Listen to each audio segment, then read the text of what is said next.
In the pitch-black night, heavy raindrops kept falling. The downpour was relentless. A trembling hand struck the soaked ground. A line of text appeared. Spin it. Deucalion sat silently under the torrential rain, watching the person before him intently. That person gripped the sword tightly and coldly plunged it straight into his body. Another line of text appeared. If she wants to kill me. Deucalion's expression went numb. Ephorine's gaze looked utterly cold. The arm holding the sword tightened further. She forcefully drove the blade straight into Deucalion's chest. From the pain, he coughed up a mouthful of blood. Then Deucalion suddenly raised his blood-stained hand. Another line of text appeared. You still, under the pouring rain. He gave a sorrowful smile and murmured, so beautiful and heartless. He gently stroked Ephorine's face, but she coldly stepped back. When they were a certain distance apart, Deucalion stared at her in silence.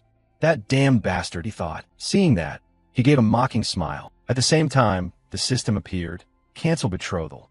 Request Deucalion's death. Wu Jin glanced at the congratulations notification and breathed a sigh of relief. Thank God. Wu Jin covered his face wearily and murmured. Finally, the bugs are fixed. He looked at the screen, pleased he'd fixed the bug. Fixed after dozens of iterations, I finally did it. That bug kept happening throughout the cancel betrothal sequence. My name is Kim Wu Jin. He stretched and yawned. I'm about to escape this endless overtime. He proudly introduced. I am. Suddenly, they appeared. Since their founding, they've only released top-tier games. Because of that, the company became famous worldwide. The game I'm testing and fixing is Rue's latest AAA title, a project worth as much as the company. Wu Jin was exhausted but had to push on, because this was a matter of the company's survival. In other words, one game would either take us to the top or drag us to the bottom. Let's see, it's about 11. The main selling point of this game is that difficulty and storylines change based on player decisions. Although it's a single-player game, it has a complex plot centered on named characters generated by intelligent AI. This fresh approach helped us attract global attention. Furthermore, there are many professions to choose from, some rare, like knight, mage, adventurer, demon, monster hunter, noble, and even royalty. Players can become anyone they want in the game. That means if the game receives the recognition it deserves, we'll be swimming in money. Wu Jin pondered, but rewards always come with risks. If the game fails, the company collapses. After a short break, he returned to work. I should check the character data first. While I'm here, let me explain why I've been working overtime for months. Wu Jin was very annoyed with the character Deucalion. It's all because of this bastard. Character info. Name, Deucalion von Greyhanyuk. Occupation, Senior Professor. Mana, 3357. The focal character in the Death of Deucalion segment. I finally passed this segment without errors. Deucalion von Greyhanyuk, a notorious villain, one of the mid-level bosses of the game. Because he's a major antagonist with numerous ties to other roles, there were tons of errors and bugs to fix. But today, I successfully killed him without any trouble. The cause of his death this time was being cut down by his fiancée. Wu Jin stretched, loosened his muscles, and exclaimed happily, "It's done." But he caused a mountain of trouble throughout the segment. Suddenly, a female voice called out from behind Wu Jin. "Ah, you're smiling gently. How's the testing going?" The beautiful girl before him was Yua, my lead programmer, and also, he hesitated for a long moment. My ex-Hidofrian. Wu Jin recalled the past. We were together for 7 years. We were very happy. Every moment was full of joy. He remembered gentle kisses, hands held tight, and the days they lived together. Actually, she was addicted to work while I was lazy. He remembered being hired by Yua and working together. But what drove her forward was finding work for me and pushing me to be better, to do more. Remembering what came next, Wu Jin was deeply pained. But in the end, we broke up. I know the fault was mine. I couldn't change, no matter how hard Yua tried. Suddenly, Yua looked at him gently. I heard you had trouble with a bug. Glad you got through it. Wu Jin felt sad about the past. It's been 6 months since we broke up. I heard she has someone new now. He coldly propped his hand on the desk. Looks like you and the new guy are getting along well, huh? Hearing that, Yua just smiled softly. Rumors spread fast in this company. I think that's nice. Wu Jin was briefly annoyed. It's annoying to hear her say that. He sulked, stared at the computer, then said, I wish you both a lifetime of happiness.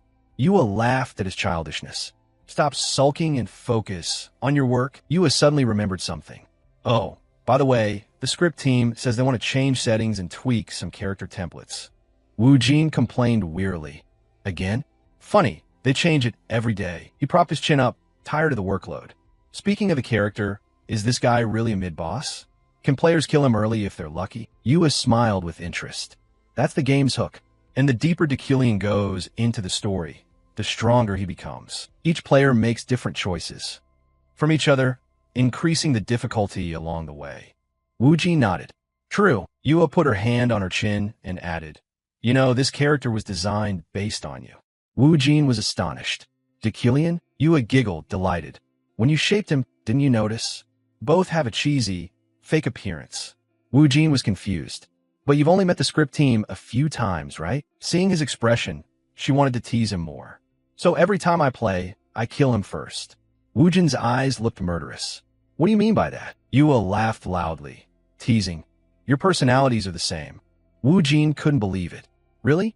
Me like the guy whose closing line is that damn bitch? Yua saw his bewilderment and stopped teasing. Anyway, don't worry. What do you think about the test? Wu Jin was anxious, fearing the company might fail. The game is fun, but I'm worried about how the company will survive depending on it. Yua comforted him.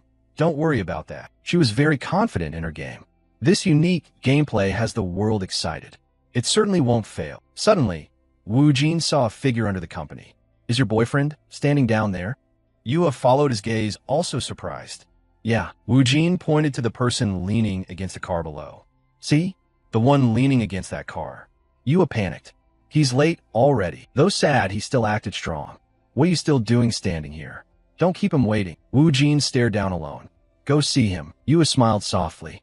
You're right. I'm going. She turned toward the door and waved. Goodbye. You did great today. Wu Jin replied coldly. Goodbye. Outside, the moon hung high in a star-filled sky. Inside, the clock's hands ticked. Wu Jin quickly pulled himself together and dove back into work. Back to checking Deucalion. He was astonished, unbelieving, staring grimly. Deucalion? But are the writers serious? Is he based on me? He clicked and examined Deucalion's info. He has 6 attributes, both a prodigy and a mediocre mage. People always mentioned his glorious childhood. Deucalion was praised as a genius, hailed as a magical prodigy. But in reality, he declined far from his beginnings. The combination of his pride and arrogance. Wu Jin suspected the character was modeled on him.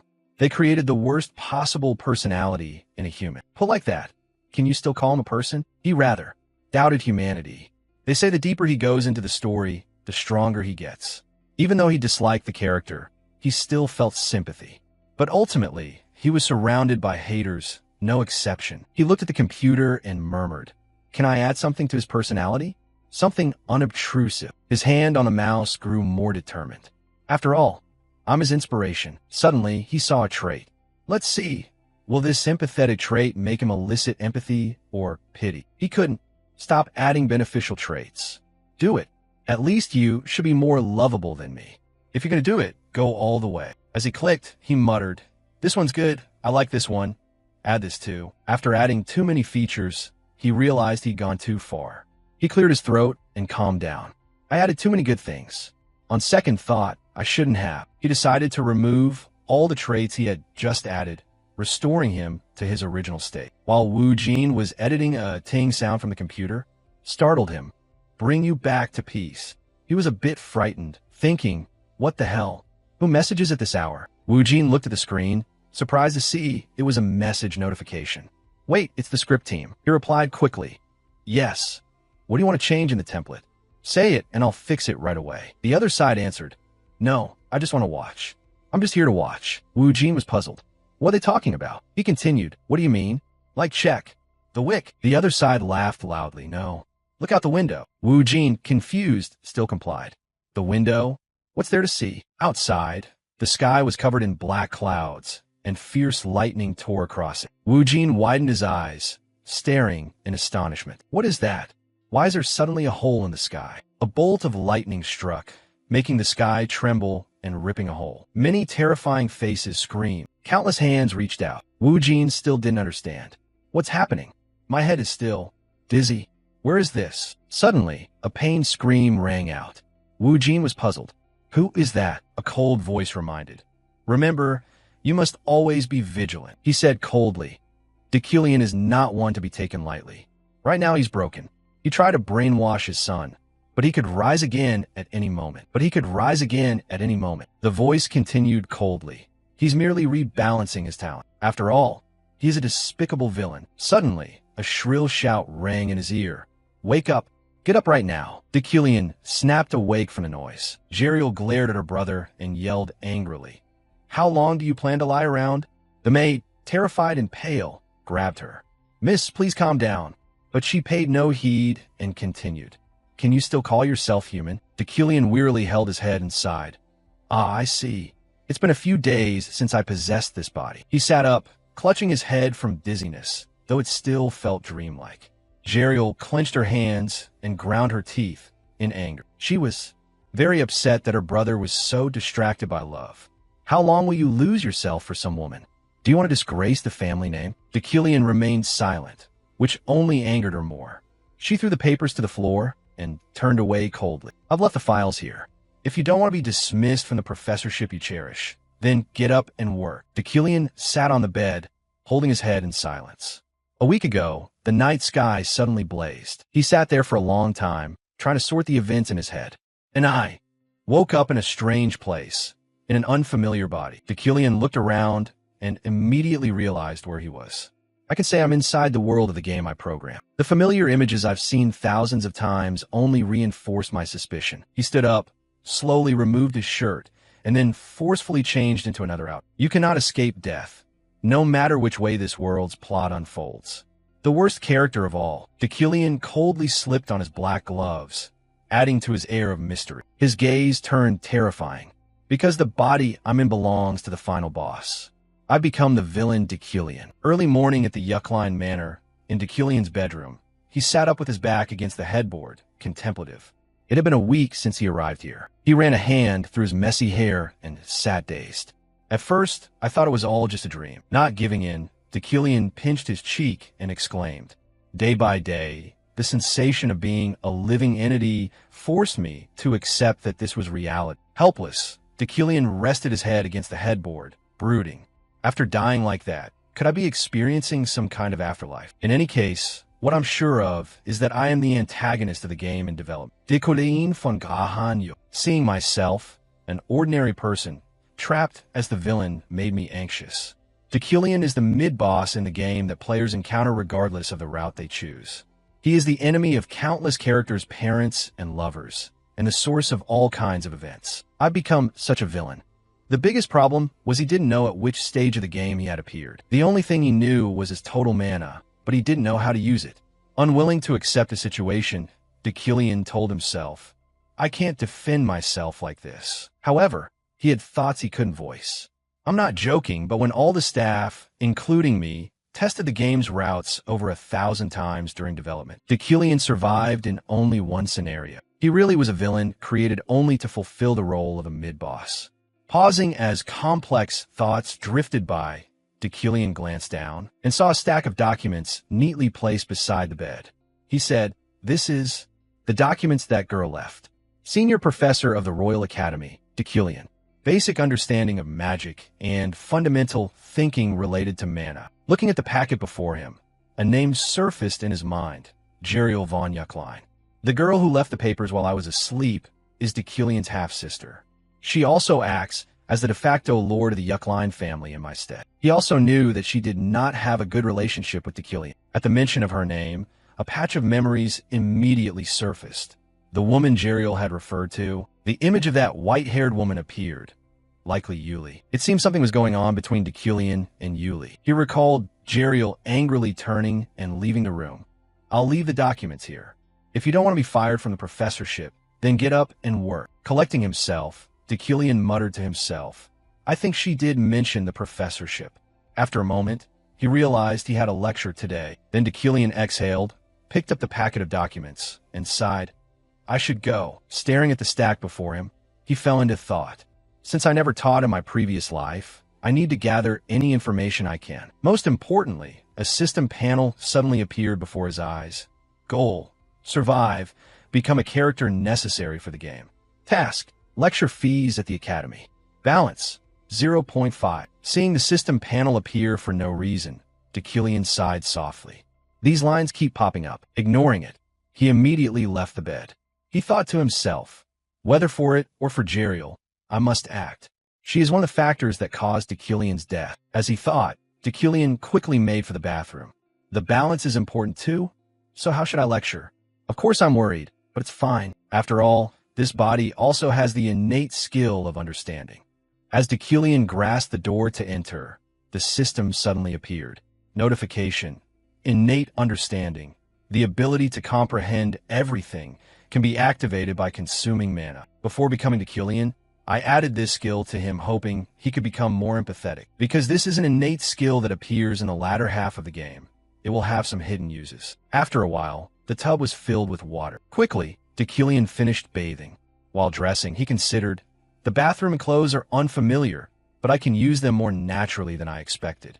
As soon as he finished the thought, his inner voice replied, as if by habit, as if I had always lived as Deucalion. Looking at himself in the mirror, Deucalion remarked, at first I thought such clothes were too showy, but now they feel elegant and comfortable. He quietly adjusted his gloves, brooding.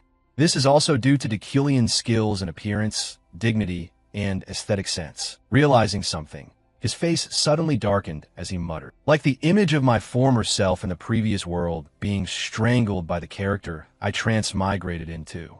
Along with the line, everything is saying that this is your body. Quickly, he brushed it aside and, feeling strangely moved, thought, honestly, I can't act against the manners this body expects. Even things Kim Deucalion once found uncomfortable now feel natural. As he went, Deucalion casually mused, even if only to gather information, attending my first lecture seems perfectly ordinary. Although his face remained cold and expressionless outwardly, deep inside he was proud.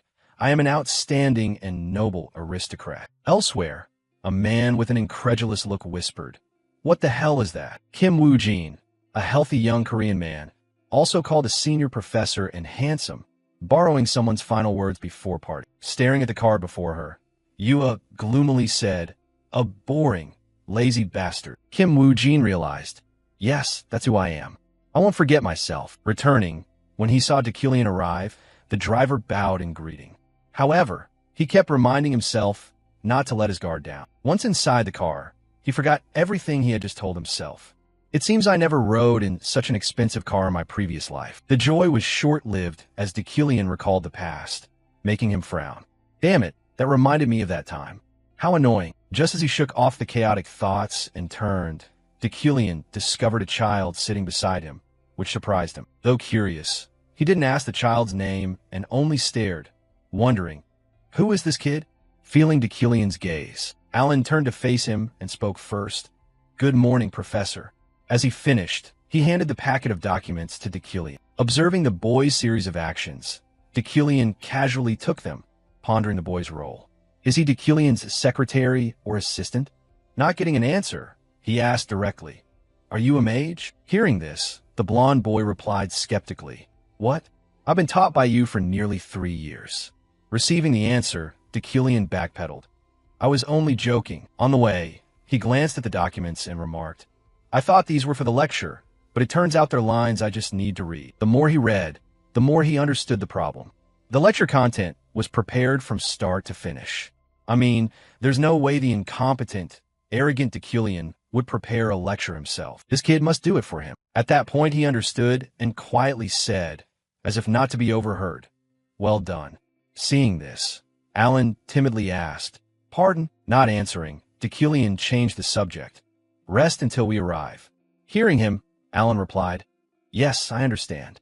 Witnessing this, the driver couldn't help but be surprised.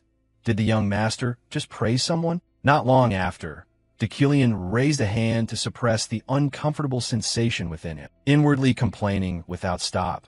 What kind of unreasonable personality is this? My stomach twists after praising someone. So this is Deucalion's nature. I sensed it before leaving the manor, but it feels like my mind is being influenced by his personality. Suddenly the car stopped, and the driver's announcement cut through his thoughts. We've arrived, young master. As he stepped out of the car, Deucalion marveled at his surroundings. So this is Deucalion's workplace, the Royal Academy. Looking at the Royal Academy before him, he vaguely thought. The lecture mentioned Roto Hall, the lecture theater. People were buzzing excitedly. Finally, I get to attend Senior Professor Deucalion's lecture, the genius who analyzes incantations. Not only that, I've heard he's a prodigy. Ignoring the chatter, Deucalion walked in composedly and then said, "Attention." Seeing the students settle, he proceeded to the lectern and introduced himself. I am Deucalion von Greyhand-Yuckline. I have been assigned this lecture as a senior professor of the Mage Tower. Without many words, he set the packet of documents down and said coldly, "Then let's begin." Seeing Deucalion, the female students whispered to each other, "He's so handsome and so smart, so cool." Hearing this, Ephraim trembled slightly with anger. "Cool, huh? So we finally meet here, Deucalion and the students." No one saw Renee, whose face brimmed with murderous intent, secretly cursing, "Deucalion, that fucking piece of trash, the enemy of my father." Ephraim began to recount her tragic past.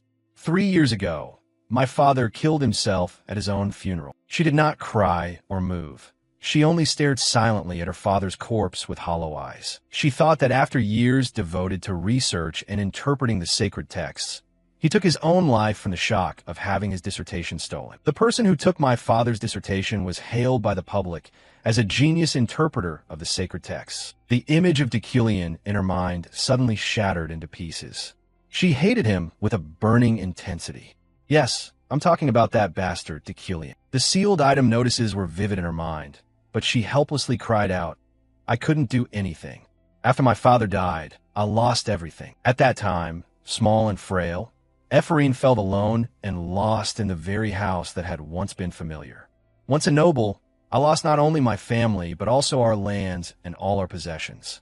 In the end, I had nowhere to go. Ephraim hugged herself, saying nothing, her gaze ice cold.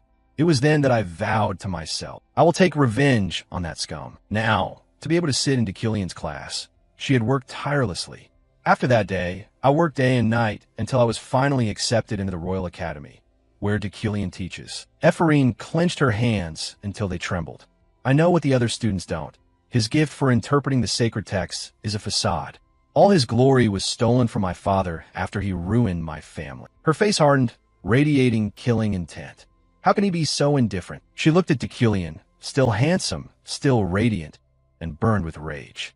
You are standing in the place that should belong to my father. Ephraim snapped, a dangerous glint in her eyes. I want to expose his lies and kill him on the spot. However, she gritted her teeth and told herself, but now I must be patient. To overthrow him, I need to prepare more for a perfect revenge. At that moment, Deucalion announced clearly and loudly, "Attention, everyone! I will begin the lecture." He folded his arms, straightened his back, and stood before so many eyes. "Let me introduce myself. I'm a senior professor at the Mage Tower, a mage of the rank king, one who can command myriad elements. I have been appointed as your special lecturer." His voice was low and even, his face emotionless. Mages are divided into 11 ranks, with king as the 4th from the top. By coming here, you have surely learned this already. First, I will outline the classification of magic. Magic is mainly divided into 3 attributes and 9 schools. The attribute system includes Prime, the foundation of magic. He then detailed how elements operate, the composition of matter, materials, and the intermediary conduits of force. As for classifications, there are summoning, spirit, destruction, support, control, resilience, ward, harmony, and finally specialization. While outwardly he remained focused on lecturing, that is why a mage must. His mind quietly drifted to other thoughts. Everything is going more smoothly than I expected. Seeing the students all listening attentively, Deucalion exhaled in relief. Not only is this my first lecture, but I'm also teaching magical theory, a subject I'm not familiar with. Even though I'm merely reading from a pre-prepared script, recalling the densely written book, he couldn't help but feel surprised. Yet it seems I already grasped the entire content. He looked up at the students, sitting quietly and neatly. The dignity and dominance traits drew every gaze to him, while the elite trait made him feel natural under that attention. His face remained cold and expressionless. Instead of feeling pressured, it feels natural. He couldn't help but praise. The original is right. The traits of Deucalion truly make him a fitting lecturer.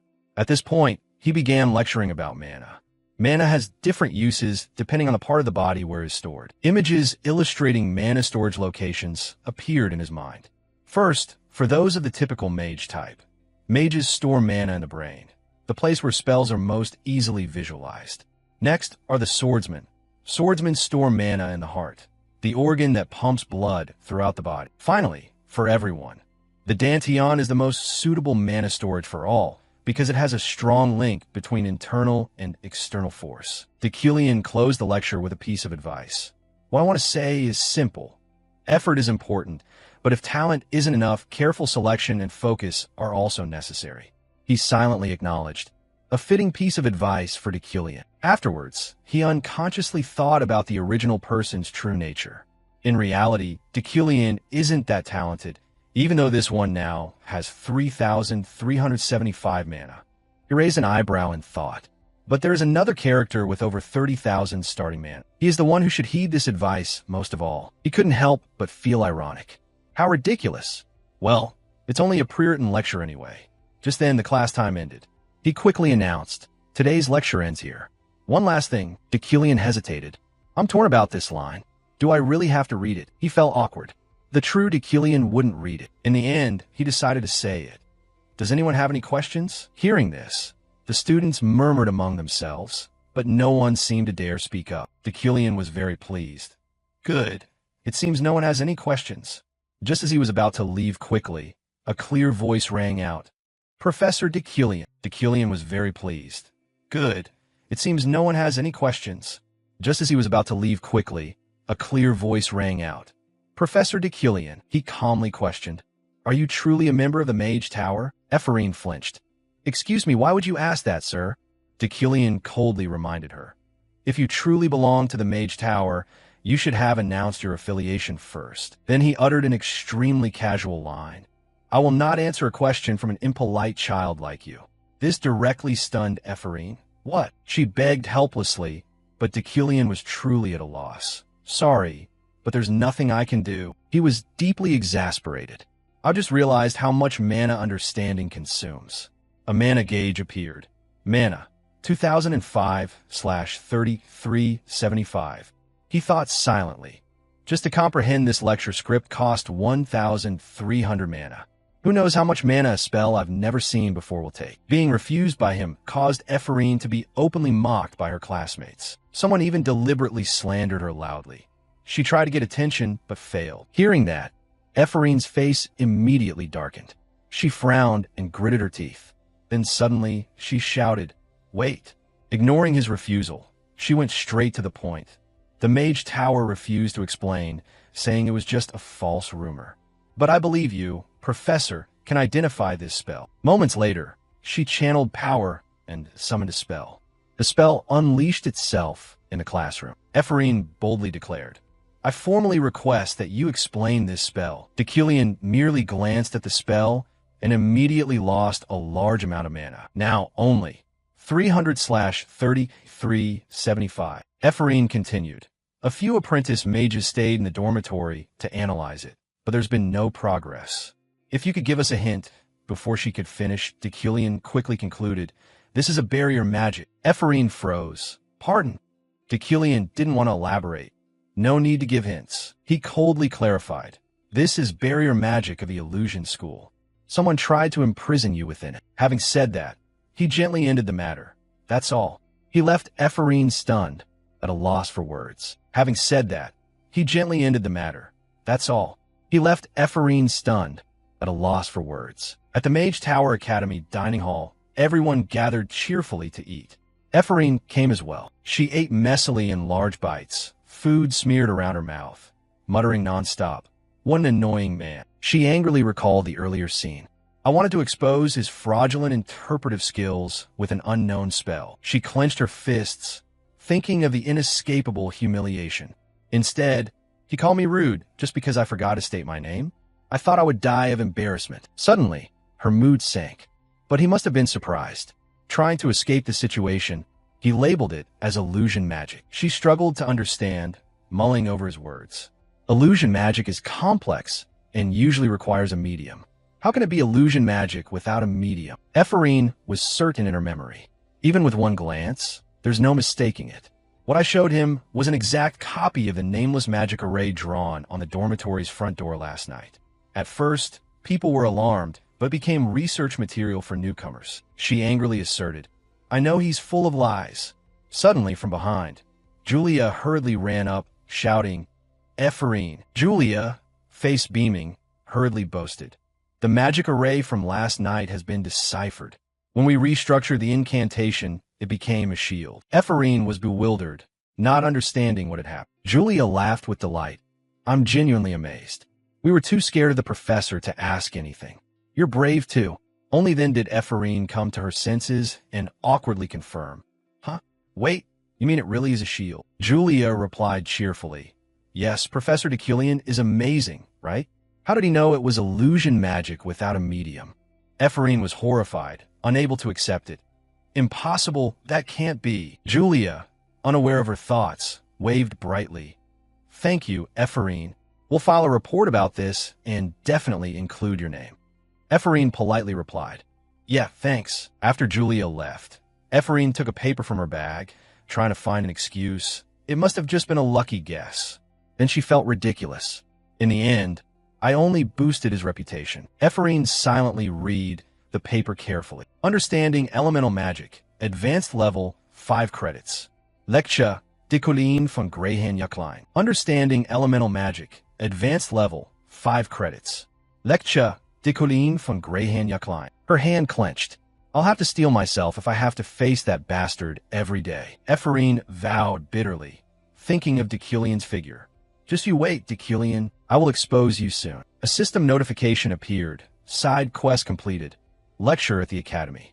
Story units, plus 0.5. Deculian's face went icy as he thought inwardly. That was almost a disaster. He recalled the moment he saw the magic in the classroom. When his gaze landed on the magic circle with its interwoven complex lines, his comprehension was unintentionally triggered. That strange magic made him restless. Just looking at it was enough to drain all my mana. At that time, Deculian could only stare, unable to break free. I didn't even know what kind of magic it was. Even with double my current mana, I couldn't understand its rules. He felt relieved. At least nothing bad happened. Just then, a voice came from across. "Long time no see." The voice belonged to July. Deculian was taken aback. Standing before him was a white-haired, bright-eyed person, someone he'd seen many times on his computer screen. July gently asked, "How have you been?" After a few seconds' observation, he realized she was Yuli von der Frieden. He thought to himself, she is Deculian's fiancée, a renowned figure who will become the pinnacle of knighthood. I didn't expect to meet her here. But aloud he replied coldly, "I'm not sure anymore." July glanced at him. "Just act like you're fine." She faced Deculian and demanded, "Are you okay? Even though you broke the promise we made a week ago." On the surface, July probably thought he was callous, but inwardly he was quite deep. "What promise? I don't know what she's talking about." He couldn't remember the promise and tried to dodge. I don't remember." July wouldn't let him walk away. She stepped in front of him, somewhat angry. "Are you planning to run?" Just like before, looking at the determined girl before him, Deculian thought, "It seems she won't let me go easily." He calmly replied, "I forgot because of the fever. Can you tell me what we promised?" The memory he lacked, July remembered clearly. She said, "Promise me that if you are honest with yourself, confess your pride and arrogance, I will marry you, even if the world falls apart." July was likely disappointed in Deculian. She bowed her head and coldly said, "It seems I was wrong to trust you. You may go now." Deculian complied, took a few steps, then looked back at July. He said only one sentence. Then, "I'll be going." July pressed her lips together behind him, unwilling to accept. July recalled the day she first met Deculian. "My betrothal to Deculian was for advantage. Deculian, a talented mage, and I, a skilled knight. My father only cared about the prosperity of the clan. The union of the two of us would be beneficial politically and for lineage." They once sat in silence over a meal, discussing the political marriage between the Yucklein and Frieden houses, royal lineages. No one opposed the marriage. At the time, she thought, "It's fine for the sake of the family, even if I don't love him." However, The two houses soon realized his talent did not truly exist. Maybe he didn't want to admit it, but he deceived people by calling himself a genius at analyzing magic and became a professor. After several incidents, he stopped boasting about achievements to avoid losing face before the public. The two houses covered up. But I cannot overlook this. I can accept a loveless marriage, but I will not forgive deceit, which goes against my vows as a knight. That day, after a few minutes of agreement, Deucalion consented. I will do as you say. She softly spoke. July clenched her hand, trembling. Still not going to keep your promise, are you? Scene shifts to the grand, magnificent Imperial Academy. The Imperial Academy's magic tower is the best institution in the game, and the magic faculty is its foremost department. You can think of the magic faculty as like Seoul National University's College of Medicine, and a magic tower as the National Medical Center. Deucalion looked around, observing, and remarked, "It looks splendid." The campus was crowded with students passing by, the buildings towering, flower beds in full bloom, and gardens well tended. It reminds me of one of those American universities. Deucalion recalled the days before he had transmigrated into this world. My team members and I spent nights creating this kind of atmosphere together. He walked contemplatively past schoolgirls chatting cheerfully, experiencing the freshness of youth. I could have fared better if I'd been in another body to enjoy this campus. Suddenly, someone running in haste tripped and stumbled forward. Deucalion narrowed his eyes, fully alert. Alan fell behind him, the crate he was carrying colliding with his chest. The contents spilled out, and he let out a shout. Alan tumbled to the ground, apologizing in a hurry as his things scattered everywhere. "I'm sorry. I'm rushing to see the professor." Deucalion was startled, thinking, "This is that kid from before. I thought it was an ambush. You're Zoro, right?" Seeing he had the name wrong, the boy corrected him. "No, it's Alan." Deucalion stared, then replied, "Must be a mistake." Alan, embarrassed, stammered, "All right. Who is Zoro, anyway?" They reached Deucalion's office. He sat down and opened the documents. "So this is why you rushed to see me?" Alan stood at attention. "Yes, Professor. This is the list of sponsors for this year's Rookie Mages. This magic tower is akin to a real-world research institute, so funding is essential for magical development. Professors at the tower sponsor rookie mages they deem worthy." Deucalion's gaze landed on something. He picked up a personnel file and saw it glowing. "This name is glowing. I think it's due to Deucalion's attributes." He muttered a few details. "Wealthy magnate. A rare trait describing a natural tycoon, an outstanding financier with unparalleled instinct for value. The more information provided, the more accurate your instincts. Keen vision. A rare trait denoting the ability for visual intuitive perception. Attributes like mana points and elemental affinities are mainly used to link with other traits rather than alone." He inwardly sighed. "It's surely the combination of wealthy magnate and keen vision. I think the factor behind this name will bring wealth." He flipped through each personnel file without expression. Deucalion had reviewed almost all of them, but only one file shone the brightest. He raised an eyebrow and read the information on the sheet. Ephraim Luna, a celebrated name in the game, based on the developer responsible for her design. Deucalion had taken her father away. There was an unsettling entry in the information sheet. He asked Alan, "Why does Ephraim Luna have no sponsors?" The boy scratched his neck and stammered, "Ephraim Luna, I think people are afraid." Before he finished, Deucalion supplied the answer. "I understand. People fear what I'll do if they sponsor her." He assessed Luna's file. She's talented enough to enter the magic tower without going through the academy. Thinking of an enemy, his expression hardened. However, this Ephraim Luna is Deucalion's foe. Deucalion is her enemy. The game's ending is the worst. If I let things follow the game, the canceled betrothal, the condition to kill Deucalion, I'll end up the same. He skimmed the available information. Villain's fate, describing the villain's destiny. Everyone wishes him dead, yet what doesn't kill him only makes him stronger. In the game, Deucalion dies in many ways. Sometimes stabbed in the heart, sometimes stabbed in the head, and sometimes poisoned in wine, or die from an artistic explosion. Whatever the method, the fact of his death does not change. Deucalion crossed his legs, thinking, "If I want to live, I must make a different choice." He frowned, a choice the original Deucalion couldn't make. He put pen to paper and wrote a few lines, and said, "Alan, submit these and borrow a few books. I plan to write something before going home." The boy quickly replied, yes. Alan retrieved what he needed, closed the door, and left. Goodbye, Professor. Only Deucalion remained in the large room. He mused vaguely. I need a lot of money to survive. Money can be used to avoid many deaths. Deucalion already had a plan to make money. Investing in a mage is one way to earn. But this world hates Deucalion immensely. Still, there are countless names in this world that resent me. He clenched his fist, pondering. They will kill me whenever they get the chance. To survive, what I truly need is an escape. Then he suddenly stood, summoned a blazing red orb of power, and thought, I need to become stronger. Deucalion repeatedly suggested to himself, the best way for me to survive in this world is to become more powerful. However, Deucalion's talent was only average. At this rate, I can't properly deal with the threats ahead. I can't survive the numerous deaths still waiting. He kept emphasizing his bleak outlook. I can't survive the numerous deaths that await. His eyes narrowed in thought. Anyway, I have one advantage, my attributes. Deucalion can't control all 4 elements as he once boasted, but he certainly has potential with earth and fire elements. The combination of earth, fire, and metal formed another of Deucalion's attributes, called the mouse hand. The unique mouse hand consumes the user's mana to unlock a target's potential. With that, I can still fight. Therefore, Deucalion's talent for metal manipulation allows him to control floating swords with chi. He opened the book and focused on the section, Basic Manipulation Magic. Calling it a flying sword controlled by chi sounds grand, but it's really just manipulating objects with will. However, this is certainly uncommon in this world.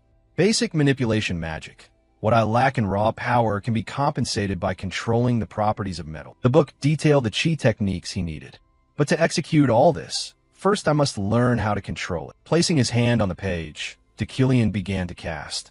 Let's test it. Power radiated steadily from his hand. The spells and seals in the book resonated, rose up into a magnificent matrix, and were instantly formed by him. Magic spiraled and penetrated Deucalion's mind.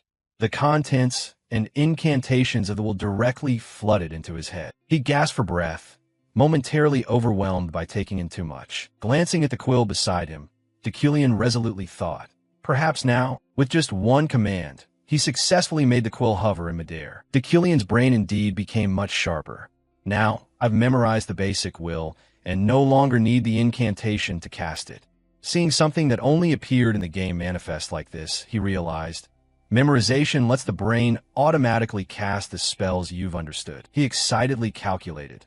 Though this is basic, if it's only this, I won't reach the level I want, even with higher level wills. Looking at the stack of spell books, an idea suddenly occurred to him. What should I do? He wondered. Could I inscribe magic arrays over my entire body? In this world, the larger a magic array, the stronger it is. If I understand my body with comprehension, not just my mind but my heart, my inner self, I could carve arrays across my whole body to enhance my will. Of course, there's a risk the body could be overloaded or suffer side effects. Iron Man, a unique tier, indicating top-tier physical prowess and innate bodily potential. This body has the Iron Man attribute, allowing me to endure those side effects. Deucalion calculated carefully. This can only happen to me in this world. My current mana is 800, surely enough to try a bit. True to his word, he decisively repeated the process of imparting magic. Knowledge flooded in again, straight into his brain. It circulated chi like white blood cells in the bloodstream. Deucalion's body bore an overwhelming load of information and quickly grew exhausted. A terrifying pain struck. Deucalion gritted his teeth through indescribable pain. It felt as if every bone in his body was shattering and each muscle being torn. He stood firm, unyielding. However, I will not flinch.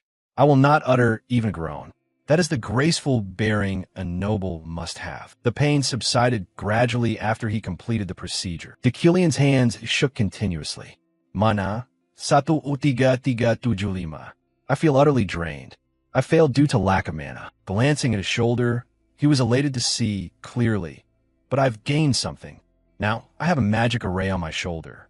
At this rate, it will take 2 weeks to inscribe across my entire body. 1 month later, at the Mage Tower Academy, during Deucalion's seminar on the first day of his lecture, he presented a board to the class. Below, I, the professor, want to test your abilities. Bring me any results from this area that you research. This place is full of elements suitable for your experiments. Everyone whispered curiously. This is different from what the upperclassmen told us. Are all his classes like this? Imagine, he just asks us to self-study using a guidance board. They glanced around, repeatedly asking, so what are we supposed to do with the elements? Is that why we're here? Where is Professor Deucalion? Ephraim muttered angrily to herself. Of course. What an irresponsible man. She crossed her arms and grumbled. Deucalion told us to self-study on the first day. What kind of bastard is that? Suddenly, Sylvia deliberately shoved into her. Ephraim snapped irritably. Hey, who do you think you are? Her attitude changed instantly when she got a clear look at the other's face. She was stunned, whispering to herself.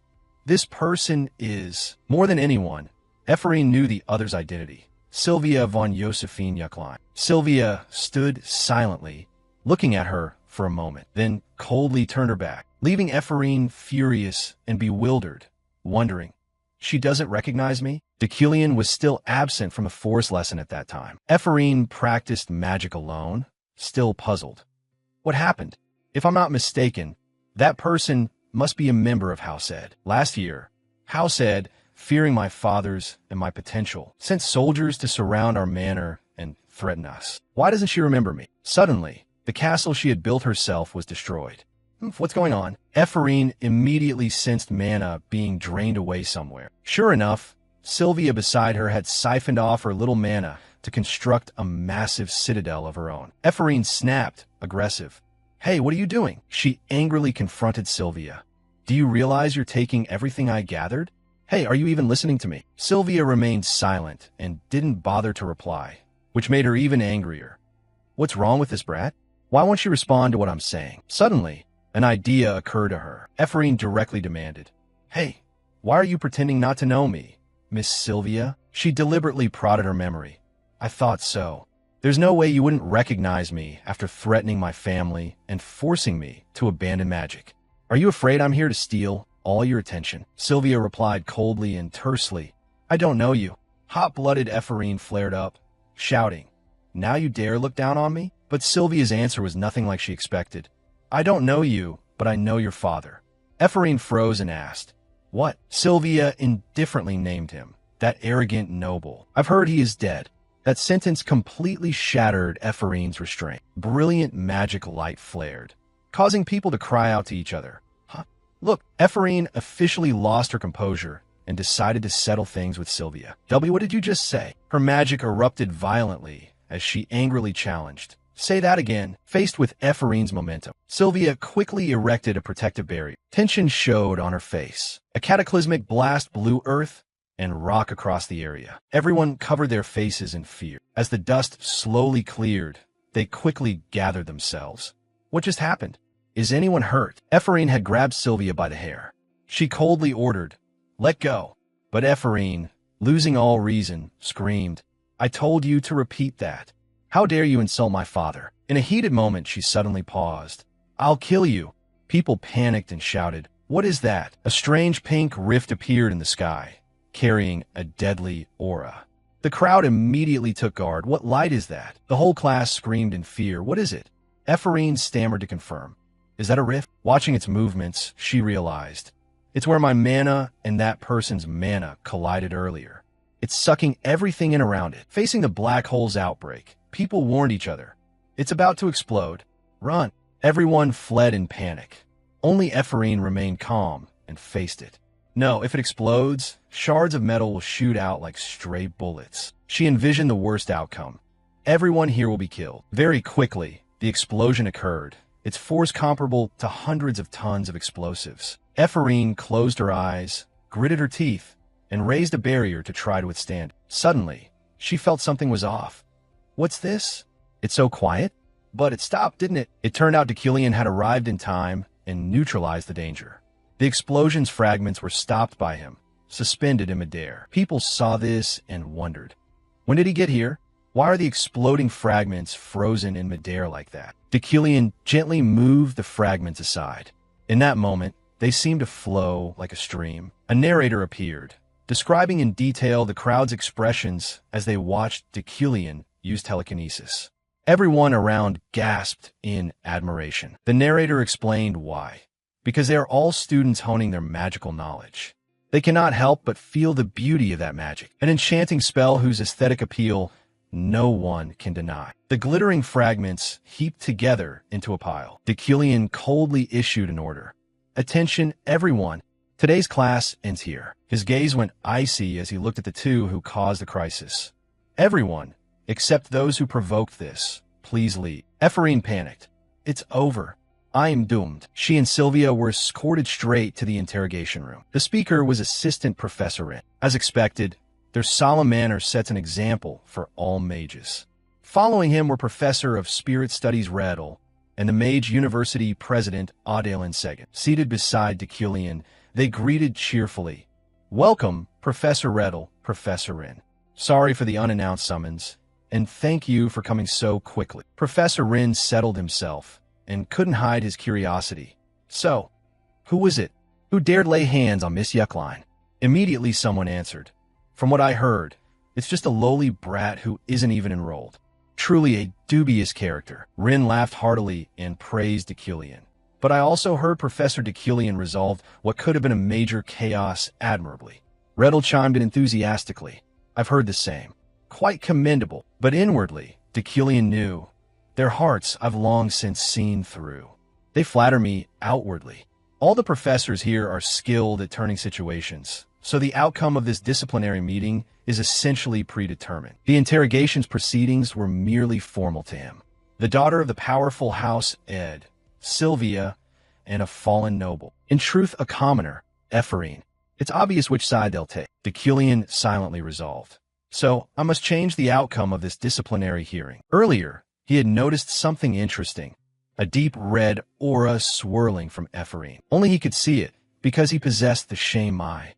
The system suddenly appeared. Fate of the villain describes the villain's fate. The whole world wishes him dead. Yet what doesn't kill him makes him stronger. He was certain it indicates the villain fate has manifested. If I don't change the result, my death will draw nearer. The moderator's cold voice rang out. The disciplinary hearing between new mage Ephraim and Sylvia begins now. Rin had barely started when he bellowed. "How dare you two quarrel in the auditorium? If not for Professor Deucalion, someone would have been hurt," he said sternly, asking Ephraim, "Why did you two fight?" She only bowed her head and replied tersely, "I cannot speak." Rin looked at Ephraim, who still defiantly raised her head, and angrily demanded, "What did you say?" Ephraim carefully thought to herself, "That bastard is watching from somewhere above, so I can't say anything." She recalled Sylvia's insult and felt tears of indignation well up. "I heard your father is dead. Did I hear that right?" Ephraim lowered her face and thought of Deucalion. "Sylvia looked down on my father and vexed me cleverly, but I couldn't say that in front of that enemy." Rin suddenly stood up, arrogantly criticizing. "What are you playing at? Is this inferiority complex, or what?" He bluntly compared.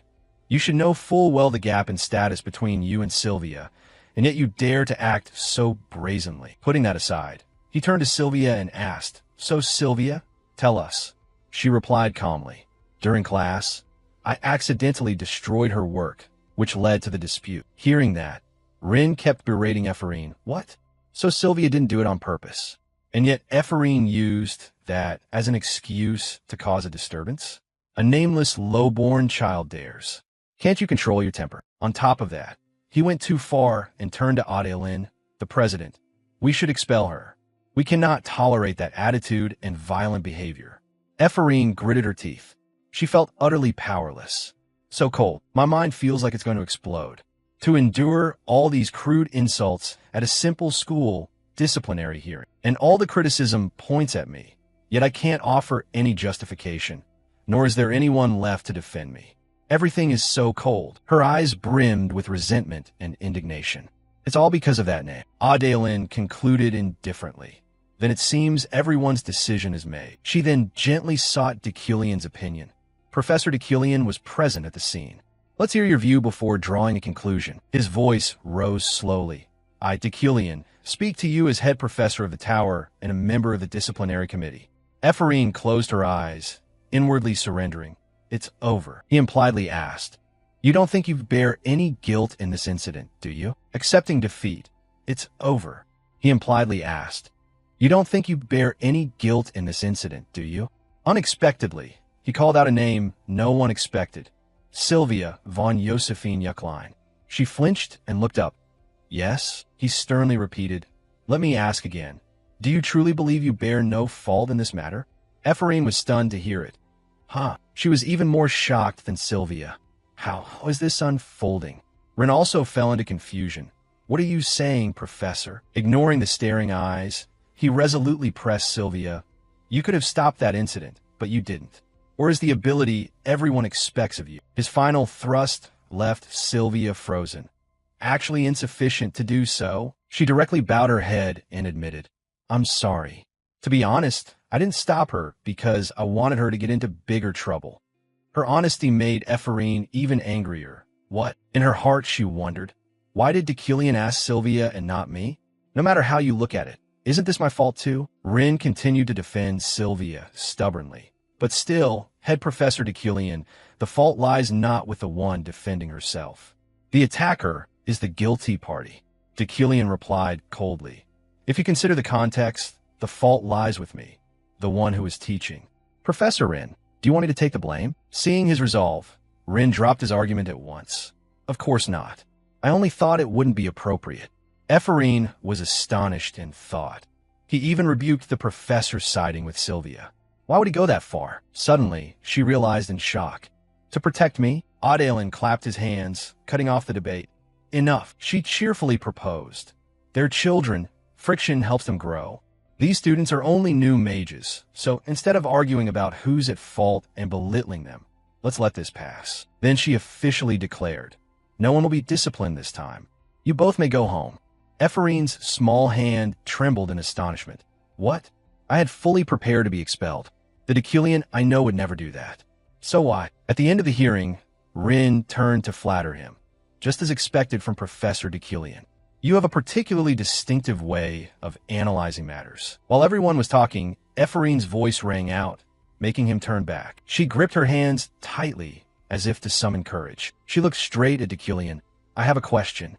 She wondered inwardly. What if you remember the Luna name? What if you knew my father? And what if you knew that he endured his whole life before you, before he took his own life? Ephraim lowered her gaze, pondering. But suppose Deucalion does remember. What if he decides to retract his judgment to protect himself? Even so, she firmly held to her original point. Even then, if he doesn't remember my father, wouldn't that hurt even more? Seemingly understanding her feelings, Deucalion stated decisively, you don't need to ask. He hinted counselingly, don't waste your talent on things of the past. After that, only the sound of Deucalion's footsteps clattering away echoed through the room. Ephraim took that as an answer. She no longer doubted as before. I knew it. Deucalion does know me and my father. If he didn't, he would have no reason to help me. He must have felt some responsibility. Her trembling hand clenched into a fist. The decision reminded her of that painful funeral long ago and only strengthened her conviction. So the reason he helped me was out of pity? Ephraim's tears now were ones of relief. Thank goodness. So he didn't forget. And if he still remembers me, I'm satisfied with that. She wiped her eyes and comforted herself cheerfully. At least for now, that's enough. The system displayed a notification. The villain's fate, surviving death, variation. Plot unit, +2. Sylvia was being driven by her father in a four-wheeled carriage. He looked back and asked his daughter, that matter? This was Jan von Lied, head of the Ed family, an empathic mage. He reassured Sylvia, you don't need to worry about that child anymore. He added casually, Ephraim does have talent, but she already missed her chance. Sylvia was stunned, remembering the past. 10 years ago, on the aptitude test day to enter the academy. Sylvia was stunned, remembering the past. 10 years ago, on the aptitude test day to enter the academy. He was astonished as he informed Sylvia and Ephraim, both of you have the talent to become archmages. The result caused an uproar. What? Those two kids from our territory? Ephraim quietly glanced at Sylvia, and Sylvia looked back in bewilderment. The debate showed no sign of ending. What's going on? A ruined road whose destination was the heavens, the pinnacle of the eternal magic world, a level even emperors could not touch. Those who reached it were called archmages and were carved into the continent's history. However, by custom, only 3 people could become archmages in one era, regardless of their magical discipline. That was the immutable law of mages. At that time, besides Demk's seat, there were 2 openings. But one of them had been allocated to Audalin, the tower master of the magic tower. Sylvia understood clearly. In other words, I, the heir of the Yuckline family, and Ephraim of the Luna family, who were our hostages, had to compete for the remaining spot. That's why the head of the Yuckline household led troops to besiege the Luna family. I could tell without your explanation. He firmly demanded of Ephraim's father, "Give up on sending your daughter to the academy, Kagan Luna." Sylvia sank into that old memory. That day, I learned the real reason the Yuckline family trampled the Luna family. It was because of me. She absent-mindedly stared into the distance. It was to help me become an archmage instead of Ephraim. Sylvia whispered sadly. Becoming an archmage was my wish and my destiny. Her expression soured as she remembered Ephraim asking, "Are you afraid of having to chase after it?" Sylvia exhaled, quickly shaking off her worries. "It's not just bad luck." Jan seriously warned his daughter. "You don't need to worry about that child. But you must be wary of Deucalion." He emphasized resolutely. "He's not simple. He may be struggling now, but he was called a prodigy in his youth. He could rise to the top. Who knows?" After that interrogation, Sylvia had somewhat realized. I know Professor Deucalion saw through my trap. When that terrible explosion occurred, I was clearly the one who manipulated. I caused Ephraim's mana to vanish, set up a trap so that when it touched her mana, it would detonate. The bigger the blast, the deeper her trouble. Deucalion's quickness enraged Sylvia, but Deucalion saw through my plan immediately. Even though I checked for signs of observational magic in the room, with his relentless reasoning, he still forced me to yield. He made us compromise instead of blaming me. Sylvia felt his invisible pressure. "I know everything. Do as I say." Though it was a threat, she had to accept it. I thought he was just an arrogant man with above-average talent. Her body trembled instinctively with fear. What kind of person is he? A few days later, at Deucalion's mansion, Roy's respectful voice rang out. "Roy here. Are you ready, sir?" Straightening himself once, Deucalion quickly replied, "I'm coming out." The carriage parked outside set off. Sitting in the carriage, he thought to himself, I was right to help Ephraim. Because of that, I removed a fateful death and gained a plot unit. He recalled teaching in class, surprised. I didn't expect the new mage to be the one asking questions, Ephraim. But she has the highest capacity to resist Deucalion. Maintaining his self-first credo, he calculated firmly. Of course, Sylvia may still resent me no matter what, but I had no other choice to save myself. Deucalion looked out the window with distaste. I want to avoid social events, but I can't miss the chance to earn more plot units. The system had already assigned him a new task, side quest, attend the New Year's Blossom event. Plot units, plus 0.5. Ultimately for plot points, Deucalion swallowed his pride and joined. I need at least 5 plot units to access the shop. So I have to check if any famous figures are at the event. The carriage stopped outside the event venue. As he stepped in, someone was already waiting. "Welcome, Professor Deucalion." Scanning the room, he noticed the guests were all dressed in immaculate gowns and attire. Deucalion thought to himself, they all look like high nobility. I see many famous people I know. Looking into the distance, a figure felt familiar to him. Deucalion quickly locked onto his target. Uriel, the one I designed myself. He concluded resolutely. Coming here was the right choice. Absorbed in watching Uriel, he didn't notice someone had recognized him. The man eagerly struck up a conversation. "Look who's here. Isn't that Professor Deucalion?" His friendly voice drew many curious onlookers. "My child studies in your class." Suddenly, he was surrounded by flattering nobles. "Professor Deucalion, I've always wanted to meet you." "Professor," he sighed helplessly. "I take that back." Bored, Deucalion caught a familiar name. Ganessa.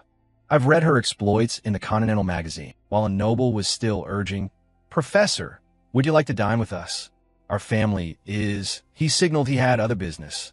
The man instantly fell silent. Over there, he hurried toward where the name had come from. Who said Ganessa? Meeting her could be a major turning point in the plot. This is the best thing I could do today. Deucalion scanned the crowded room. But where is she? I heard her name somewhere around here. He resolved. I need to seize this chance to get to know her. On the second floor, the person Deucalion sought was quietly watching him. It was the adventurer Ganessa, the protagonist from earlier. Deucalion grew anxious. She must be nearby. Fortunately, he found her. There she is. Deucalion looked at Ganessa, assessing her silently. The woman with a red ponytail, clad in adventurer's gear. Ignoring everything, he hurried up to the second floor. I need to hurry. Suddenly, an astonished voice rang out. Is it the person I'm thinking of? Ehelm slowly approached him. Deculian was slightly annoyed at being bothered. Why now? He coldly called the other's name. Ehelm. This was Ehelm von Gerion Rewind, a royal martial mage, rank 4. Ehelm's tone was mocking. How impressive. Chief Professor Deculian remembers me. What an honor. It's been a long time. How's your research going? Then she added abruptly. I've heard some rumors, Deculian puzzled asked. Ehelm, are you serious? She deliberately provoked. Nothing much. It's just that your research hasn't progressed in 3 years, and some people doubt your ability. Deculian looked at Ehelm with contempt. You came here to provoke me? He examined her more closely and recalled. This woman used to be Deculian's rival at school. Ehelm continued chattering. If you need help, I'm willing. He ignored her, sinking into thought. They were close once, but after she lost the chief professorship to Deculian, she grew jealous. He turned away in frustration. Maybe Deculian would have cared at first, but provocations like this mean nothing to me. And it's not like she's entirely wrong. Ehelm's rumor was true. He suddenly jerked, looking up the empty corridor. She's gone. Ganessa is gone. He looked back at Ehelm, who was still babbling to herself. If you stay that arrogant, no one will like you. Deculian was furious. I lost her trail because I had to talk to this idiot. He suddenly closed the distance. Enough nonsense. Get lost, you bastard. Ehelm, surprised at being berated, stammered. What? You just... Deculian quickly left, not wanting any more involvement. At that moment, he only worried about Ganessa. Really, I need to find her quickly before she leaves the party and introduce myself to her. He was extremely anxious. My plan will fall apart. After Deculian left, people at the party began buzzing. Where did Professor Deculian go? Professor Deculian. Deculian. By then, he had slipped out onto the balcony, sighing wearily. Even if I shook off Ehelm, there are still plenty of other idiots in the way. That's why I hate parties. Suddenly, a voice called to him. Professor Deculian? He looked in surprise at the person before him. Ganessa. Ganessa leaned her arms on the railing, hinting, did we meet by chance? Or were you looking for me? Deculian paused slightly, inwardly marveling. Fate works strangely. While dodging the leeches, I ran into Ganessa. He wondered. More importantly, are Ganessa and Deculian acquainted? He replied calmly. I was just lost. Ganessa laughed and said frankly, I know you were looking for me. You have something you want to say. She folded her arms awkwardly. I'm sorry about that quest back then, but I returned the fee and the cancellation money. Can you let it go this time? Deculian quietly concluded. It seems they met through a quest. Seeing he showed no reaction, Ganessa continued. I'm sorry I didn't bring the child with the magical talent you mentioned. No, it's not that I didn't bring them. Her expression grew slightly sad. I grew close to them, so I couldn't hand them over to you. Deculian was extremely perplexed, not understanding what she meant. But it seemed Deculian had done this many times before. He quickly pictured a child bound in chains. That was Deculian's true nature, trying to make up for his lack by gathering talented children. Ganessa suddenly changed the subject. Let me ask you something. He immediately asked back, what? Ganessa's gaze darkened, her voice cold. How long do you intend to live like this? Deculian was silent. He wondered to himself, until when? Then he recalled, before inhabiting this body, Deculian had listened to the temptations of useless people, undermined the trust around him, and hurt many people for personal gain. He leaned on the railing and affirmed, from now on, I will live different. Ganessa was startled, tilting her head at him with a suspicious look. I didn't expect that. I thought you were going to kill me. She admitted her mistake, because I opposed that secret quest and ran away. Deculian sighed helplessly. You worried too much. He glanced at Ganessa, wondering inwardly. Was he really serious about trying to kill Ganessa, the top fighter, right now? Does he want to die? Looking at the composed woman before him, his thoughts churned. I don't know much about the original Deculian, but Ganessa can kill anyone with a single hair. He suddenly thought of the game's description. Her attributes were an immortal body and martial mastery, a peak warrior. Deculian felt fortunate. Because I'm in this body, Deculian didn't send an assassin after Ganessa. If he had, she'd be dead. He drifted into thought. It's a bit different from what I imagined. This puzzled Ganessa. What did he eat today? Deculian inwardly rejoiced, But I achieved my goal at this party, networking. With that in mind, he wanted to leave. There's no reason to stay. He didn't forget to tell her, I'll come back, so don't worry. Ganessa was surprised. You're leaving? She kept asking. Are you sure? No assassins or killings. Deucalion looked back at her indifferently. No time. Ganessa was stunned, speechless. Deucalion strode into the hall with his authority. As Ganessa had said, he could use the Adventurers Guild to pressure her, but doing so would increase the variables around his death. Suddenly, the system notification appeared. Antagonist fate, avoided cause of death. Shop money, +1. Deucalion recoiled in horror. What? He recalled the earlier conversation. Before it was overcome, now it's avoided. I didn't realize it, but was that conversation also a cause of death? He stood motionless in the hall. I can't be careless here. At the same time, in another room, Veli was unhappy and listless. How long are you going to sit there? She was Jelly, the relative of July, a rank 12 rookie adventurer. July glanced at her. I've long not wanted to come here. Veli complained helplessly. Oh my, enough. July still refused to. Veli fell silent for a moment, then suddenly asked, July, how's it going with that person? July's voice lowered. What? Veli calmly clarified. With Professor Deucalion. I'm a bit worried because there are so many rumors. July closed her eyes, recalling the unpleasant encounter earlier. Her tone turned cold. Of course, there's nothing good about it. Veli watched her with concern. Just as she was warning, July, if you say that out loud. Slow footsteps descended the stairs. July startled and looked over, shocked. Deucalion? He said nothing and quickly turned and left. He calmly walked past two nobles. They were surprised and couldn't help whispering. What? Professor Deucalion is leaving? The man who loves parties? Now he leaves without even looking at his fiancée once. They chatted casually as if no one was there. Maybe he doesn't like her that much. If so, was that earlier rumor true? July heard it clearly, her face heavy with sadness. People watching Deucalion leave were also curious.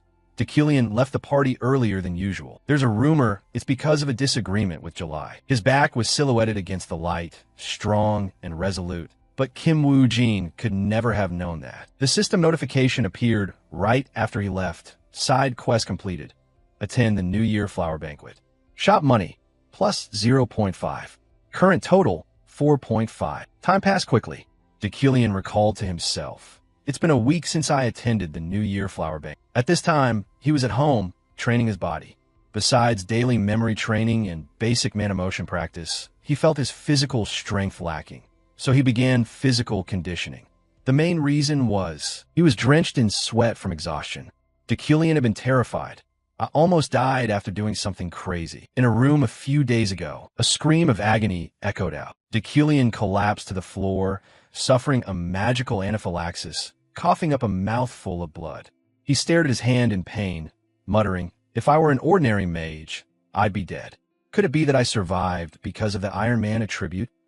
After meeting Ganessa the day before, he longed for greater power, so he engraved the mana motion fire restraint alongside his existing artifact mastery to strengthen his metal control techniques. The goal was to upgrade by implanting a magical core into the mana motion, a method that shortens the time needed to learn a spell. Deucalion was silent, wiping the blood from the corner of his mouth. Though he appeared calm, he couldn't hide the gravity. In return, it's extremely dangerous. After realizing the enormous strain it put on his body, he pondered, I must train my body. That's why he was in the training room. As a result, he established a morning routine. After some time training, Deucalion breathed out.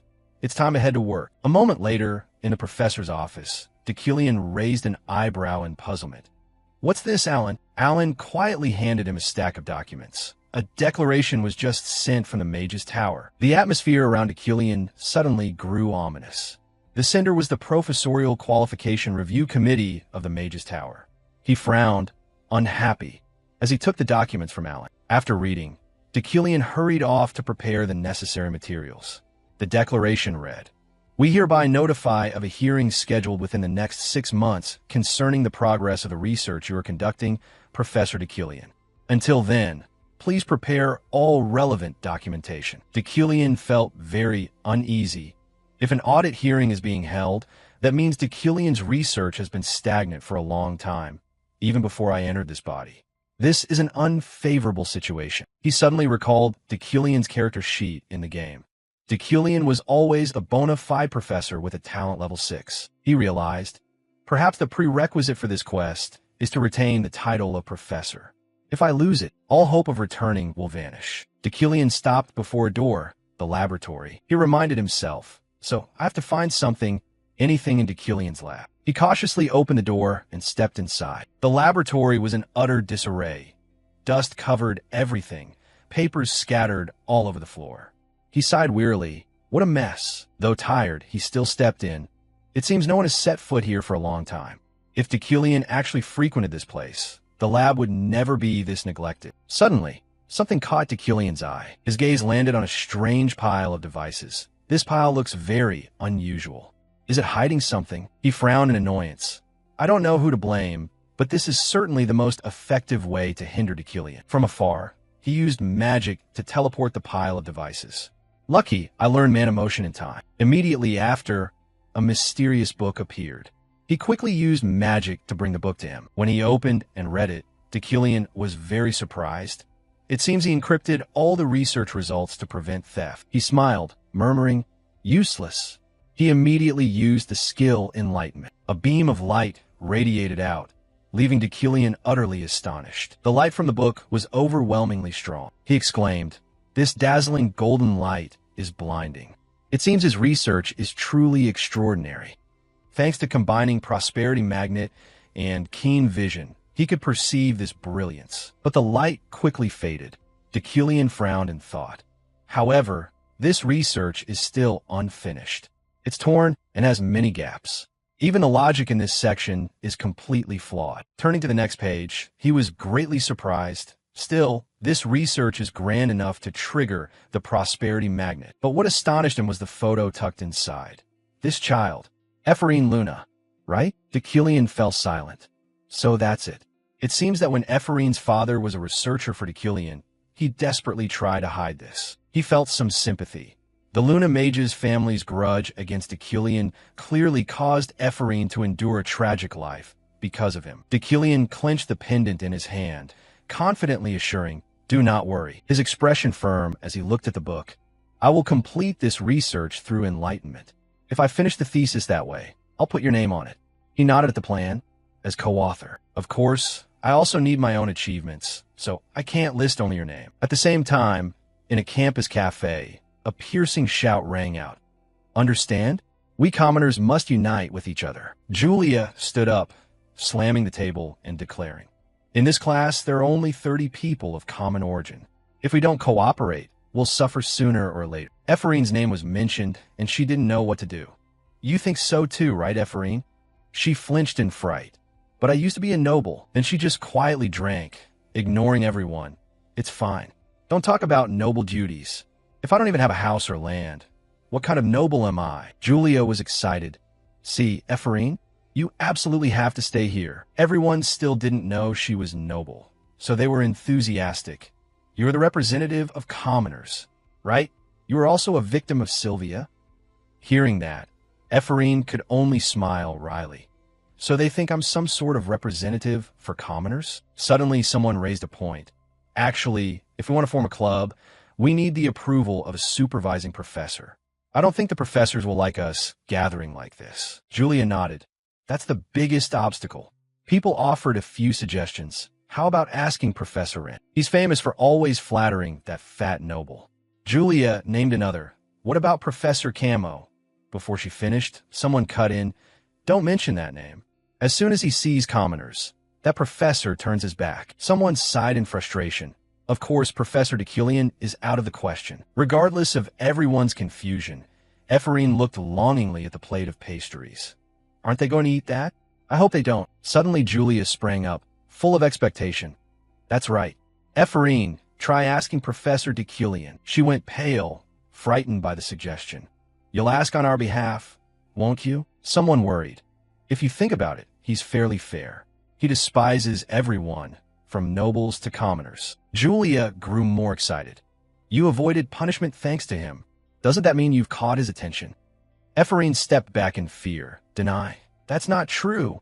Do you think he's that kind? Her face drained of color with fear. Why has the mood turned so strange? I don't want anything to do with Decilion. She hurriedly fled the cafe. Besides, I can't do it anyway. Julia chased after her, pleading, "Don't say that. Think it over." Seeing this, she ran even faster. "I told you. You're completely wrong. If I do it, it will backfire." At last, Julia caught up and grabbed her hand. Ephraim saw Julia frozen in place and glanced back in surprise. "What's wrong, Julia?" Ephraim went rigid with fear. Decilion looked at her, making her startled. Julia hid behind the door, cheering, "Good luck, Ephraim." Ephraim flushed with anger, silently shouting, "Julia, when did you get here?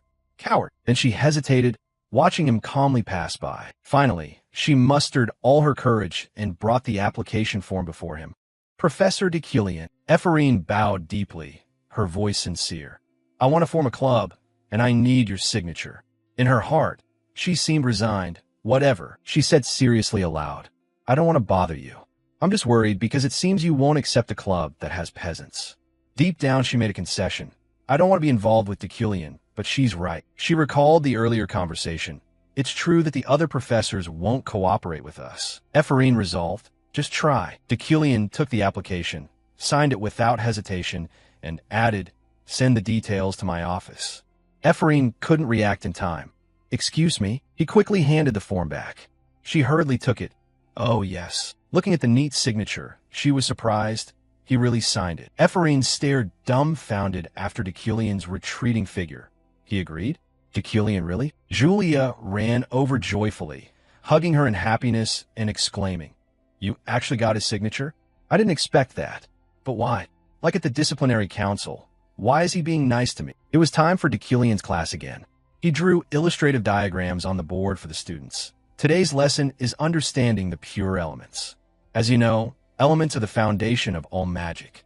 However, many mages still don't understand the difference between categorized spells and pure elements. Ephraim watched him lecture passionately and found an excuse to herself.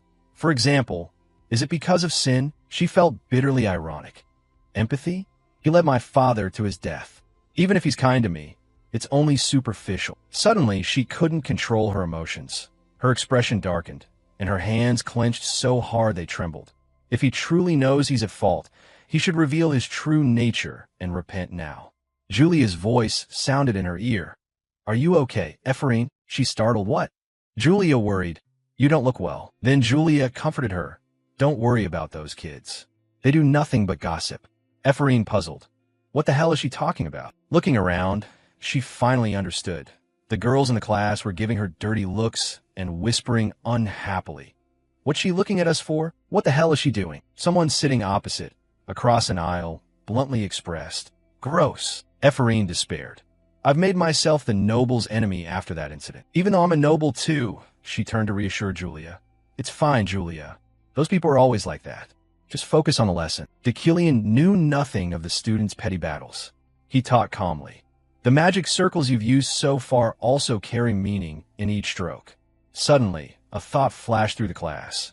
"I've heard Decilion's lessons are very different." Decilion demonstrated a small spell himself. This fire spell can change color by adding 2 strokes to the circle, because those 2 strokes determine the flame's color. He took out a book. "That's what we'll be learning today." He opened the book, faced the class, and said seriously, "A stream of fire." The narrator appeared, explaining that Ephraim's thought was mistaken. In fact, Decilion's lessons are a way for him to show off as a professor. Now, it's Kim Decilion's, recreating beauty with mana. The narrator emphasized the effect of Decilion's teaching. He explains with deep insight, which is shocking to new students in the lecture hall. The narrator suddenly mentioned Sylvia. The same with Sylvia. It turned out the one mentioned was a beautiful girl with golden hair, who lost interest in study because of her talent. Decilion continued to demonstrate another spell. As you know, this magic circle summons water. Then he combined it with the earlier fire spell. However, if you combine this with a fire spell, immediately a brand new spell is created. It becomes like this. Sylvia was extremely surprised, and Ephraim was no exception. Watching the stream of fire winding through the air, the students panicked. It really turned into a flow. Fire flowing like water. Sylvia gasped in horror. Impossible. She couldn't believe it and looked at Decilion. I didn't expect his lesson to be so theoretical. The narrator reappeared, vividly describing in detail. Most mages called geniuses use intuition to cast spells. For them, theory is like a mold. If every mage prioritizes theory, all spells would be shaped by the same mold. The narrator advised, if you focus too much on theory, there won't be time to practice spells. Trying to understand every spell through theory isn't effective. The narrator gave an example. Struggling in training. This is the paradox of magic. The scene shifted back to Deculion.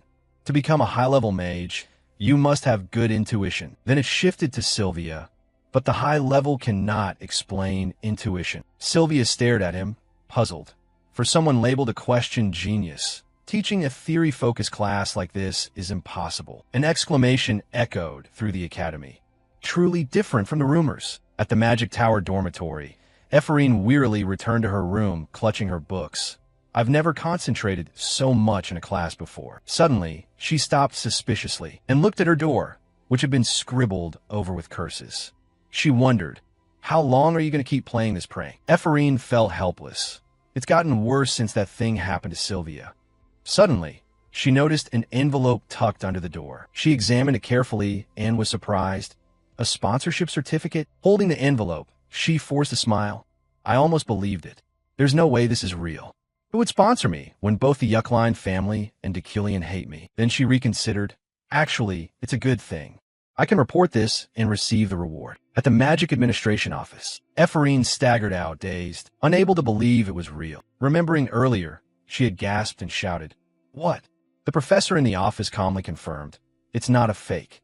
The seal is real." Ephraim still couldn't believe it. "Are you joking?" Yet now she happily covered her face.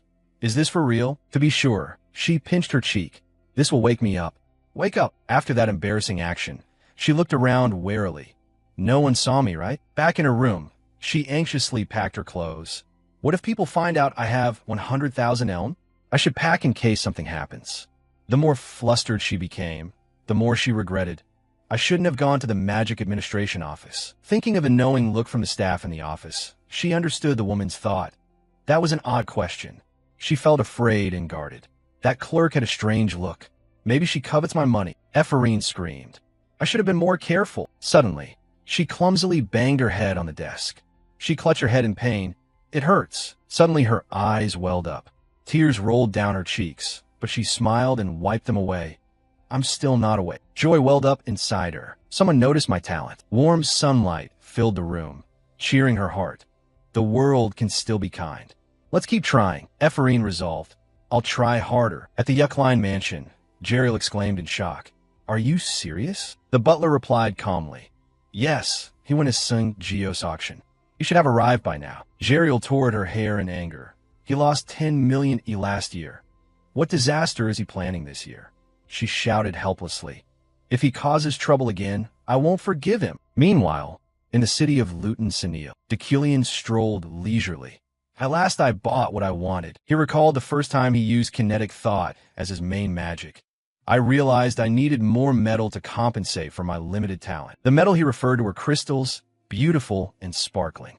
Now the items I always carry are made of steel and wood, but that's only a temporary solution. He opened the door and stepped into the waiting room.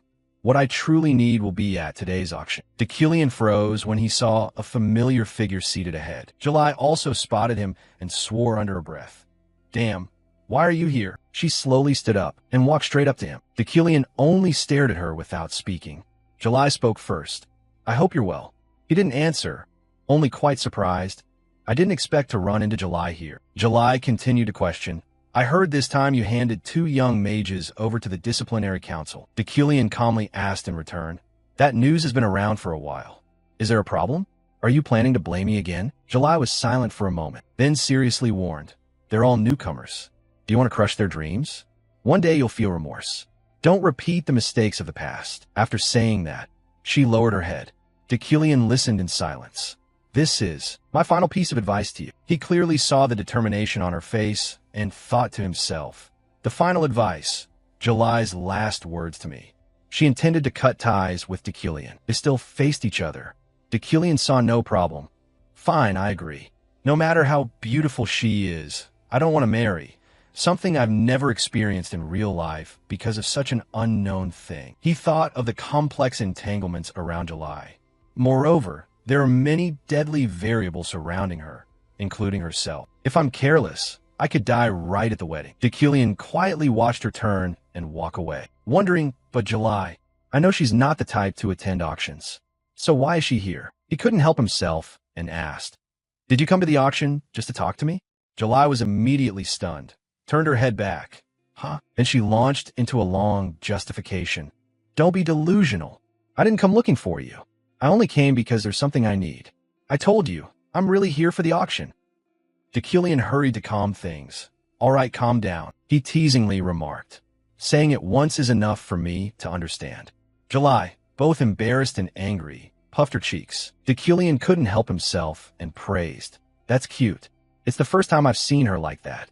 July sulked and turned away. "Because you misunderstood first, that's why." Suddenly, he noticed something odd. "Wait, what was that feeling just now?" "I was thinking about how dangerous being with her would be in," Deucalion worriedly recalled. "Was I influenced by Deucalion's emotions? I was very careful not to let personalities merge." At that moment, an announcement sounded through the magic orb to all Sung Jio's guests. The auction is about to begin. Even when it started, he remained lost in chaotic thoughts. Something's off.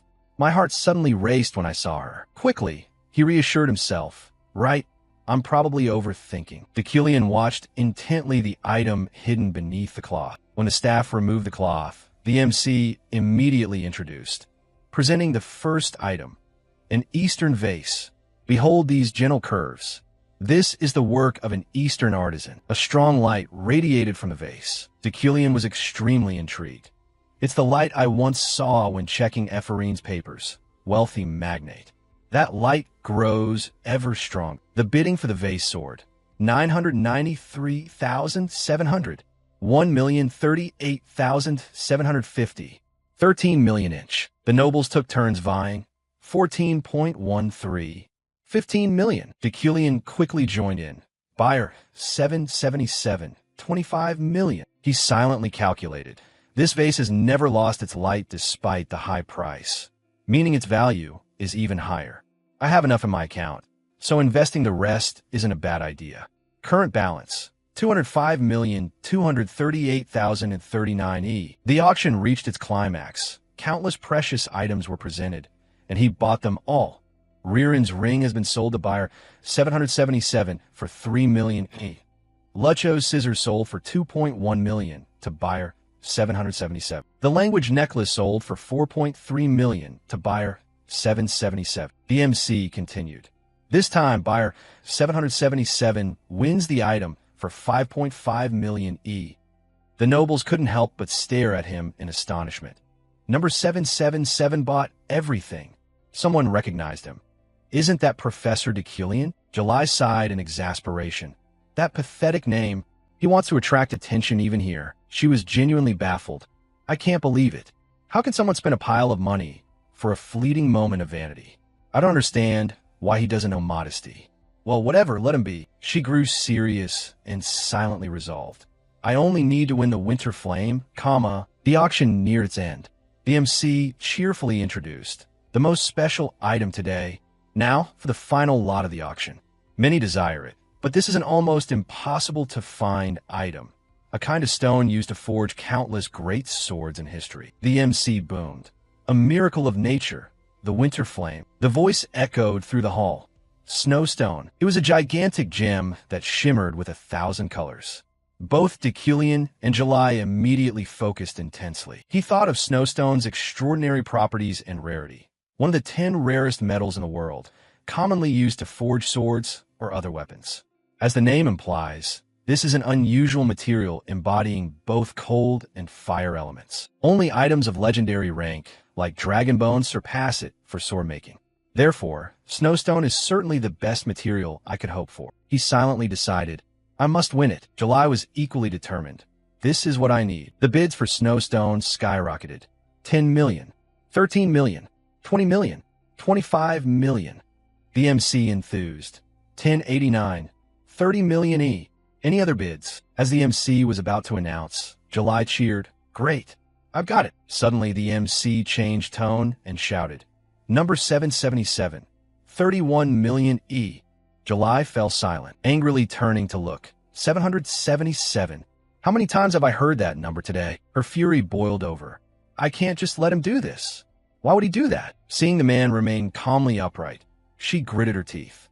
The duel between Deucalion and July began. 1089. 32 million E. 777. 33 million E. Someone leaned close, curious, and asked. He wants Snowstone to make a sword. Probably to gift his fiancée, right? Then they wondered. But if he wants to give it as a gift, she could just buy it herself. He must really love his fiancée. Deucalion startled and looked over, quickly realizing, I'm bidding against July? He hesitated. She must also be interested in Snowstone. If I take it, she'll hate me, but I need it. Seeing the determination in her eyes, he considered Snowstone's rarity. This is its first appearance in 3 years. Who knows when there will be a second chance? Deucalion worried. I might be in danger. However, he still chose to confront it. The two stood facing Snowstone. Deucalion resolutely said, I will definitely win it. The MC's voice rose one last time from the auction room. 42 million eln, the owner of the Snowstone magic, or is, the MC clearly announced. Guest number 777. Immediately, the stands erupted in applause. The nobles buzzed. How exciting. Professor Deucalion won it, didn't he? This auction might be the most dramatic I've seen. They didn't notice July's strange mood and continued. And he also got what he wanted. They didn't know the truth, but confidently said, Lord Frieden will be delighted. Professor Deucalion worked hard to secure a gift for his beloved. They didn't know the truth, but confidently said, Lord Frieden will be delighted. Professor Deucalion worked hard to secure a gift for his beloved. They didn't notice July's odd mood and continued. And he has obtained what he wanted. July was furious, gritting her teeth. Once again, it's happening like last year. She was deeply upset. I don't want this. She recalled Deucalion arrogantly unwrapping the pile of red earth gem jewelry before her with satisfaction. I could give you all of this. And if you want, I can buy more. I'll do anything for you. July suffered immensely. The engagement day was the worst day of my life. Just looking at Deucalion's triumphant face, I could guess his thought. This will win her heart. Look how grand I am. She found it ridiculous. That's what I remember him seeming to say then. She stared at Deucalion as he flaunted his wealth. All I feel is humiliation. She said nothing, only wondered, does he know? She remembered their meeting. What I truly wanted from him. At that moment, she turned and left without hesitation. So I ruined the engagement myself. But things didn't go as I hoped. Deucalion's angry face was vivid in her mind. But that wasn't all. The noble's gossip targeted her. She tries to be strong, but in the end she falls into Deucalion's arms. I heard she became captain of the knights by begging him. She knew well. No need to ask who spread the rumor that ruined my image. She was furious, grinding her teeth. Does he think I'll take revenge, that idiot? Her hand clenched so tightly it trembled. He's someone I can never love, no matter how hard I try. Back in the present, as she was about to stand and leave, she suddenly bumped into Deucalion standing right behind her. He calmly asked, Do you want the entire Snowstone? July couldn't help but be angry. How much longer will you insult me? She wanted to retort, but before she could speak, he went on, I'm sorry. July was stunned. What? He patiently repeated, then turned to leave. Please forgive me right now. July stood frozen, stunned. Even as she went outside, she still didn't understand. What was that? Why did he apologize? Because he won the Snowstone? The Deucalion I know would never apologize. Suddenly someone called, July. She looked in surprise. Josephine? Josephine, eldest daughter of the Frieden family, July's sister, waved gently. Get in the carriage, dear. Late at night, the carriage carrying Deucalion arrived at the mansion gates. He still thought of July. I assumed she'd like the Snowstone, but perhaps she's angry with me. He was slightly surprised. The death variable still hasn't arrived. Inside, he wondered, how despicable must Deucalion be for her to try to kill him? The servants saw him and bowed respectfully in unison.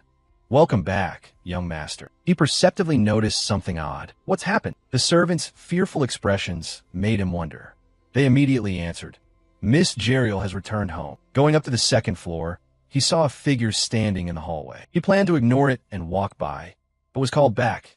That's our family's money. What did you take it for, teacher? He was quite surprised. I didn't think she had that much money. Have I always been so clueless? Decillion calmly explained. Don't worry. I only bought things that generate profit. Suddenly, Jeriel shouted, in a tone of fury. You treat me like a trash bin. Decillion turned anxiously. Oh no, I have a bad feeling. Sure enough, Jeriel's tears flowed as she asked seriously. Do you think I'm the one who will clean up your mess? Her mood seemed out of control. The family's finances are unstable. The workers and I must work non-stop to hold this business together.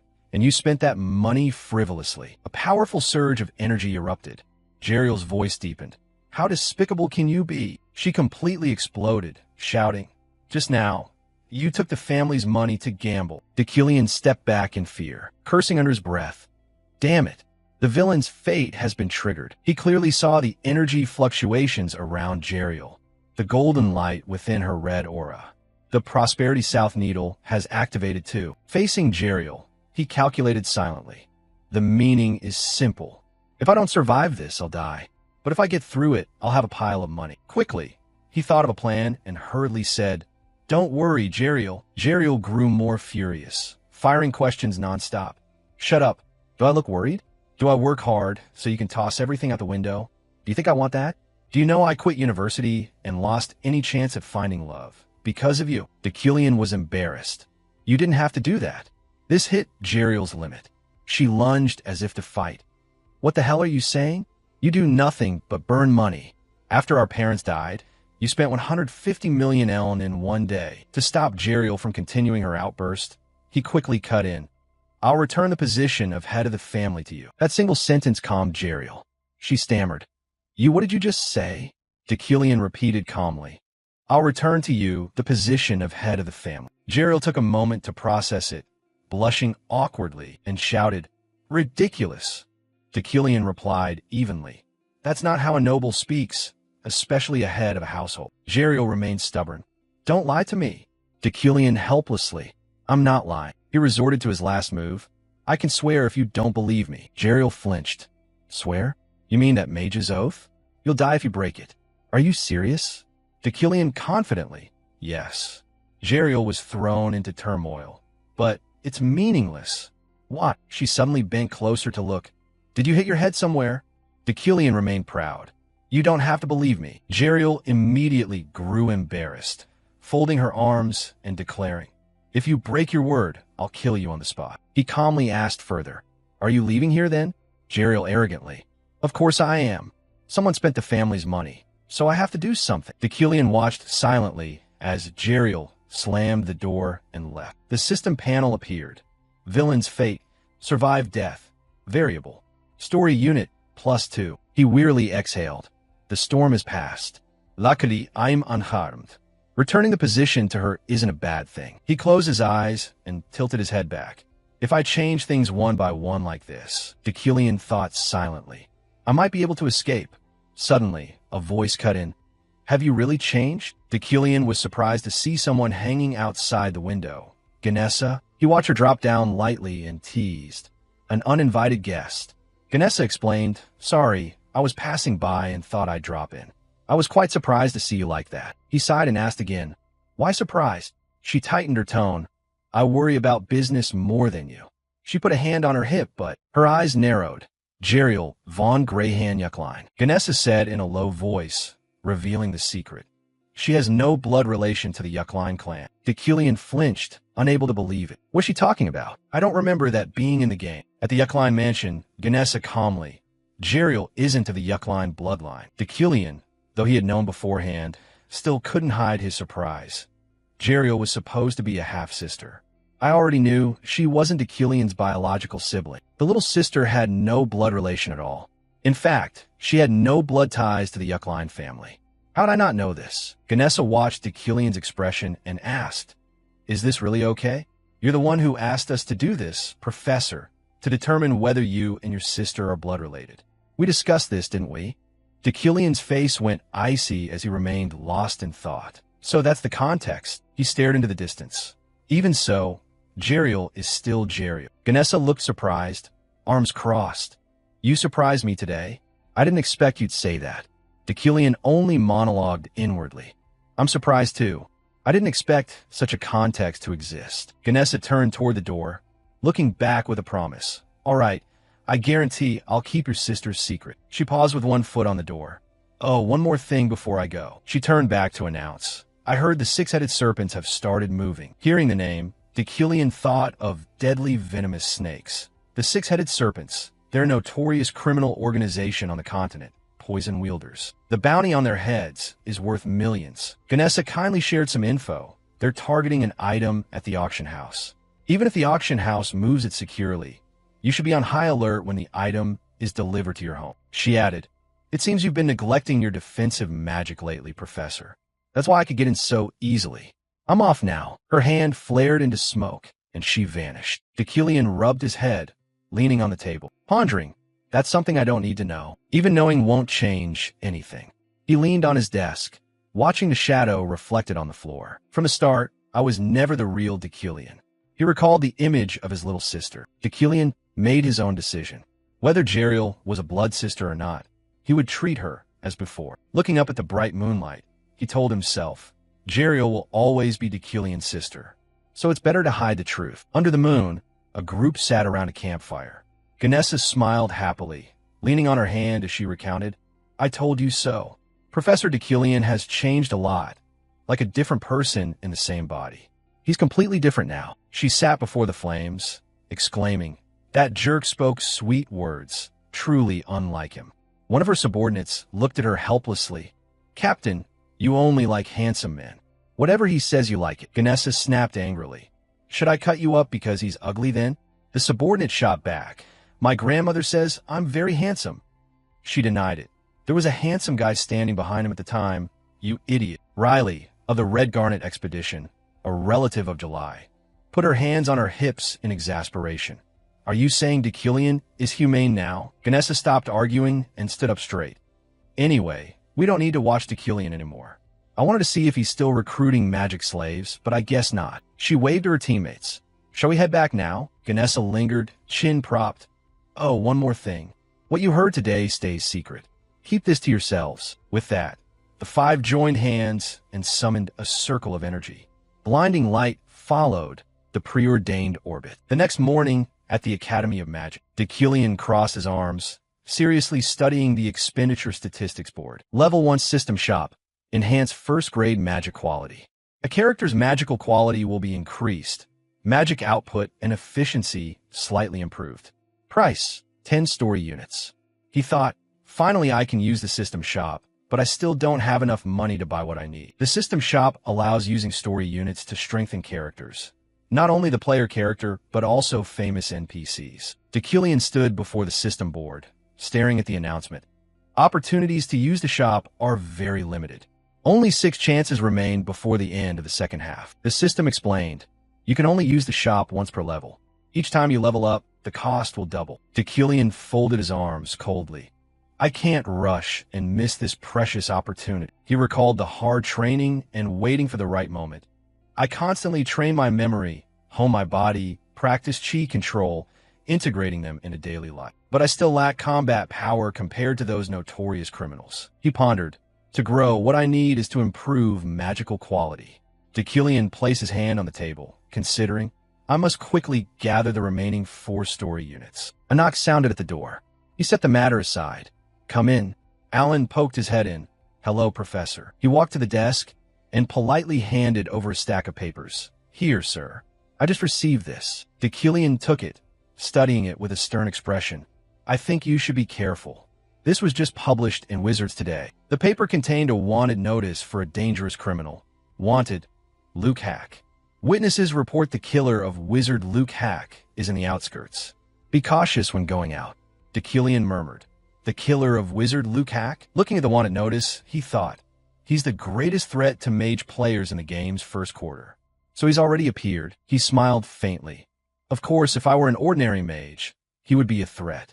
But now I don't have to worry anymore. He told himself, maybe this will help me earn a plot unit. Hopefully I'll meet him. Deucalion stepped away from the table. No need to worry about the witch killer.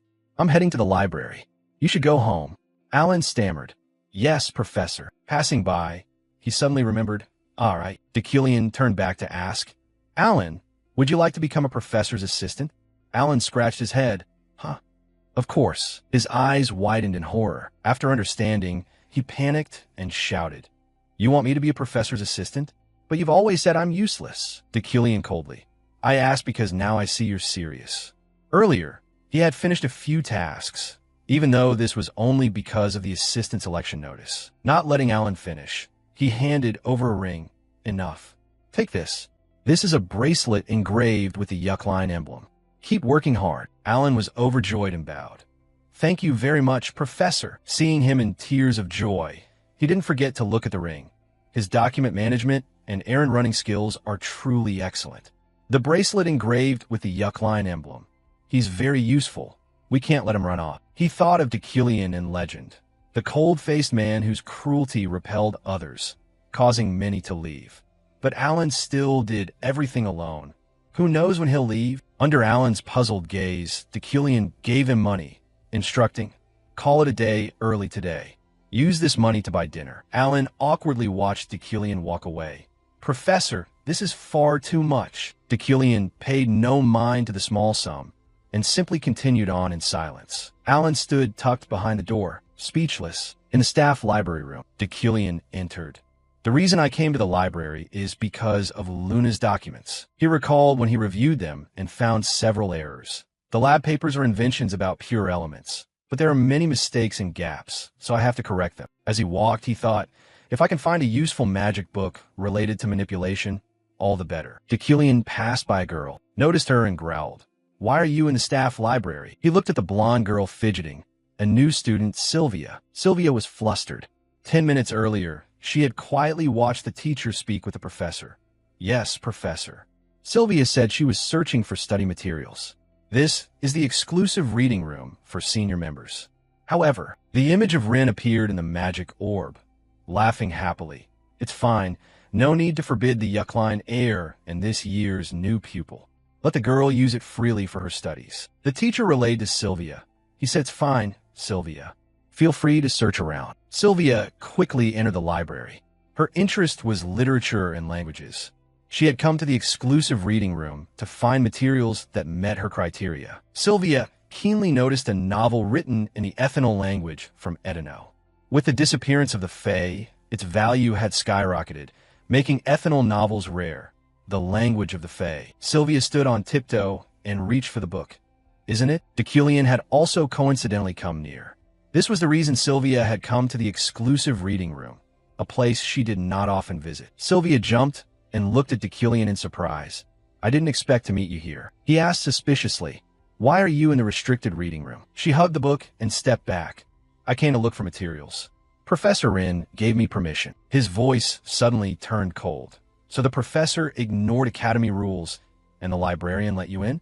If that's the case, they deserve discipline too. Sylvia flustered. What? Suddenly, the book in her hands flew up to Deucalion. He gently opened it. An Edino novel. You broke the rules just to find a romantic novel written in Ethanol? Sylvia blushed awkwardly, asking, how can you read Ethanol? Wait, that's not the important thing. He tossed the book back to her. You like literature and languages. I'll let it pass this time. Before leaving, he warned, however, if you come here again without proper permission, I will discipline you.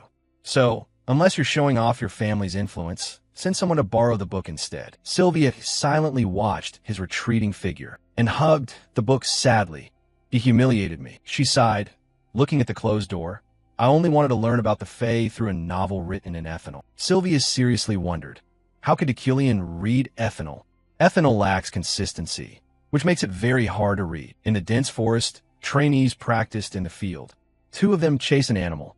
Hey, I'm going that way. Don't let it get away. Another group studied herbs. Redel exclaimed to Rin. This is their first field experience. They're so calm. Hack-Sun smiled, wiping sweat. Training must stop at dusk, but I'm proud of them. Deucalion silently observed the surroundings, recalling the area's features. Hack-Sun is far from the academy, significant, and has strict security with a magic tower. The forest is a training ground for students and a rich store of magical materials. He thought of the terrifying monsters. The risk of attacks by monsters and poisonous creatures is very high.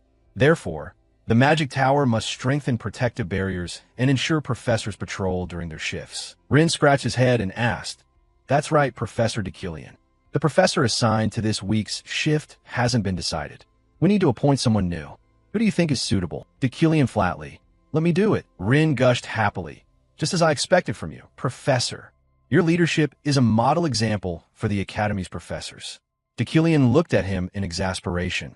"I'm not doing it for such noble reasons." Suddenly, the system displayed a notification. Side quest, The Shadow of the Magic Tower. Plot unit. 1. Additional title reward. Dekillian warily looked in one direction. Something is pulling me over there. That's probably why I accepted the side quest. He worried. What is about to happen on this mountain? It could turn the game into a horror genre at night. At the same time, Rin urged the students, "Everyone, start packing up." The trainees politely bowed. "Goodbye, Professor." He replied, "All right, see you at home, everyone." 9 hours later, at a cafe near the Magic Tower, cold, delicious ice creams were displayed on the table. Exclamations rang out. "They're so pretty. Too pretty to eat, and they look so tasty." Someone asked, "Did you really buy these for us?" Smugly puffing up, "Of course, eat up." She happily, "Now I have 100 million elm." She emphasized, "It's on me." Julia clapped happily, excited. "I've submitted the club formation plan. It will be approved soon. This is our first gathering." The classmate opposite quickly replied, "I just hope others won't be too hesitant. There aren't many sign-ups." Julia reassured, "Don't worry. As long as we run the club well, people will join." Julia changed the topic. "I heard there was training at Haxon today?" Her eyes sparkled as she looked at her ice cream. "That's right. 50 volunteers, though many accidents happened there." Suddenly, a loud explosion drew everyone's attention. The group scrambled, panicked, searching for the source. Julia shouted, "Did you hear that?" She hurriedly replied, "You did too? Where did it come from? We need to check." They anxiously ran off. Suddenly a terrified scream rang out. "Save me." Julia urgently pointed, "Over there." Very quickly, she realized something was wrong. "Wait." Julia reached out in fear to stop them. "Something's not right. Stop right there." She turned back in confusion. "What did you just say?" Before she could finish speaking, she found herself in an empty place. "Where is this?" "I was just on the street." The cry for help sounded again. "Save me." She was startled. "Right? Someone's calling for help." She shouted, "Where are you?" "I'm coming to help." The person quickly answered, "Here." She ran up to the loose-haired girl in front of her. "Are you okay?" Suddenly she froze, eyes wide with horror. The other girl, caked in blood, screamed miserably. "What the hell?" She clenched her hand and cast a spell. "Someone's attacking." She halted when a calm foot appeared in her line of sight. She looked in surprise at Dekillian. Irritated, she demanded, "Professor, did you just attack that woman? How could you assault a civilian?" He coldly remarked, "Open your eyes and look again.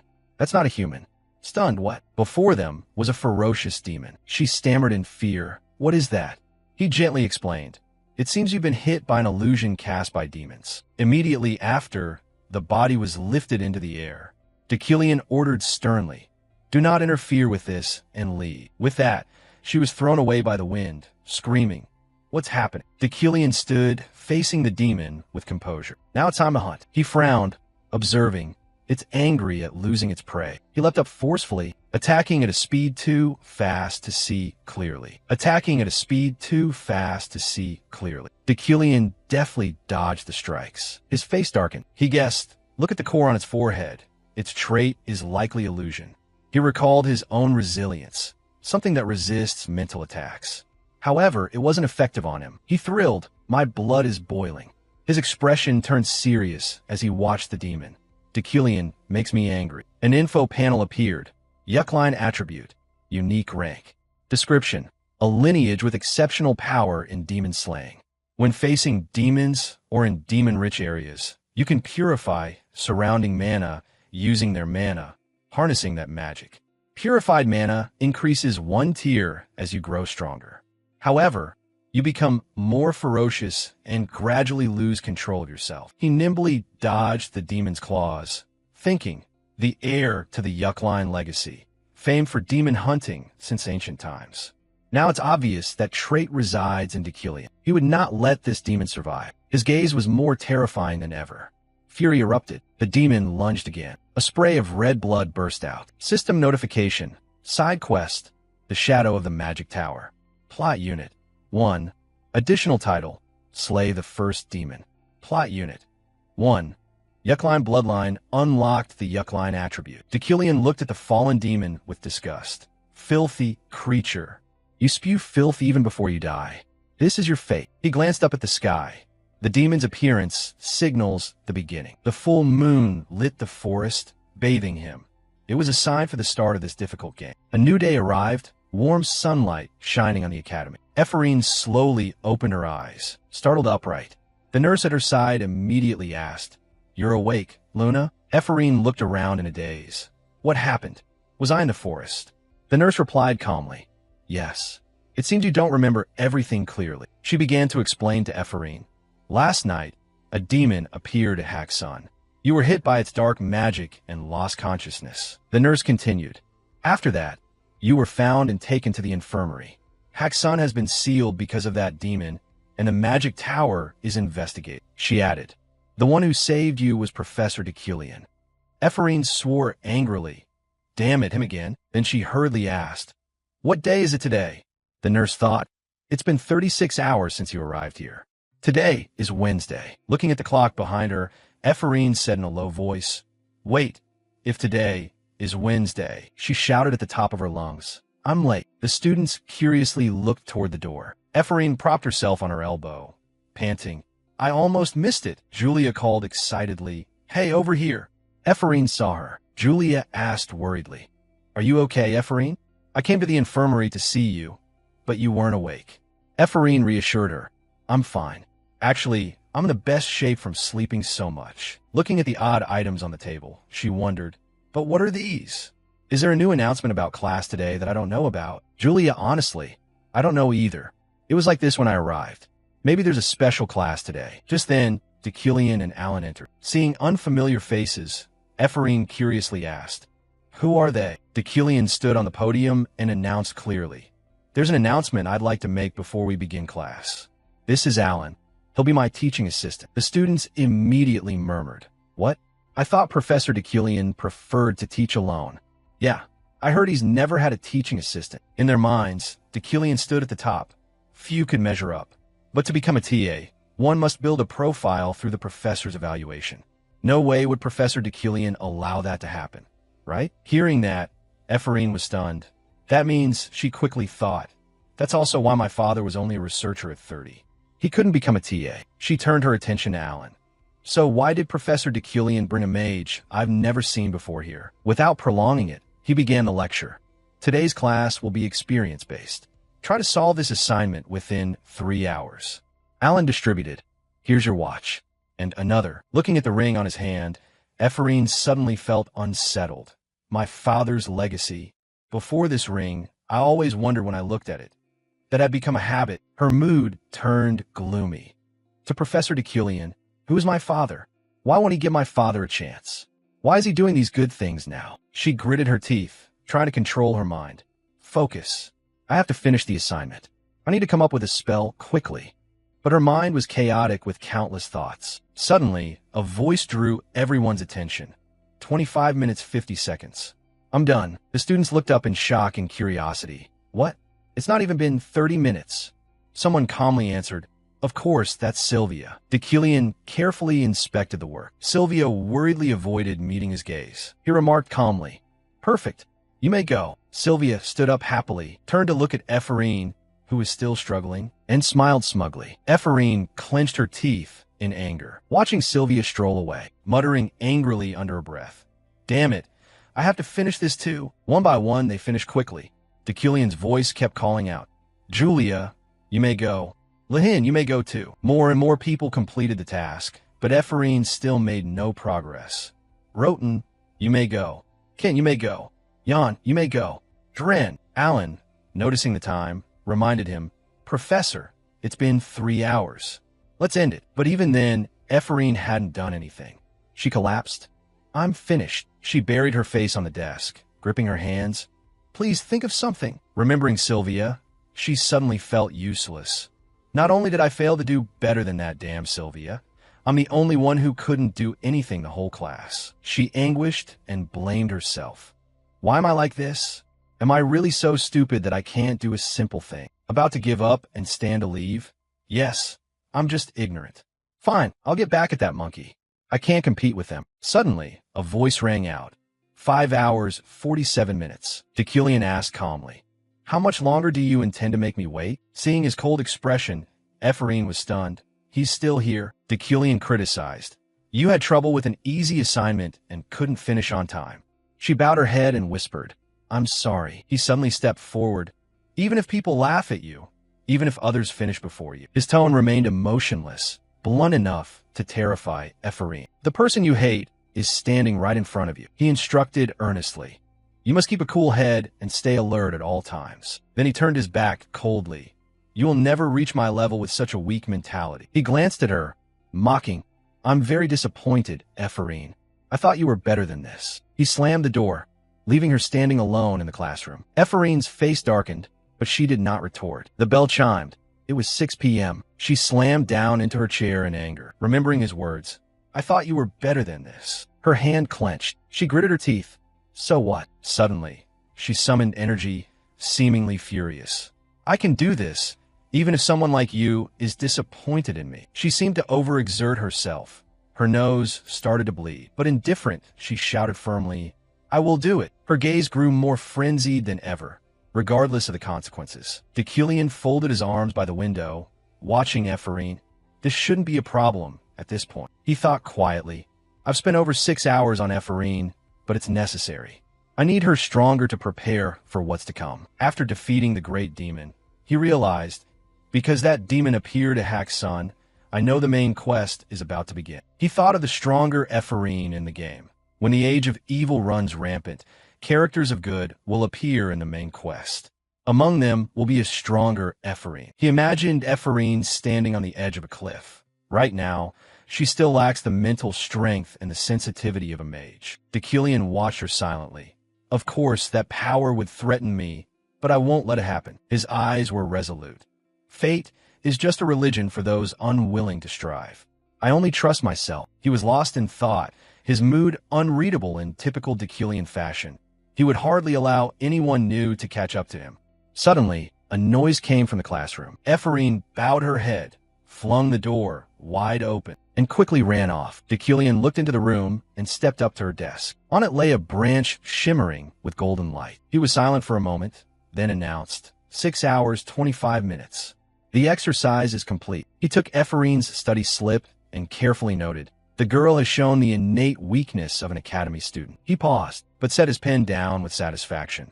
This result is worthy of contesting for first place. The system board appeared. Side quest completed.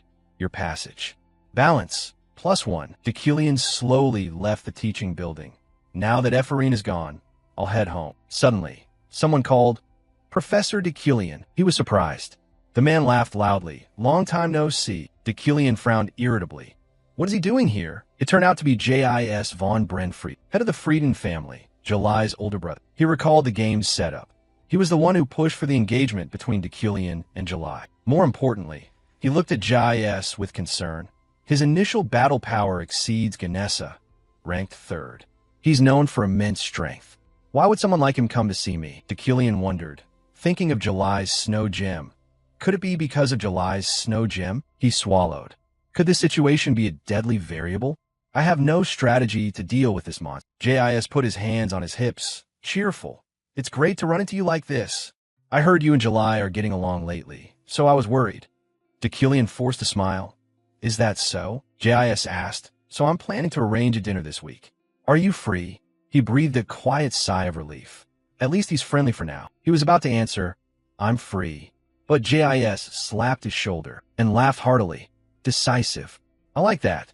I prepare the dishes you like. So, come. I've arranged it, so it will be perfect. He suddenly grew cold. Then see you later, Professor Deucalion. Helpless, he watched Jesus' arrogant back as he strode away. He didn't give me a chance to refuse. He frowned, wary. Rather, he made it impossible for me to refuse. He knew J.I.S. well. He puts the family above all else. Who knows what would happen if I disrupted his plans? He sighed. It seems I can't cancel this appointment. The next day, at the Frieden house, July shouted angrily. I don't want to. J.I.S. asked. Why are you opposing this so much? July snapped. We hate each other. Besides, I'm busy training cavalry. I don't have time to see him, JS calmly said. Are you sulking because someone took the snow gem? July immediately denied it. Sulking? Don't be ridiculous. A figure silently watched the quarrel. JS tried to persuade her. Why would he want a metal used only for forging weapons if not for you? But July rolled her eyes. If he intends to give me a sword, she gritted her teeth. Then I'll call off the engagement immediately. JS clenched his teeth so hard the veins stood out, unleashed a powerful burst of energy to overwhelm her, warning. July, think carefully, he scowled.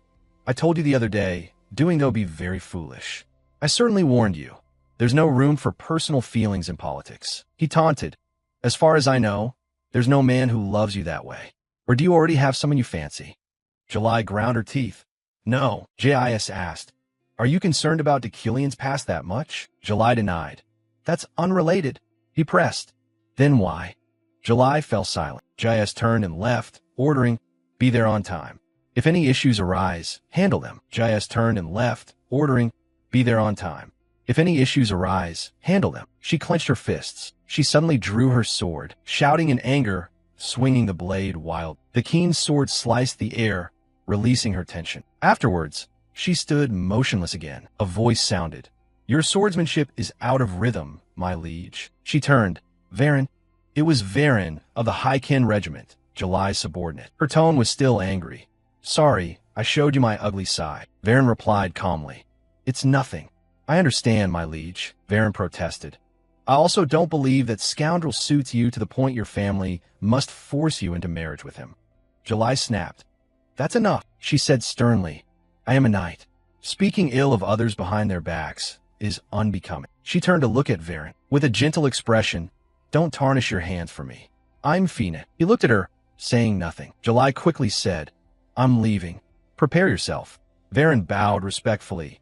Yes, my liege. But his eyes revealed a cruel intent. Watching July's departing figure, he thought, my liege. He scrutinized her face. At last I found the solution to this torment. I found a way to prove my loyalty as your subordinate. He coldly stroked his sword. This is something only I can do. Decilian strolled under the sunlight, unaware someone was targeting him. I will make you happy, my liege. At the Council of Elders, a deep voice rang out. They say a demon has appeared at Haxun, the voice recounted. At first, the mages had to use secret arts to block its malice. If the demon reappears, we must act immediately. Seated at the center of the council table, the old man clasped his hands and ordered, send a letter to the 12 archmages. A letter was quickly prepared to deal with the matter. In the magnificent mansion, Decilian sighed tiredly, finally finished sorting the auctioned items. He recalculated, I can use Ririn's ring. It restores mana faster. The Nga necklace stores mana. The rest I'll put in the cellar per Ganessa's suggestion. No need to worry about theft. Suddenly he put his hands on his hips. Uneasy. However, there's one problem. He looked helplessly at the giant snow gem before him. The most important thing is unusable. Decilian frowned, pensive. I know I can't use the snow gem right away, but it still won't budge, no matter how much willpower I use. The stone's light glittered blindingly. He wondered, is it resisting my mana? In the game it was priceless. I only admired it, never knew how to use it. If I melt it down, could I control it with willpower? Suddenly, he discovered something. It seemed he'd come up with a solution. He could look up its properties in the library. A memory of a sword flooded back. A sword tamed through communication. His eyes filled with determination. I must communicate with and understand this stone. He reached out to touch it. When Decilian's hand gently made contact, his face twisted in pain. Light emitted from the stone, enveloping him. Then he slowly withdrew his hand. The system board appeared. Insight gained. Plus 0.1%. Mana, 13,722,570 He despaired. It cost 2,000 mana to increase 0.1%. It'll take me years to tame it. Decilian wondered. Can I do better? Finally, he decided. Fine, set it aside. I should go out a bit. He looked at the wall calendar and saw a circled date.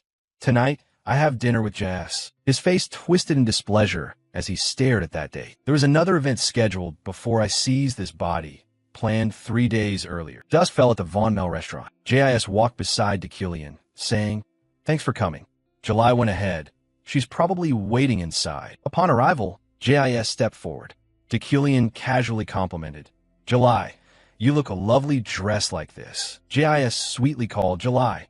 She wore a pure white evening gown and looked shyly at him. Decilion was immediately captivated as he pulled out her chair, thinking to himself, she usually wears armor. I didn't expect she'd be so beautiful dressed up. No wonder Decilion likes her. Just then, a voice rang out, drawing attention. Of course. Do you know how much effort she put in? JIS smiled. You're here too? The person cooed.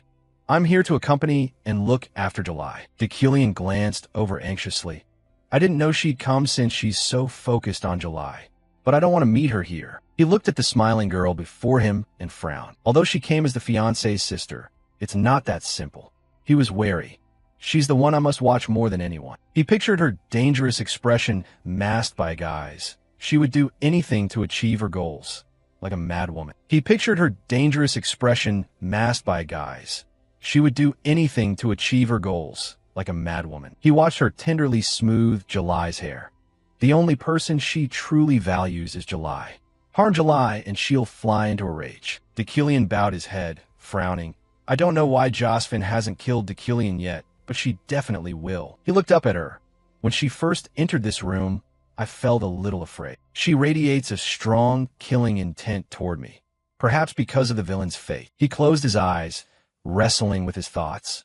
I can clearly sense her murderous intent. This death variable is very dangerous. I must show respect for July to get through it. At that moment, JIS interrupted. Let's get straight to it, Professor Decilion. When do you want to hold the celebration?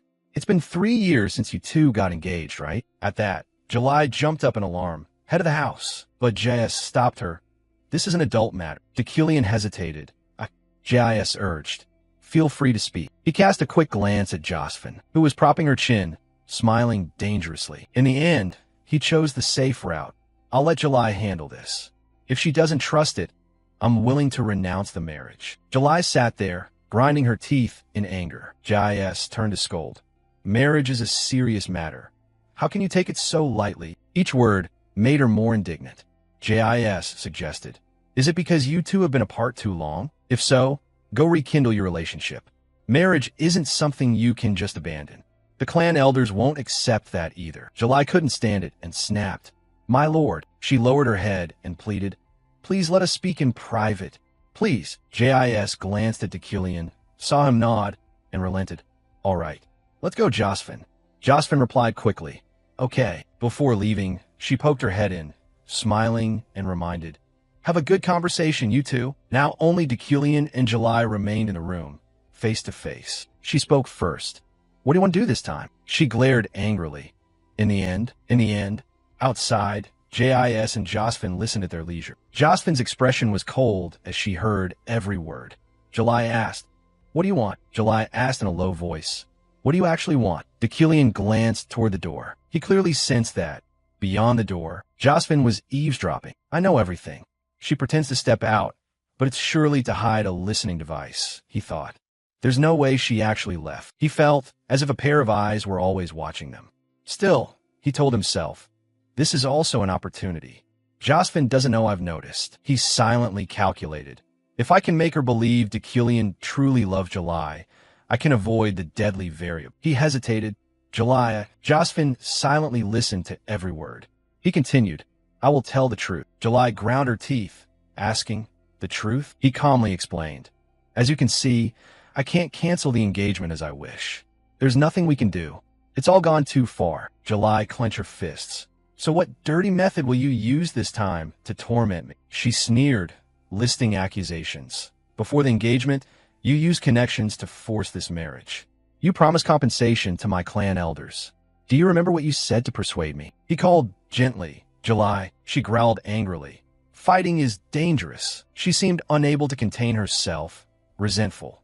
You forced me to abandon the Empire's will. You suggested I take over as captain of Second Kin, the unit managed by the Yuckline family.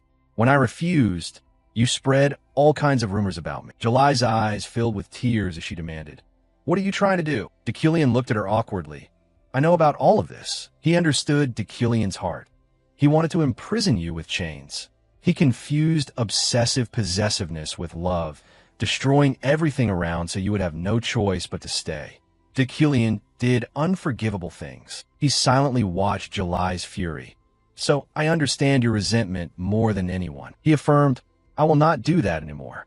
She quickly retorted, I don't believe you. He continued, admitting fault. I know I pushed you too far. July surprised, what? He bowed his head. I realized that what I did was wrong. She stared at him in astonishment. Decillion continued, but I wasn't acting alone. Your sister and brother also went too far.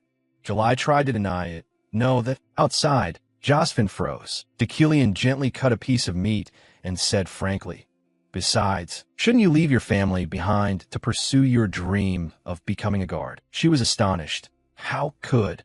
He explained, the Imperial Guardsmen aren't affiliated with any clan. They serve and protect only the Emperor. His voice was even, emotionless.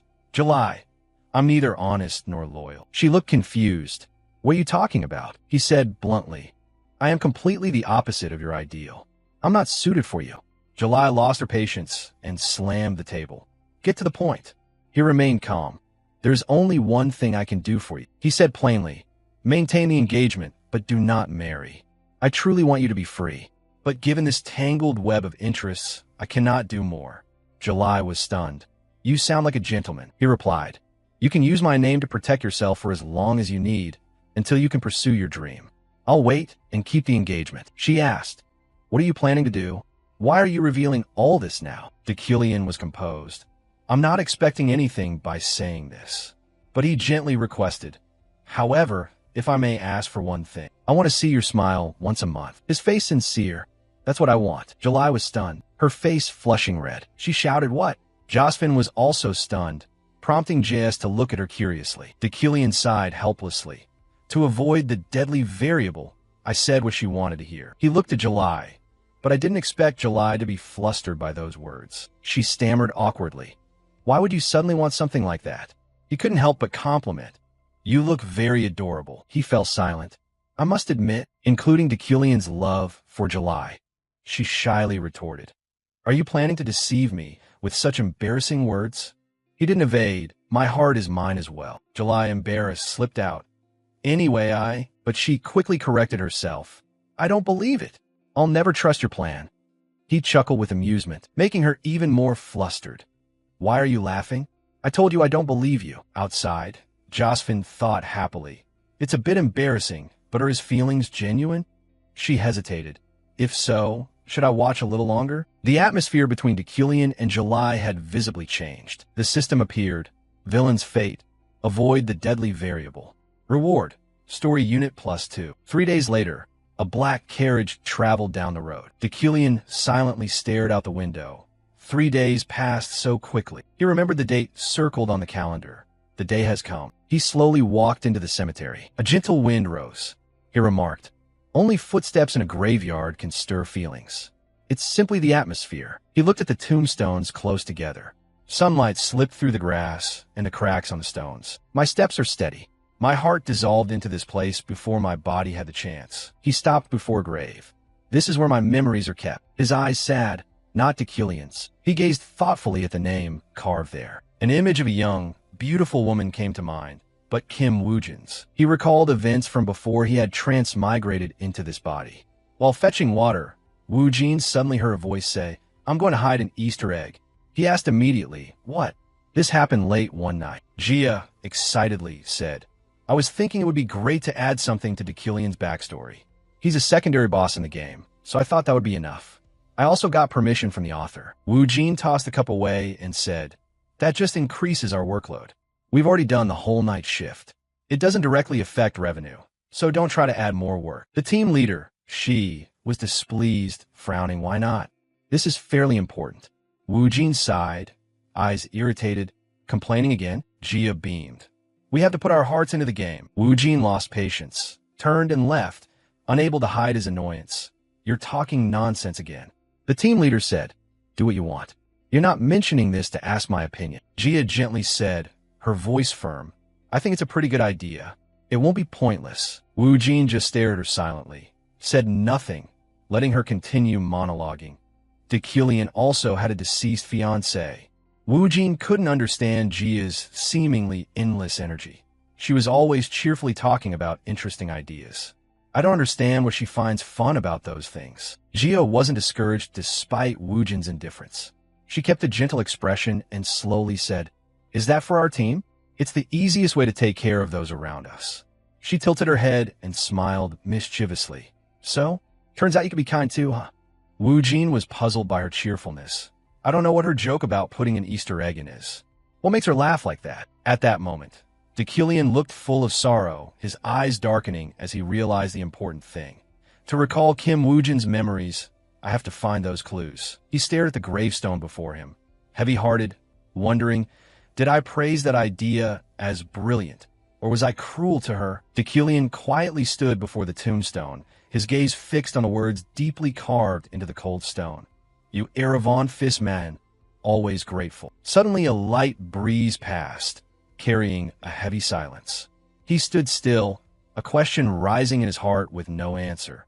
Why did she engrave her name on this tombstone? He fell silent, thousands of questions weighing on him.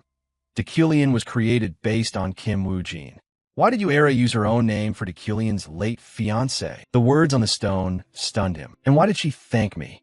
His eyes were mournful, his heart heavy. Dekillian knelt before the gravestone, his hands slowly tracing the cold surface, feeling every carved line. Without knowing when, his tears fell silently, soaking the cold stone. A single word filled his body with emotion. He placed his hand on the tombstone.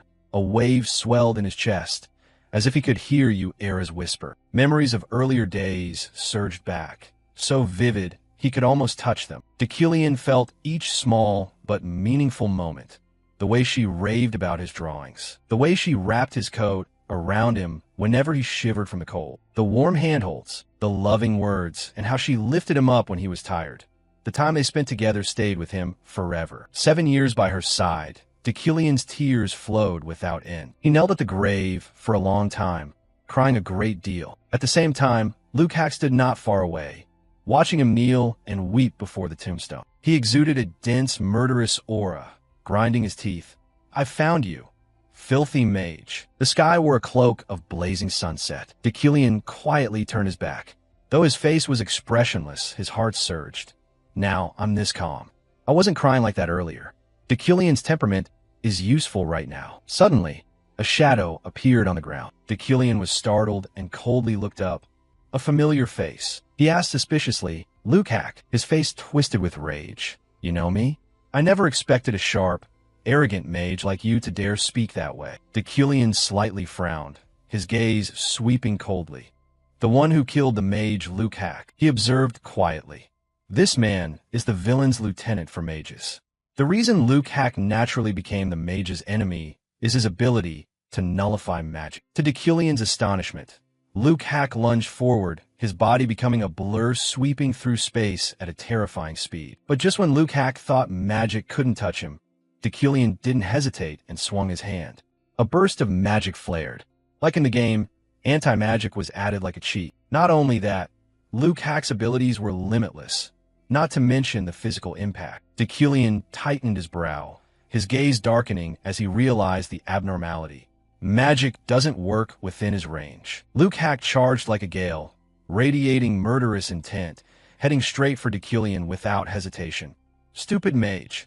Magic won't affect me. As the dagger's blade cut through the air toward him, Dekillian reacted immediately. His body shifted smoothly but decisively, stepping back just enough to evade the fatal strike. Lukac refused to accept defeat, gritting his teeth and attacking relentlessly.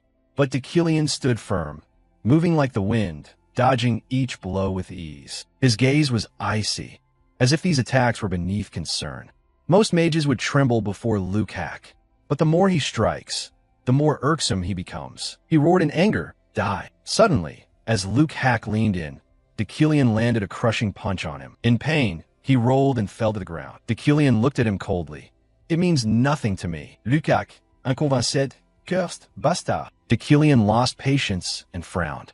Not wanting to waste time dodging, he struck him again, making him cry out in pain. Dekillian squinted as a memory flashed back. A few days earlier, he had managed to spend 10 story units from his balance to buy mana quality enhancement. He quietly looked at the bar embedded on the roof and murmured, "This increases mana control efficiency. Seems I need to adjust. I only wanted to lift it a bit. He looked at his hand, frowning. But now I release more force with the same amount of mana. A notification rang in his mind. Mana quality enhancement level 1 applied. You can release more mana than before. Mana feels easier to control. This gave him confidence. It seems to apply more broadly than I thought. He privately judged. I'll just continue daily life as usual then. Deucalion grabbed the pull-up bar, eyes wide in surprise as he saw it bend out of shape. He wondered, what is this? True, it's only a light enhancement, but it raises the quality of power. Back in the present, Lukac was no longer imposing. Lying flattened on the ground, the earth shattered. Deucalion stood there, his cold eyes sweeping the scene. Suddenly, an info panel appeared. Villain's fate. Survive indeterminate death. Balance, +2, Deucalion said coldly. I know. Mana quality enhancement also applied as a trait. He inwardly rejoiced.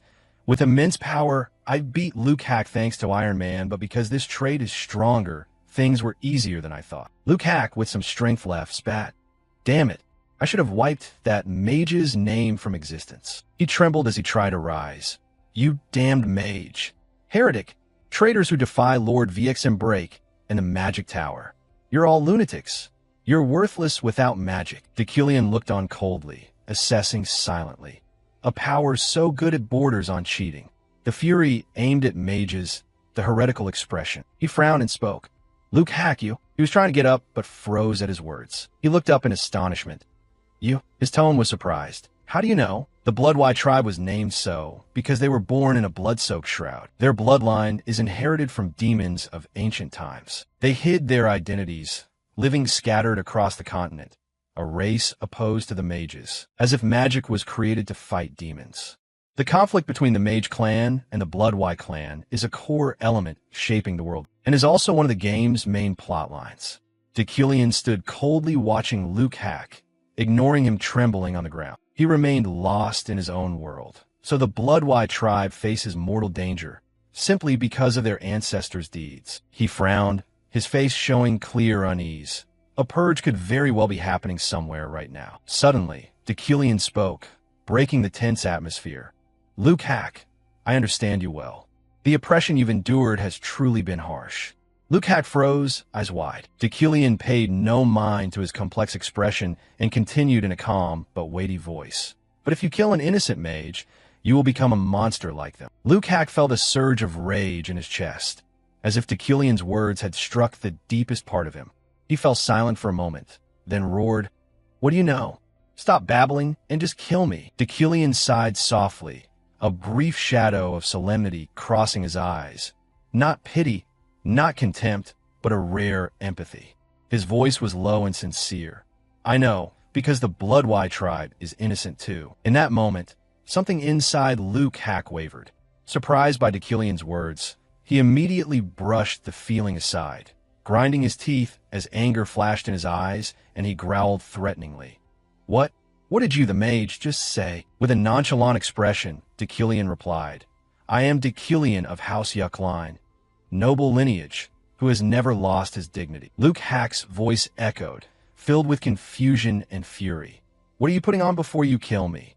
It's pointless. Deucalion remained calm, utterly ignoring Lukac's rage, and said slowly, The only time I lost my dignity was when facing a demon. His face was no longer serene. His deep eyes turned icy, suffocating anyone who met them. Lukac was astonished, his mouth gaping. Deucalion paid no heed to that look and continued. The Yuckline bloodline has hunted demons since ancient times. We go mad, as if we constantly expect to see demons. It's an instinct I cannot overcome. He suddenly asked, Did I lose my dignity and composure when standing before you? Lukac was surprised, not expecting him to ask, Deucalion's expression flickered with sadness. Or, did I hesitate when you provoked me? Without waiting for an answer, he asked again, Did I go mad like I had been on the verge of for so long? He affirmed decisively, You are human. Those words opened a new door for Lukac. He looked at him as if he were divine, worshipful. This is the dignity of a true noble. Lukac remained doubtful. You can trust me. Before he could finish, a group of people came running from afar, shouting loudly, Over here! Hurry up! Deucalion unexpectedly kicked Lukac square in the face. He had no time to guard, fell back, his nose spurting blood. Looking at Luke Hack lying on the ground, Deculian said coldly, "So stay there and surrender." The inspector stood at attention, saluted crisply, his voice authoritative. "I am Inspector Ropa," he exclaimed. "That was a vicious kick. Indeed, Professor Deculian. This damned killer. Should I give him a few more kicks?" Deculian casually, "No need, leave him." Hearing that, Ropa quickly replied, "Yes, sir." Deculian stretched out his hand and used magic to manipulate a nearby tree, shaping the small branch into a rope. As he handed the rope, Deculian instructed, "This one nullifies magic, so magical cuffs won't work. Use this iron rope to bind him." Ropa accepted it, surprised. "Huh? Really? No wonder he's good at escaping." "The magic radar doesn't work for that reason," Deculian asked in surprise. "But you arrived so quickly? Were you on patrol?" Ropa looked puzzled and suspicious. "We came after receiving a report." "Didn't you report it, Professor?" He hurriedly denied it. "Not me. Maybe someone heard the commotion and called it in." In another corner, someone hid, watching the conversation. Finished, Deculian coldly turned away. "Then I'll be going. Do your work." Ropa saluted respectfully. "Gudvia." As he started to walk away, he frowned slightly, a doubt rising. "Luckily, I handled it without bloodshed." Suddenly, a strange feeling swept over him, making him stop. At the spot still bearing that person's traces, he looked up at the sky, his gaze sinking into the infinite void, thinking silently, "I don't want to harm anyone." The next morning, Jeriel coldly reminded, "It's the first meeting in Bach in 15 years. At that moment, in the Yuckline Mansion's training room, Deculian held the scroll, surprised. "You came here in person just to bring me this scroll?"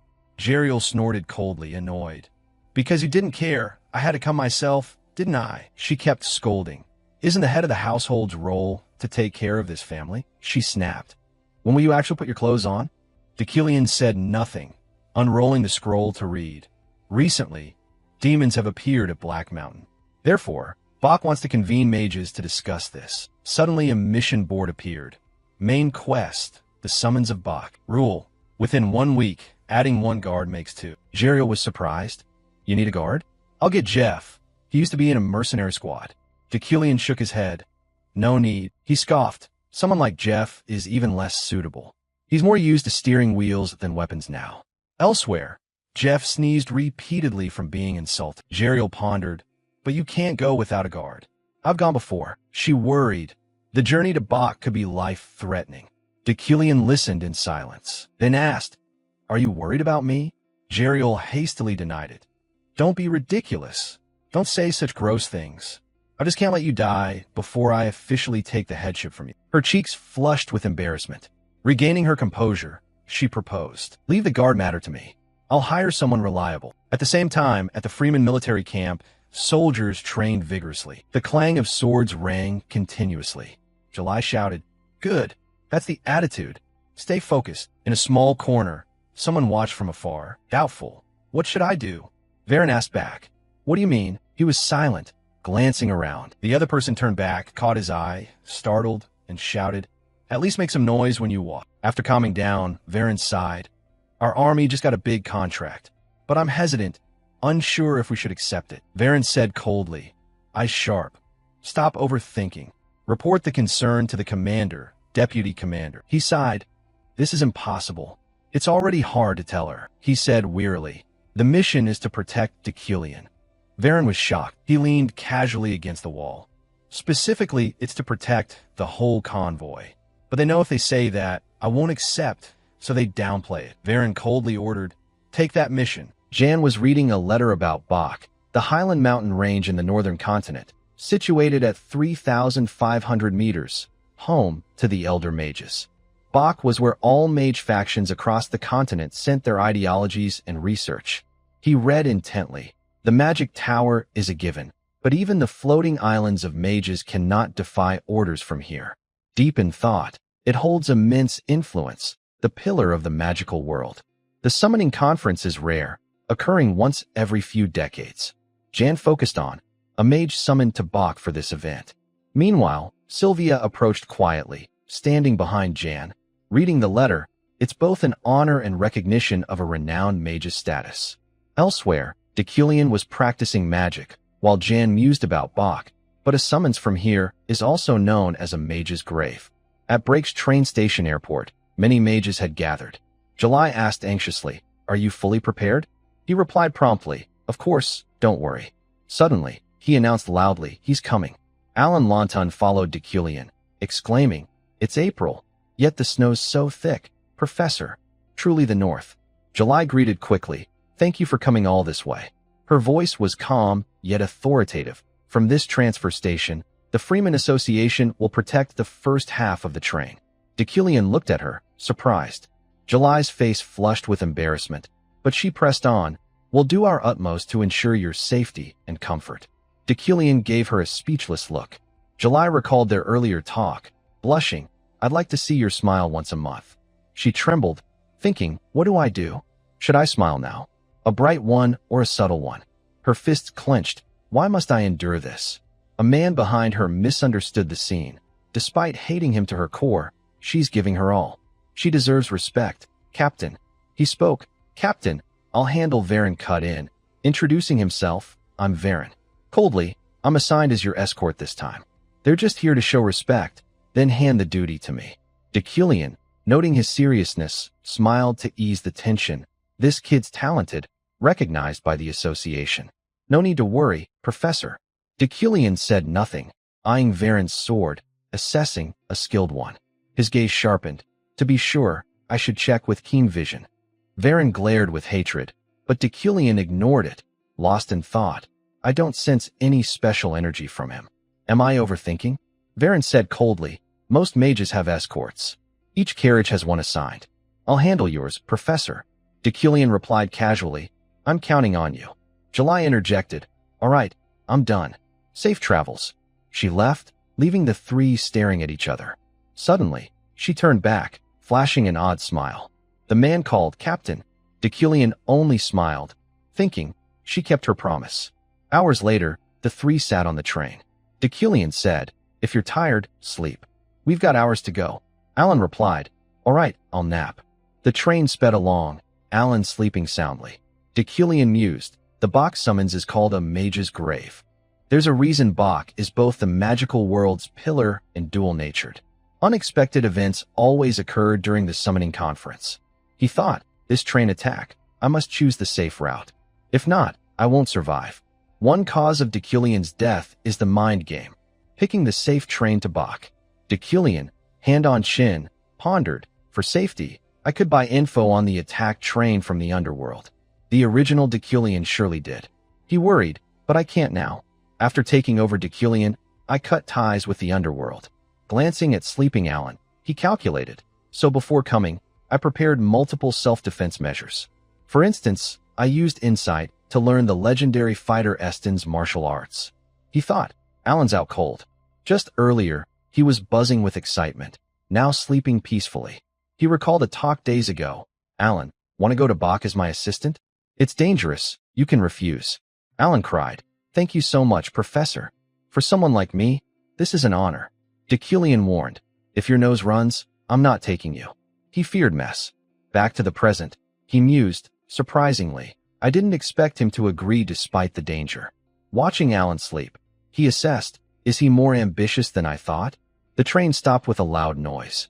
Passengers disembarked, leaving Deculian, Alan, and Varen. Deculian, hand on chin, thought, now at the final forest station, just Bach left. Nothing's happened yet. Did I pick the right train? Confident, I prepared thoroughly, but it seems wasted. His coat, trousers, and leather shoes, enhanced by Mina's hand, boosted defense. Before leaving, he'd enchanted his outfit, strengthening it with a master's skill. Suddenly, something above caught his eye. A system panel read, "Steel-tipped darts, performance enhanced by Mina's hand." He'd reinforced steel-tipped wood in the carriage, even enchanting Alan's cloak for durability. Frowning, annoyed, "I've used Mina's hand so much, my mana's nearly gone. Should I use it elsewhere? Such a waste." The thought didn't linger. No preparation is still preparation. Best if nothing happens. Deculian silently prayed for peace, hoping all stayed calm. The train sped along the tracks when an explosion suddenly erupted. The image of the locomotive became vivid.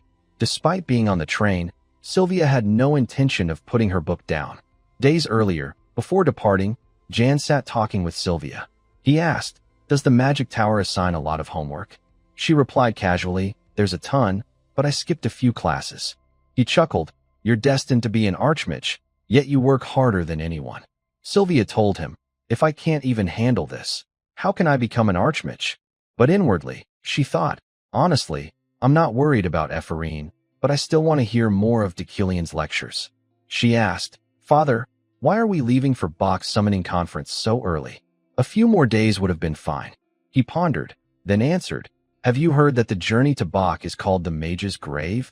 She replied, "I thought that was just a ghost story." He shook his head, "It's not." His words surprised her. Jan explained, "Every time there's a summons to Bach, some mages die. 15 years ago, 11 perished." Sternly, being summoned to Bach has long signified a prestigious family. If you're chosen among the 20 families and attend, your family's name is etched in history. He warned, but families summoned who don't attend are erased from the list forever. There's a rule. A new family replaces the vacant spot. Jan asked Sylvia, "What's the easiest way to bring down prestigious families?" She stammered, "I don't." He continued, "Exactly." He explained, "The journey to Bach is like thin ice. Those craving prestige die for their ambitions." Sylvia grew fearful. He went on, expression unchanged, "That's why we're rushing. I got word of a plot to attack the next train. Bringing you, I'm being as cautious as possible." Sylvia's face fell, worried. He added, "But if this leaks, it'll cause trouble." He thought, "I should explain so Sylvia faces this world's cruelty." Jan asked, "Among the 12 traditional families, which one always upholds tradition?" Sylvia, unsure, questioned.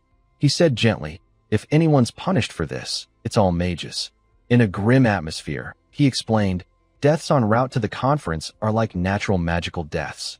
The scene shifted to the train, where two men sat, one reading, the other asleep.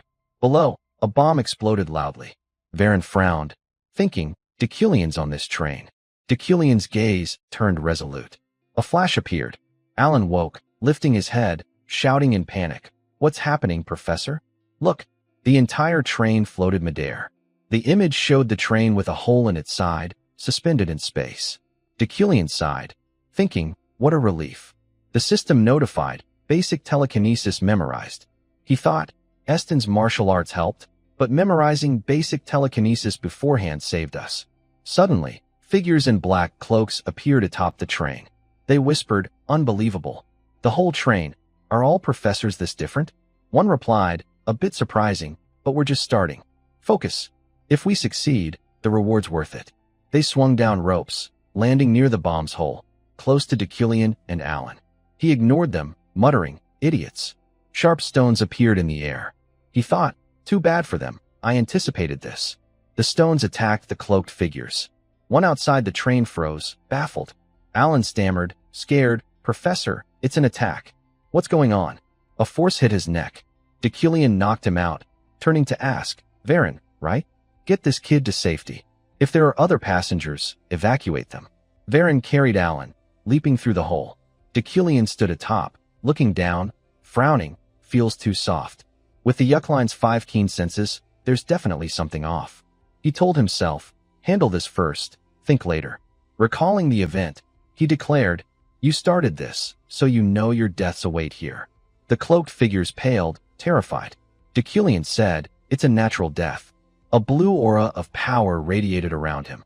A hand appeared near Alan. Varen set him by the tracks, looking up. The train was enveloped in blue light, littered with the cloaked figures' bodies. Decilian sat on a sofa, blood splattered on him, panting, "More exhausting than I thought." He eyed the figures, thinking, "Mitigating the blast and fighting drained my mana." His hand trembled. The system reported, "Mana, 10/3, 657. Varen rushed in. "I've moved the remaining passengers to safety." Decilian praised, "Well done." But his gaze was pensive, noticing something. Varen thought, eyes glinting darkly, "This guy. His looks different now."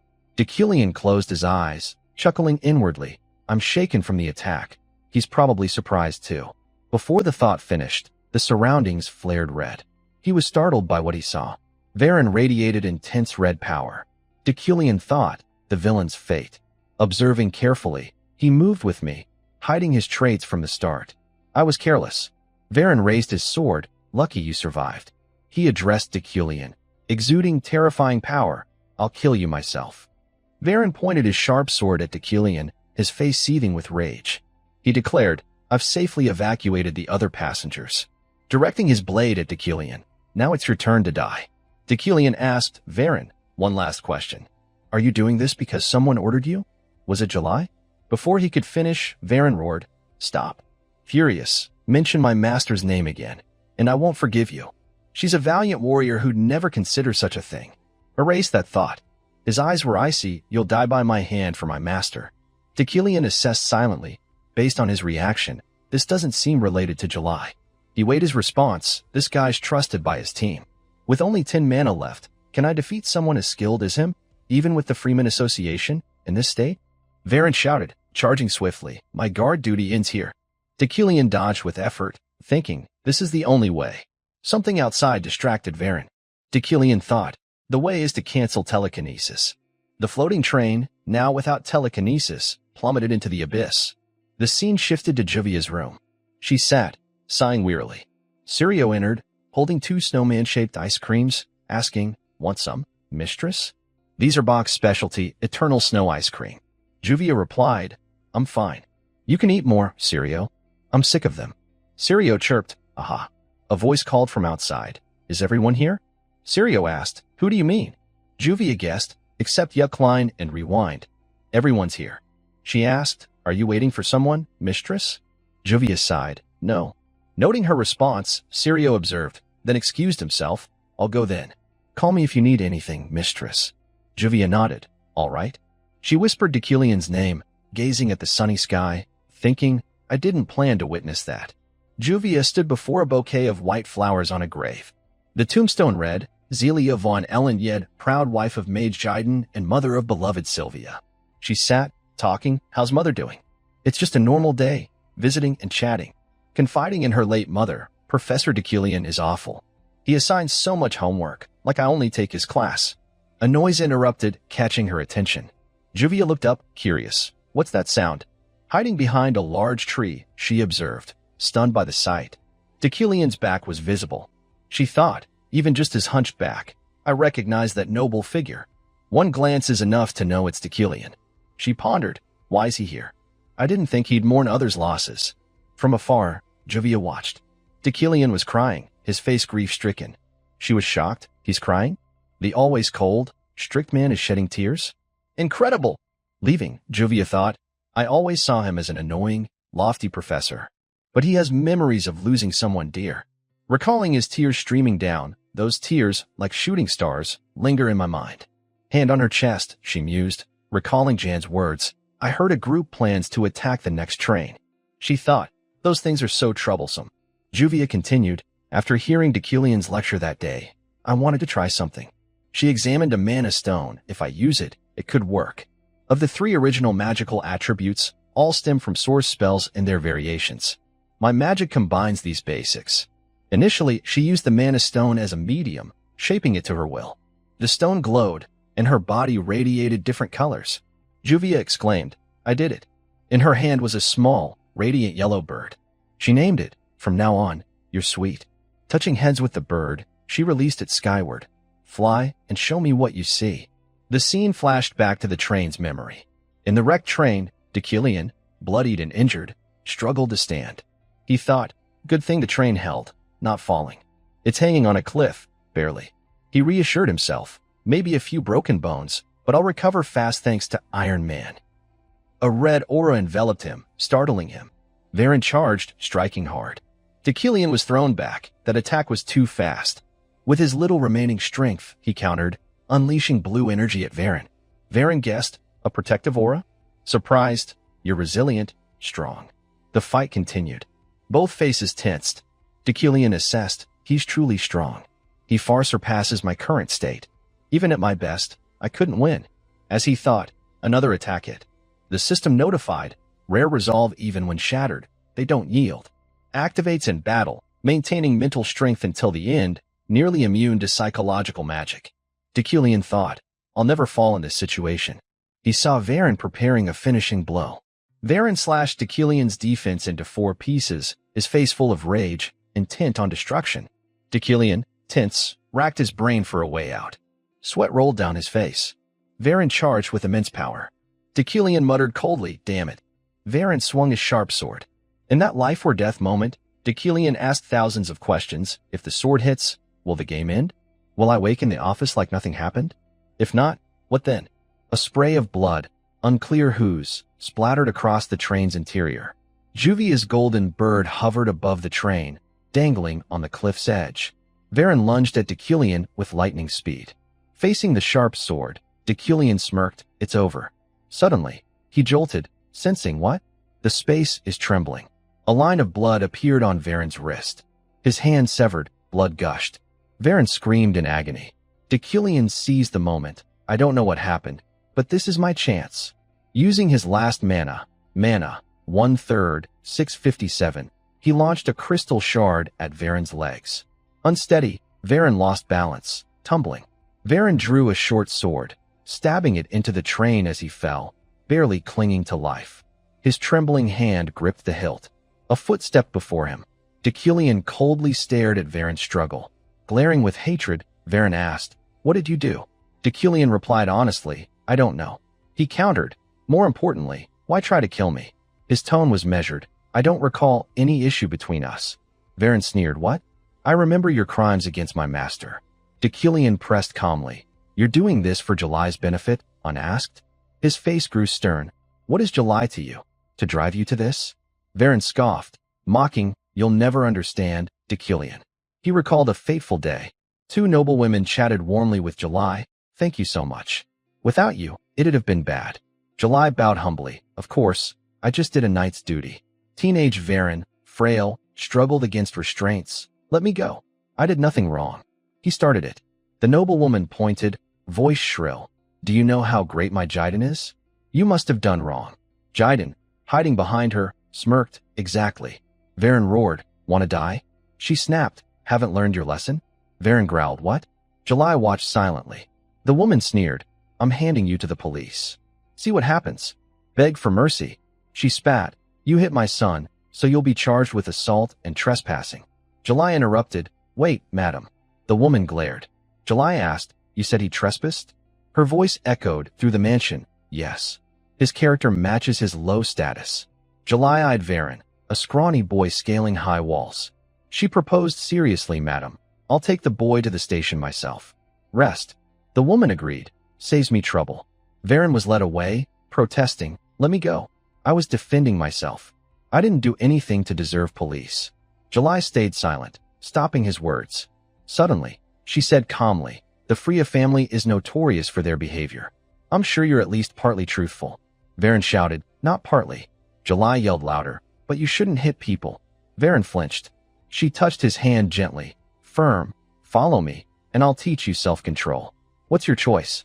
Stunned, he whispered, "Will you feed me?" He reminisced, "That's how I met my master."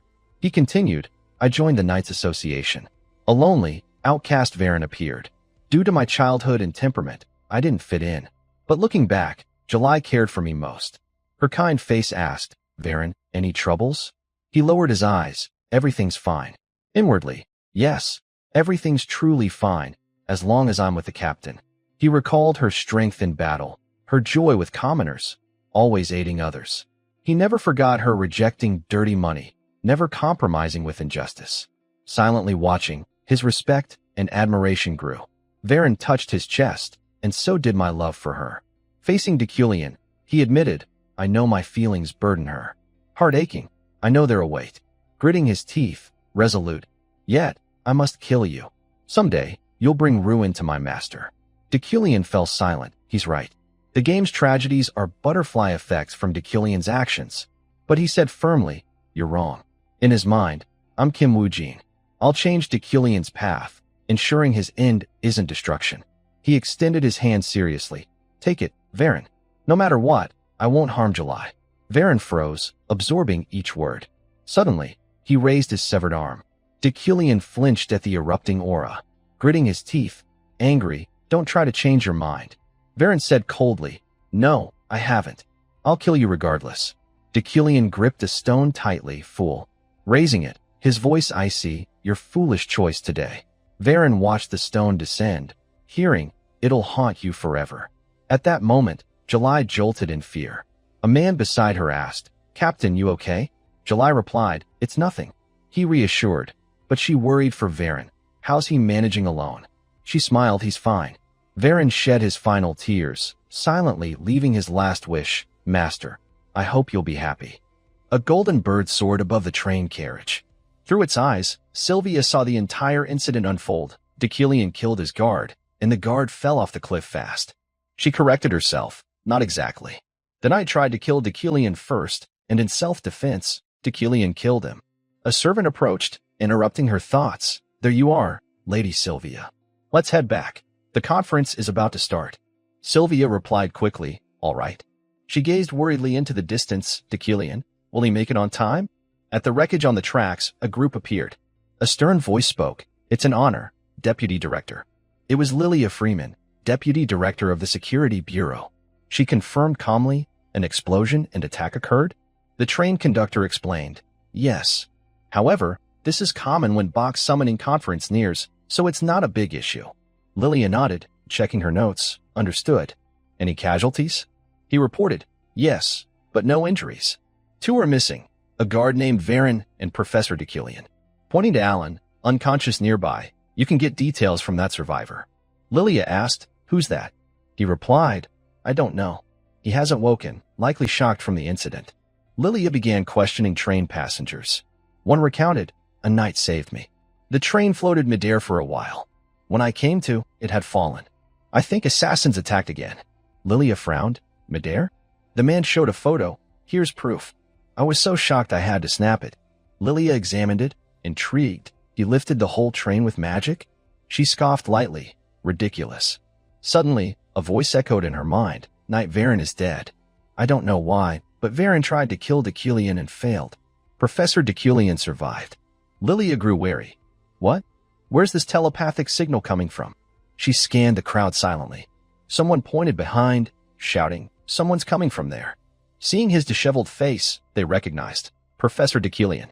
He recalled Varen's near-fatal strike. If not for that strange phenomenon at the right moment, I'd have been killed by an unknown knight. He felt his helplessness. Without that mysterious help, I can't believe I was so useless. Deucalion frowned. Puzzled, who helped me then? Lilia spoke, snapping him back. Professor Deucalion, glad you're safe. I'm Lilia Freeman from the Security Bureau. I have questions about the incident. He countered. What time is it? Startled, she answered. 3:30. He had the wrecked tracks, calculating. I have 6 hours left. Lilia prepared to question formally, but Deucalion cut in. Is this train the only way to Bach? Lilia gritted her teeth, annoyed. No, there's a land route and a sea route over there. Refocusing, let me ask again. Please hear me out. The night with you. Looking up, Deucalion was gone. Lilia turned to the conductor. Wasn't Professor Deucalion just here? They shrugged, helpless. She rationalized. Maybe he used acceleration magic. Lilia marveled, listing, after holding the train from falling with telekinesis, fighting assassins and Varen, he used high-level acceleration magic. How much mana does he have? She mused excitedly. So he's the Deucalion you mentioned. Green-black. At Bach's conference hall, the crowd buzzed. Jan von Leeuwen sat upright. It's nearly 9:30, the moment the stars align. Sylvia glanced anxiously at the empty seat. He's still not here. A deep voice resonated. Before the conference begins, I express gratitude to those who answered the summons. A powerful purple aura swept the room. Sylvia gritted her teeth, gripping her chair. Such extraordinary magic. That must be Dagon Bach's great elder, closest to Archmage, a living legend who abandoned worldly society. Her face was serious. I must reach that level to challenge becoming an Archmage. Dagon announced, after roll call, we'll begin. He read, Jin of House Ed present. Insil of House Bran present. Baron of House Vor is yes, here. Yim of House Rewin present. Soon, Dagon reached, Deucalion of House Yuckline. Silence. He repeated, has Deucalion not arrived? Impatient, if he doesn't arrive before I call his name thrice, I'll deem him absent, removing him from the 12 mages immediately. The crowd murmured, remove Yuckline? This is huge. Their first summons was 200 years ago. Someone mocked, a major event like this, wasn't it foretold? Deucalion's skill is far below his ancestors. Another chimed, right? Stories say his talent's mediocre. They laughed. Sylvia felt pained. How has Deucalion lived until now? Doesn't anyone care for him? So pitiful. She bowed her head, frowning. It's so irritating. Daigon called once, current head of Yuckline Deucalion. Twice, current head of Yuckline Deucalion. The crowd snickered. Sylvia listened helplessly. Daigon began the third, current head of. The door creaked open. Sylvia turned, shocked. Deucalion strode in calmly. She watched his strong figure, moved. He brushed his hand through his hair, announcing, Deucalion von Greyhand Yuckline present. All eyes fixed on him. His face was cold. The current head of Yuckline has arrived. The scene shifts to shortly after, as the meeting began in silence and proceeded swiftly. The first issue discussed was the monster at Haxon Mountain. Essenal of House Brand fumed. A dark demon's appearance on the map is gravely serious. We must issue directives to every magical faction or collaborate with the Holy Church. Simultaneously, we need to dispatch mages to suspected areas for inspection and surveillance. The discussion continued, and the first agenda item passed smoothly. A family head voiced their stance. With no opposition, the proposal was approved without hindrance. Soon, a female guard announced, "We'll take a short break." Deucalion exhaled, thinking, so exhausting. I rushed like mad, not resting a second, to make this damn meeting. Now my stamina and mana are in tatters. Yet he maintained composure. Deucalion's traits and personality were remarkably steadfast. As people stood to leave, a voice called out. Deucalion turned to see Alan rushing over, panicked. He stammered, "Professor, are you okay? I'm sorry for being late and missing this crucial meeting." Deucalion replied calmly, "I'm fine, don't worry." Inwardly, I no longer see this kid with innocent eyes. He mused, he definitely knows I'm hiding my identity. But why? For what purpose? Deucalion's gaze grew pensive. He recalled a famous movie line from his old world. Keep your friends close, but your enemies closer. He spoke, Alan, stay by my side from now on. Alan, surprised, only nodded. Deucalion thought, best to keep a close watch. Alan, I'll find out whose side you're on. After the break, everyone returned to the table. The chair's voice rang out. Next, we'll discuss handling the recent BloodClan mages. The statement shifted the atmosphere. Deucalion realized, a sensitive issue like this won't end easily. A loud bang shook the room as Beton of House Beerad slammed the table. The BloodClan are filthy vermin. They breed by infiltrating society, corroding this land despicably. Essenal retorted sternly, what evidence do you have to say that? We can't distinguish BloodClan from other races. Beton snapped, then we find a way. There must be a clue, some racial trait. We must eradicate them early with royal magic from the magic tower. Essenal shouted, Old man Beton, watch your words. Eradicate them all? What nonsense is that? Deucalion thought, I knew their views would clash like this. Beton yelled, I don't know why, but the BloodClan are recognizing each other, forming groups. There must be a leader. We don't know what they're plotting. Essenal slammed the table. That's just your one-sided speculation. Beton didn't yield. Speculation? Their leader hides, secretly rallying allies, and we don't know their schemes. Doesn't that disgust you? Others nodded in agreement. Beton roared, 60 years ago, countless mages died because of your hesitation. The room reached a deadlock, silence falling. After a pause, someone asked, what does Deucalion of House Yuckline think? Everyone knows your family is a great demon-slaying lineage, long at the forefront of fighting dark forces. Deucalion paused, thinking, as a modern person, I understand these situations. Hatred born from abandoning reason always leads to needless misery. But above all, oppressing the BloodClan is a mistake. Even if I can't stop them, I must delay as long as possible to complete the main quest later. The world's true enemy isn't the BloodClan. He spoke. Historically, the BloodClan has indeed been a common enemy. However, if we examine records, it all stems from a mistake. Beton scoffed, mistake? Deucalion said calmly, yes. In the Rodden Witch incident 237 years ago, Rodden was wrongly convicted and burned alive.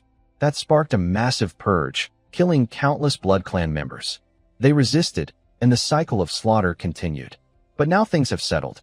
The event you mentioned 60 years ago was political, tied to a mana stone mine found on BloodClan land. Beton bristled, political? I think a Yuckline. who seized that mine 60 years ago and slaughtered the most blood clan, has no right to speak.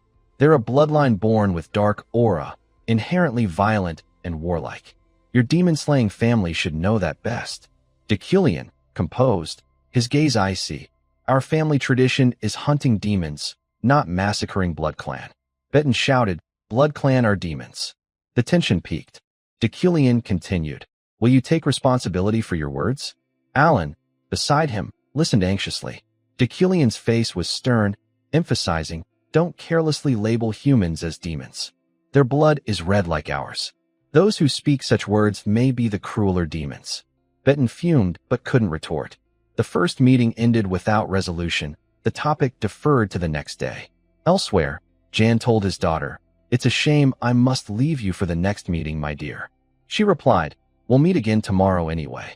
He asked, per box rules, each family member stays in a separate room.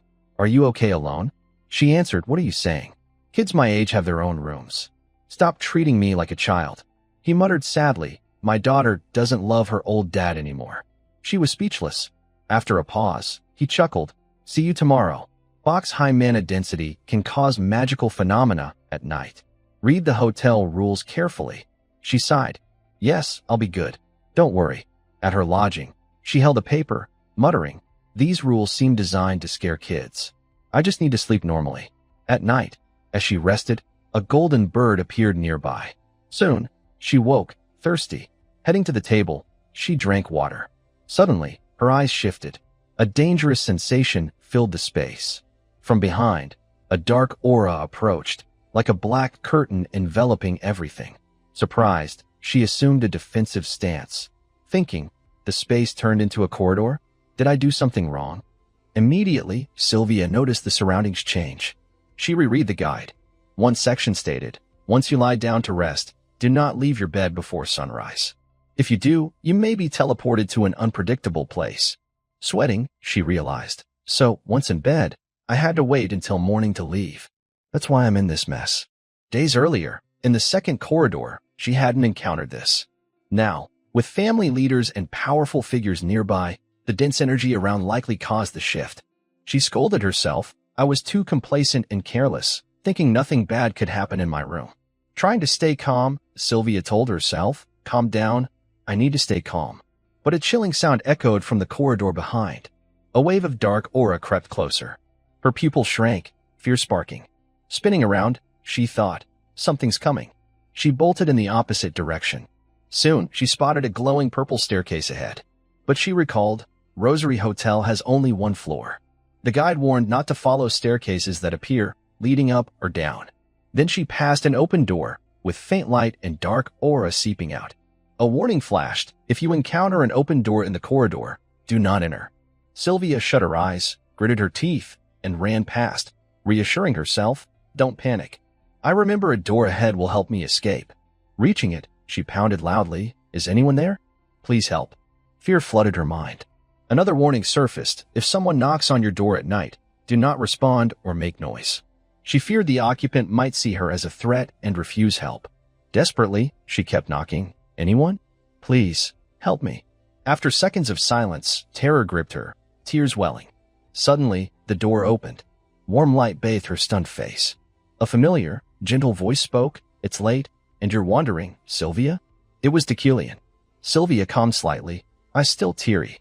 He said, all right, come in. She obeyed quickly, murmuring, thank you. Soon, the fireplace was lit, spreading warmth.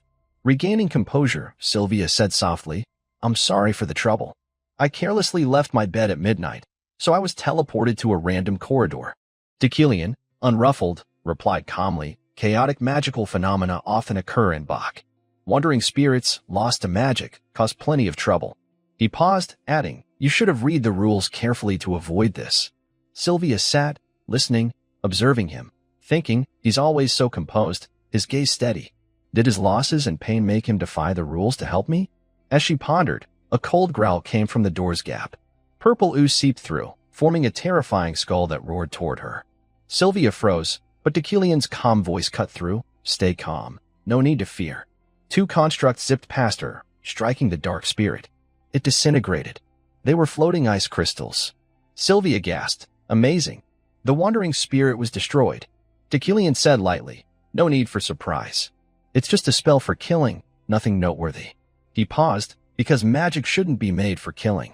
His words made Sylvia blush, unsure how to respond. Noticing the fire, she asked, isn't that flowing flame? Deucalion glanced from his book. Yes. Sylvia cast a flurry of spells, lightning, metallization, wood, fire sprite, to catch his attention. But he ignored her, infuriating her. He doesn't even glance at the light in my hand. She thought, should I do something bolder? Deucalion spoke. You did well. Sylvia blinked. He continued, however, the wind magic circle you wove into your fire spell is slightly unstable. Surprised, she asked, Professor, what's unstable about it? He replied coldly, you should figure that out yourself. Sylvia, annoyed, retorted, but you explained in detail for Ephraim. Deucalion, focused on his book, said casually, Ephraim figured it out herself, not because I taught her. Sylvia bit her lip, frustrated. His voice sounded again, lose your impatience and haste, Sylvia. Pausing, you're young, with time to grow. If you keep striving, you'll achieve your goals soon. Tilting his head, voice firm and confident. So take steady, deliberate steps. Closing his book, he looked at her. After all, you're one of the world's 3 most talented young mages. Sylvia was stunned. This is Deucalion's evaluation of me? She recalled past praises. My gosh, a genius. This girl will surely be an archmage. So strong for her age, a bright future. Tired of such cliches, but why did Deucalion's words feel different? Soon, exhausted, Sylvia was offered the bed to sleep. Deucalion resumed reading. Suddenly, a faint but strange power caught his attention. Looking outside, he thought, this power, could it be? Deucalion entered the forest, pondering, I was warned. Outside box meeting. This remote mountain path is forbidden. I might find a rarer item than expected. Behind him, a shadowy demon appeared, lunging with menacing gestures, roaring to intimidate. Deucalion didn't react, moving as if blind to it. The demon, sweating, confused, followed, repeating its scare tactics, to no avail. After finding nothing, Deucalion stopped. The sudden halt startled the demon. Turning, he asked casually, Hey, seen any items with strong magical power around here? The demon flinched, wailed incoherently, and fled. Deucalion, puzzled, what's wrong with it? He continued searching and soon found his target. There it is. Before him was a tree trunk radiating golden power. Picking it up, the system displayed, pure mana with details, a fragment of the ma tree struck by lightning. This wood holds vast mana, refined by lightning, making it excellent material. Category: Special wood. Deucalion marveled, as I thought. It's good stuff. Gripping it, his eyes gleamed with calculation. Since arriving in this world, I've trained and studied relentlessly, but this body's limits disappoint. I've failed often. With this wood, I can craft a high-quality wand, boosting my power. Staring at it, his lips curved. This is even better than I hoped. After a night's rest, the families reconvened for the unfinished meeting. The atmosphere was far tenser. The head of House Vedon roared, Demon blood flows in their veins, doesn't it? Aren't they demons then? Unfazed, Deucalion retorted, that's absurd. If you add salt to water, do you call it salt? The heated debate between Deucalion and Vedon stunned many attendees. Whispers filled the room. Is Deucalion siding with the enemy? Seems so, but I thought he was acting to lure the opponent out. Deucalion, head of another house, mused with sharp, suspicious eyes, what picture is Deucalion painting? What's his game? Nearby, Sylvia glanced at her father, reflecting. She was sure not only her father, but everyone here thought the same. They believed Professor Deucalion had a deeper motive for defending the enemy. But she differed. His words from last night echoed, they're all wrong. He's just stating the obvious truth. Amid the heated argument, an authoritative voice cut through. Enough. It was the revered elder. He said gravely, no formal conclusion can be reached without consensus. The Blood Clan issue will be tabled for tomorrow's agenda. Focus on other matters now. Unlike the Blood Clan topic, the remaining issues passed quickly. Days later, the meeting concluded. Attendees filed out. Vethin's head, frustrated at losing the debate, bumped into Deucalion as if to vent. Deucalion frowned at the childish act, annoyed. I only wanted to win for future critical missions, yet I've made another enemy. The next day, at Bert's shopping district, Deucalion and his aide strolled through a magical tool shop. Holding shimmering gems, he pondered, I need to craft a wand before returning to the academy. Which material is best? Never tried this. It's hard to choose. Alan's gaze darted to the entrance. Someone had entered. Excitedly, he called, "Professor." Deucalion turned, raising an eyebrow. "What is it?" Alan pointed. "That's my hero. They got me here safely." Deucalion was briefly surprised but regained composure. It was Lilia Primian, Deputy Director of the Security Bureau. She smiled. "What a coincidence, Professor Deucalion." They decided to chat at a town eatery. Deucalion thought, this is a way to thank her for ensuring Alan's safety. Lilia smiled warmly. "Thanks for the meal, Professor. I know it's inappropriate to discuss this over food, but the investigation's nearly done. What happened to your escort, Varen?" Deucalion replied calmly. "He died in an enemy ambush. They either perished or fled, so we couldn't do more." Lilia nodded. "I see." As staff served food, only Alan seemed cheerful. Observing Deucalion's stoic face, Lilia wondered, "What's happening differs from what I heard, doesn't it?" She recalled a recent talk with Lockhart. By imperial order, the Empire's Security Bureau was escorting Lockhart to Rekadak, the notorious prison. It was inevitable after he killed innocent mages. Lilia asked, "Anything else to say?" Lockhart, silent, eyes pensive, organized his thoughts. Lilia crossed her arms, exasperated, planning to stay mute through the interrogation.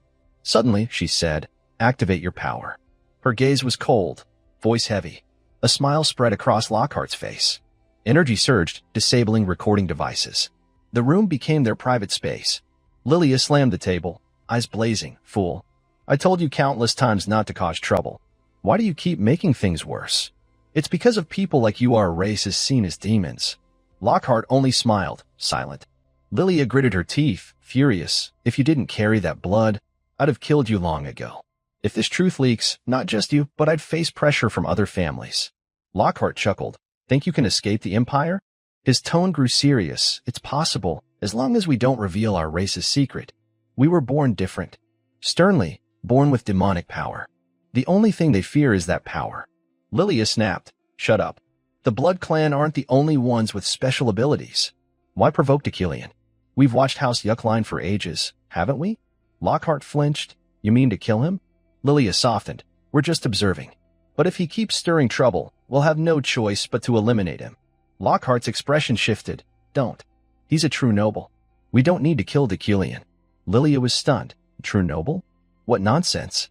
Are you mad? I have piles of evidence of his crimes." Lockhart replied, "Recall the graveyard talk. Deucalion claimed his blessing proves the Blood Clan aren't monsters, but humans. His eyes held no deceit, only justice. If the world had more like him, things would change. The Blood Clan could coexist without prejudice. He declared firmly he didn't kill me, despite knowing I'm Blood Clan." Lilia, briefly surprised, laughed. "Don't you know Yuckline ancestors led the purges, slaughtering Blood Clan?" Lockhart countered, "I know. But if we treat their descendants as they treated us, aren't we admitting we're demons?" Lilia froze. "What? That family never stopped aiming to destroy the Blood Clan. You said so yourself." Lockhart asked, "How long do you think you'll hold that powerful position before getting caught?" Lilia shrugged. "This is my life. There's no way to distinguish Blood Clan from humans by appearance or lineage." Lockhart smiled. "But isn't there something we can't eat?" Lilia dismissed. "Fool, I don't need to touch that." She changed topics. "Anyway, the Emperor's health is failing. A successor will rise soon. We'll watch how they treat the Blood Clan, then decide our next move. Until then, stay silent and wait." Glancing at Lockhart, she smirked. "You behave in prison."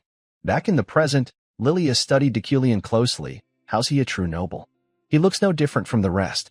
Footsteps approached, drawing attention. A strong whiff of alcohol hit. Lilia covered her nose, annoyed.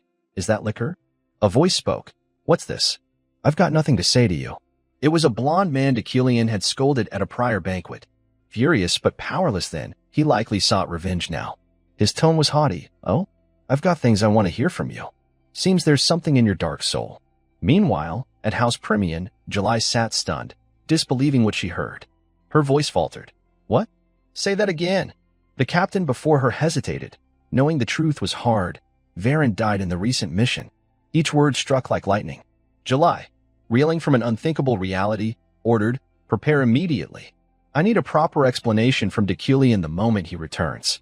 In him approached with an arrogant stride, thinking, "This is the head of House Rewind, right? What's going on?" His slurred voice betrayed his drunkenness. "You really surprised me at that meeting. I wondered, why act like that?"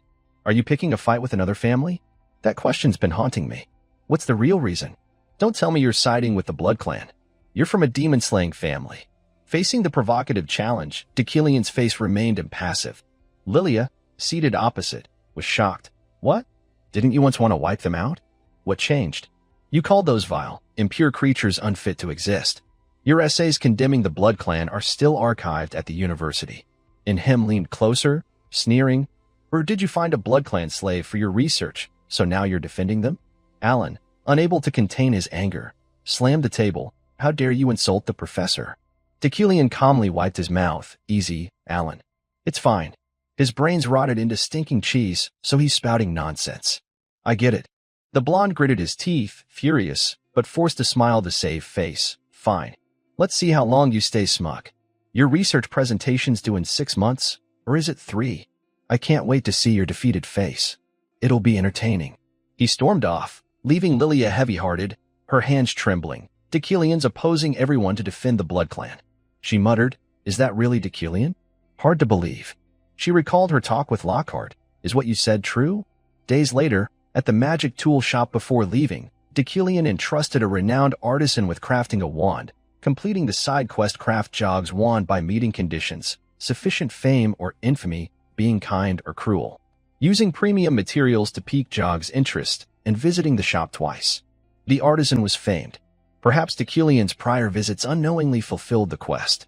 After the high-level conference, Deucalion and his aide boarded a train back to the academy. On the return to the Empire, they shared a carriage with Vet Han, who didn't hide his hostility. Fortunately, no serious conflict arose. Deucalion reflected deeply. The long journey finally ended. At the bustling station, Alan stretched wearily, asking, Professor, just one more transfer. Will we soon see anything besides snow? Before finishing, a group of knights led by Julie approached, seeking Deucalion. He greeted lightly, It's you. Julie responded, her face darker than ever, unable to accept Varen's death. Her voice trembled. I heard you were ambushed. Glad you're safe. Deucalion nodded. Thank you. He thought, she knows about Varen. For someone who cares deeply for her subordinates, this must be hard. Glancing at the soldiers behind, I don't know what else she heard, but they're not thrilled I'm the sole survivor.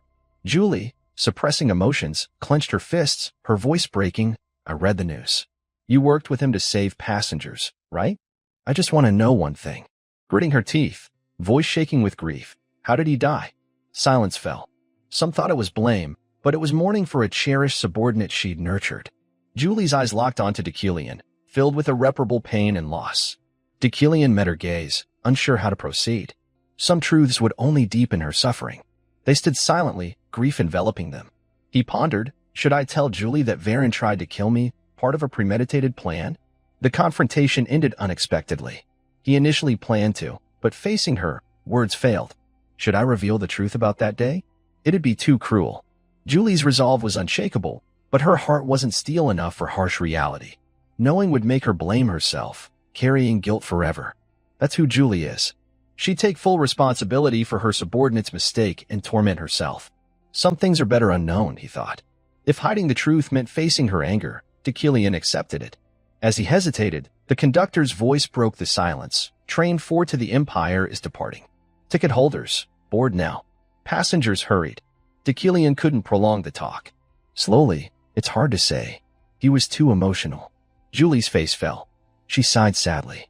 Knowing Varen well, her burden eased slightly. Bowing, I understand. We'll search for him. Please rest. Her group left swiftly, leaving Deucalion with doubts and reflections. He recalled Varen dangling from the train. Ironically, he wasn't so different. Strong emotions could cloud reason. But what was truly right? After the knights left, Alan grumbled, How rude, Professor. We're victims too, yet they glared at us. Deucalion said calmly, It's fine. They're just fools. A familiar voice spoke behind. Why hide it, Professor? It was Sylvia, also returning on the same train. Deucalion turned, curious. HM? Hide what? Sylvia reached into her bag, handed him a book, saying softly, A gift for you. She turned and hurried off. Alan, surprised, asked, Professor, what's that? Deucalion sighed, weary, I don't know. This journey's been too long. Though it's over, I'm exhausted. All I want is to rest at home. He glanced at Alan, gesturing, Let's head back. Alan replied, Yes, Professor. In the first ambush, Professor Deucalion successfully stabilized the train, ensuring safety and saving others alongside Knight Varen. In the second attack, the entire carriage flipped. During this, Varen seemingly fell off the cliff with the train. Miraculously, the VIP carriage where Deucalion was remained suspended on the cliff. In summary, both tried their utmost to control the situation, but Varen fell during the second ambush. Hearing this, Julie bowed in thanks. Her face and those of the knights beside her darkened, deep in thought. She turned to leave, leaving the deputy commander to press further. Did he leave anything behind? Deucalion replied, regrettably, nothing. The deputy asked, what about those behind the ambush? Surely you know them? Deucalion answered, sorry, but the unwritten rule here is not to probe crimes exposed en route to Bert. We can't assist with this. Julie silently approached the cliff where Varen fell. Staring into the distance, her eyes filled with sorrow. Have I lost my trusted right hand like this? I never thought you'd go so pointlessly, Varen. You foolish idiot. Back at Deucalion's mansion, his sister Uriel raged. You wrote another family check for wasteful spending? The butler restrained her. Please calm down, milady. Uriel didn't relent, shouting at Deucalion, have you forgotten everything already? We're not as rich as you think. At this rate, the family won't last 2 months, let alone sustain your pointless expenses. Do you even think? Deucalion recalled the wand's cost in Bert, higher than expected. He thought, so this is the consequence of that check? But Yuckline's finances can only hold for 2 months? I need to act. He soothed, calm down, Uriel. I have a plan to make money. She demanded, what plan? They went to the vault holding treasures Deucalion bought at a prior auction, all valuable and costly. Uriel, skeptical, what are you doing? You bought these to flaunt wealth, didn't you? Deucalion, exasperated, just calm down. Speak like a true lady instead of throwing tantrums. You're the next head, you know? Uriel snapped. What? You dislike my words while you're driving us to bankruptcy? Ignoring her rants, Deucalion moved forward, thinking, initially, I didn't know why auction items radiated such opulent energy. I thought it was like art investment in the real world. But preparing for Bert, I learned how to use them properly, yielding immense wealth. Raising his hand, he cast Midas Touch. A golden mana enveloped an ancient vase, transforming it. Uriel grumbled, why are you standing there waving your hand? Gone mad? Deucalion ordered the butler, I'm auctioning these items again. Call an appraiser. Uriel panicked. What? You just bought this, now you're selling? Antiques are for keeping. You won't get half what you paid. Deucalion said, quiet, Uriel. She shouted, quiet? You, who squanders money, say that? Deucalion commanded, Roy, summon an appraiser and move these items. The butler bowed, understood.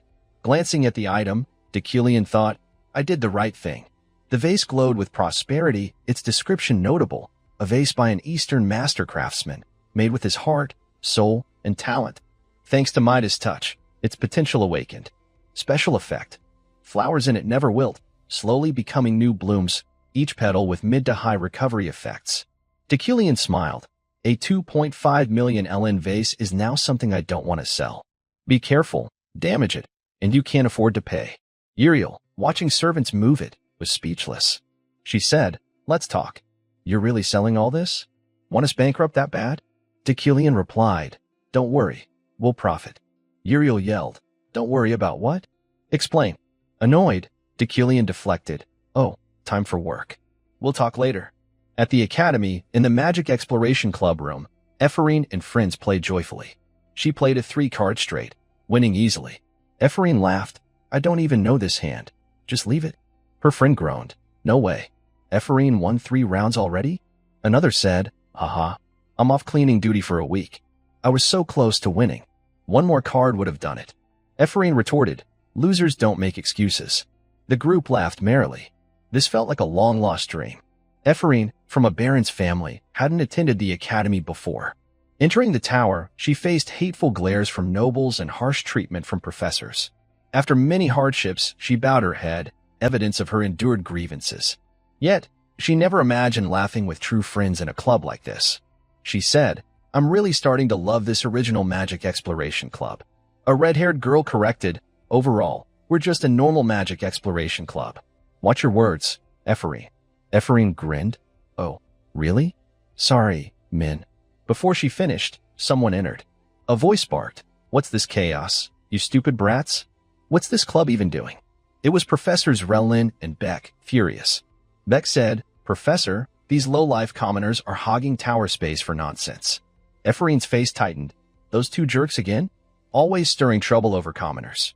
Relin at the room's sign? Normal Magic Exploration Club? Utterly ridiculous. He shouted, "What are you kids doing here?" Though unwelcome, Ephraim anticipated this. Politely, we submitted a club proposal and got approval. We're an official club. Relin snapped like a rabid dog. What? Who approved this stupid club? Wait, you're that punished commoner from before, aren't you? Ephraim's eyes narrowed, enraged, commoner again. Beck mocked, "Look at that insolent brat, daring to glare at the professor with filthy eyes. Hey, dog, you listening? Fix that ignorant attitude." A friend urged, "Ephraim, calm down." Behind, Beck smirked, enjoying the commoner's scolding. He said, "Fine, if you're confident. Speak." No way a professor allowed this trashy club. Ephraim's eyes widened, shocked, as if realizing something. Beck gloated, "See? I knew it. You're just cheeky brats trying to fool me with nonsense." Amid the insults, Dekillian's voice cut through. "I approved it. I authorized this club's formation." He looked at Relin. "Do you have an issue with my decision, Professor Relin?" His icy gaze, laced with menace, silenced the old man. Relin stammered, "W what?" Ephraim stared at Dekillian, skeptical. "Professor Dekillian, why show up now?" His sudden arrival shifted the dynamic, plunging the room into heavy silence. Ephraim gazed at her professor, unsure if she felt gratitude, suspicion, or confusion. A question stirred in her and the others. Will everything change from this moment? Can they endure to the end of their chosen path? At that moment, Dekillian stood before two professors attempting to bully commoner students. His expression was deeply displeased. He spoke, "I approve this club's formation. Do you have an issue with my decision, Professor Relin?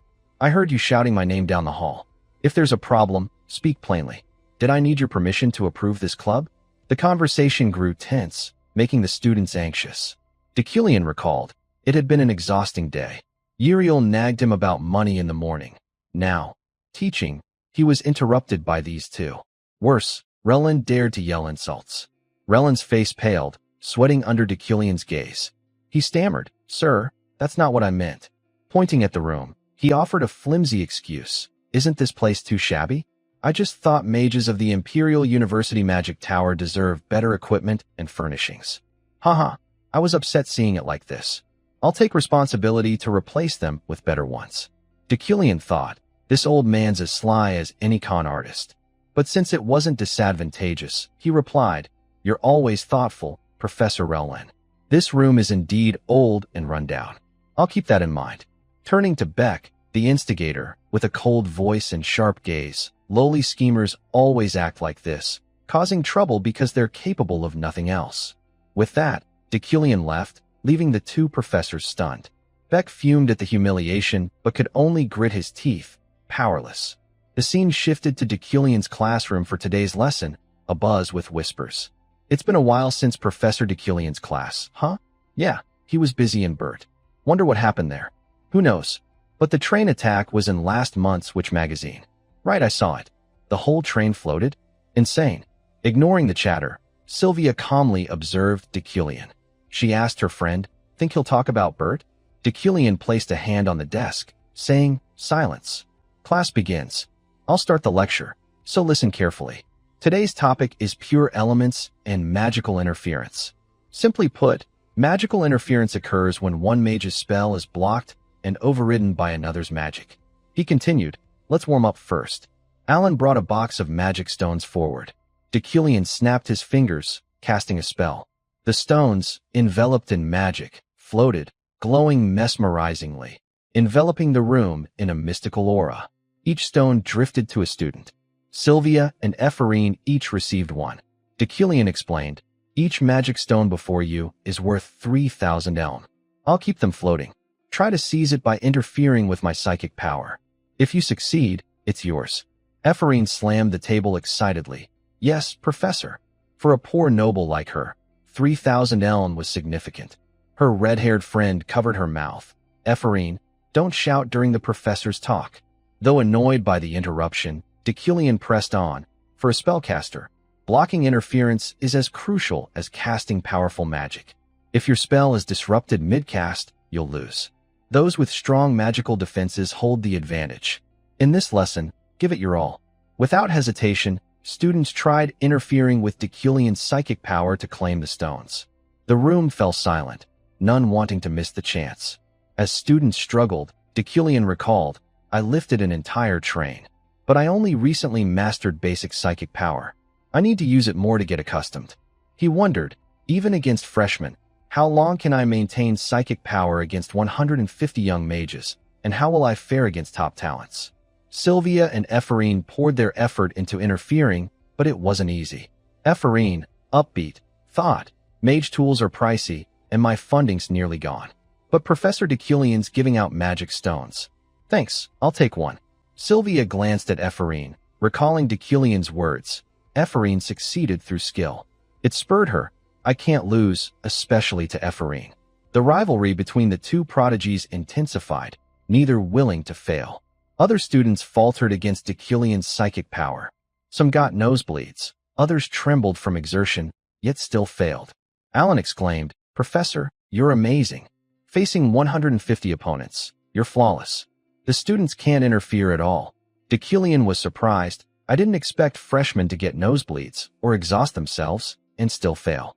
Suddenly, a stone was interfered with, breaking his psychic power. Deculian looked immediately. As expected, Sylvia succeeded first. Panting, exhausted, she showed the task's difficulty. After finishing, Sylvia glanced at Ephraim, who hadn't succeeded. Sylvia sighed in relief. "Looks like I'm the only one." She won again. Deculian approached, congratulating. "Well done, Sylvia. You're the first to succeed." Sylvia, surprised, nodded lightly. Deculian thought, "I knew Sylvia could do it, but not that it'd be so tough." He scanned the room, asking, "No one else?" The students struggled, no miracles in sight. But before he finished, he corrected, "Well, another just succeeded." Sylvia was shocked. "What?" As expected, Ephraim's talent shone. Beaming despite near collapse, "I did it. 3,000 eln is mine." Sylvia's face soured. This rivalry was set to grow fiercer and more intriguing. The students poured every ounce of effort, drenched in sweat, straining to breach Deculian's magical defense barrier to seize the shimmering magic stones. Exhausted, their faces haggard, some bled from their noses, yet they gritted their teeth, refusing to yield. Seeing the chaos, Deculian frowned and ordered the preliminary test halted before it became a disaster. As he spoke, a student, pale green, vomited violently from dizziness. Another collapsed, fainting on the floor. Deculian face-bombed, sighing wearily, "You lot are pathetic. Break now, and clean up this horrific mess." The students staggered to their feet, legs trembling as if about to collapse, shuffling away. Julie, exhausted and panting, turned to Ephraim with curiosity and admiration. "Ephraim, how'd you do it?" "I gave everything, thought I'd die, and still couldn't break through." Ephraim, pale, slumped on the desk, smiled weakly. "I nearly died too. Can't feel my tongue now. But I realized something really." Julie's eyes widened. "Eager, what?" "Realized what?" Ephraim smirked, her eyes sparkling. "I'm not great with psychic power, but piercing Deculian's magic felt like tearing an invisible curtain. It was amazing." Julie squealed, "Gods, I'm so jealous, Ephraim." Nearby, Sylvia watched silently, frowning in confusion, her heart roiling. Ridiculous. How did a bottom ranker jump to second place? Could the rumors that Deculian secretly tutors Ephraim be true? Did he lie to me? Sylvia glared at Ephraim, eyes blazing. What's so special about that dimwit? Her disdain shifted to high alert. After all, Ephraim was prophesied as one of this era's 3 great archmages. Sylvia gritted her teeth. She's too arrogant. After the grueling warm-up, Deculian took the podium, his steady voice launching the lecture on the magic used. "In practice, you risked everything to disrupt my magic and psychic power. But there's a simpler way to counter psychic power without exhausting yourselves. Those who succeeded likely sensed it. It's no grand secret, surprisingly simple, mana disruption." His voice, captivating, continued, "Unlike blocking a cast spell, mana disruption is the art of understanding an opponent's magic and shattering it before it forms.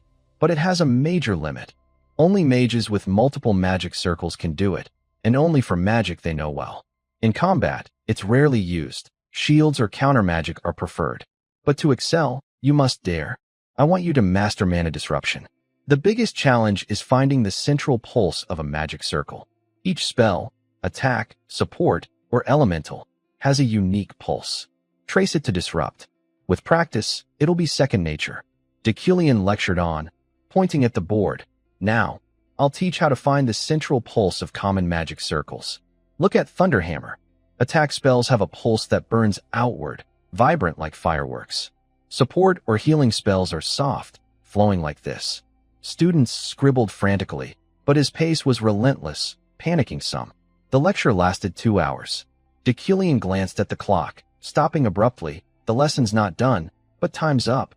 You wasted my time, so no complaints. Study, reflect, and grasp the rest yourselves. The midterm's coming, with an open practical exam.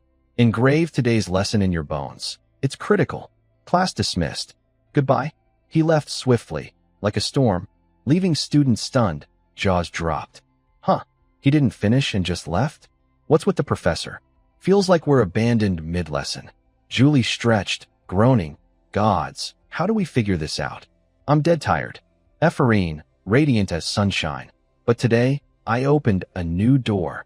Hard to describe, but awesome. A shrill voice cut in. Hey, Ephrine, commoner rep. She spun to see Beck, the loathsome snitch, with his smug noble sneer. Her red-haired friend snapped. Beck, what trouble now? Last time you dragged Professor Relin to mess with us. What's itching you?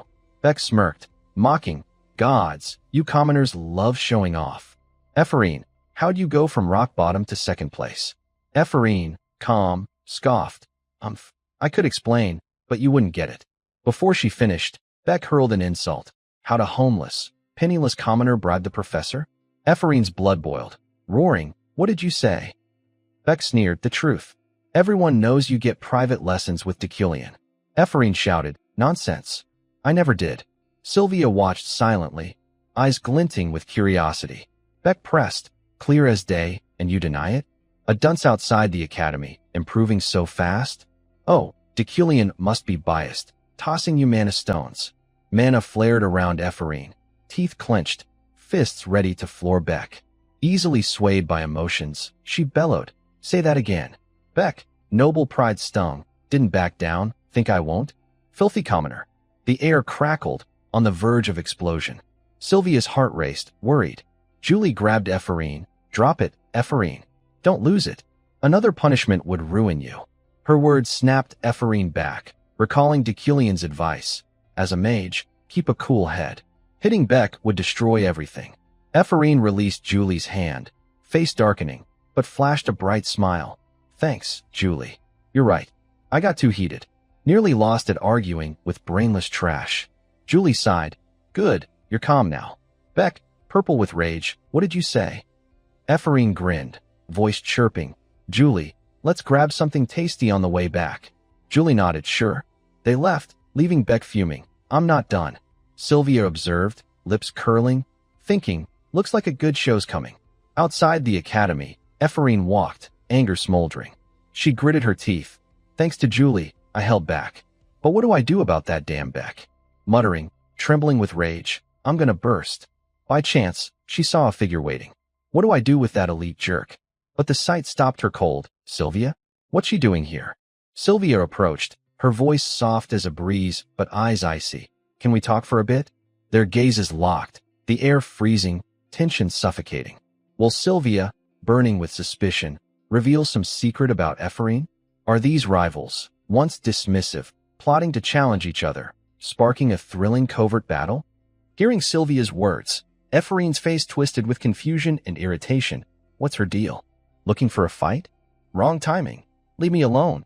Unfazed by the fiery reaction, Sylvia cut straight to the point, her voice icy. You're getting private lessons from Professor Deculian, aren't you?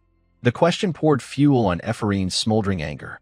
She roared, furious. What did you say? Knew you wanted a fight. Bring it on. Why ask that? What do you know about my past with Deculian? Why would I need private lessons? You know nothing. You stopped me here just to spew that nonsense? Why's everyone picking on me today? Seeing Ephrine's explosive sincerity, Sylvia realized she wasn't lying. Turning away, her tone softened. I understand. Ephrine huffed. Whatever, who cares?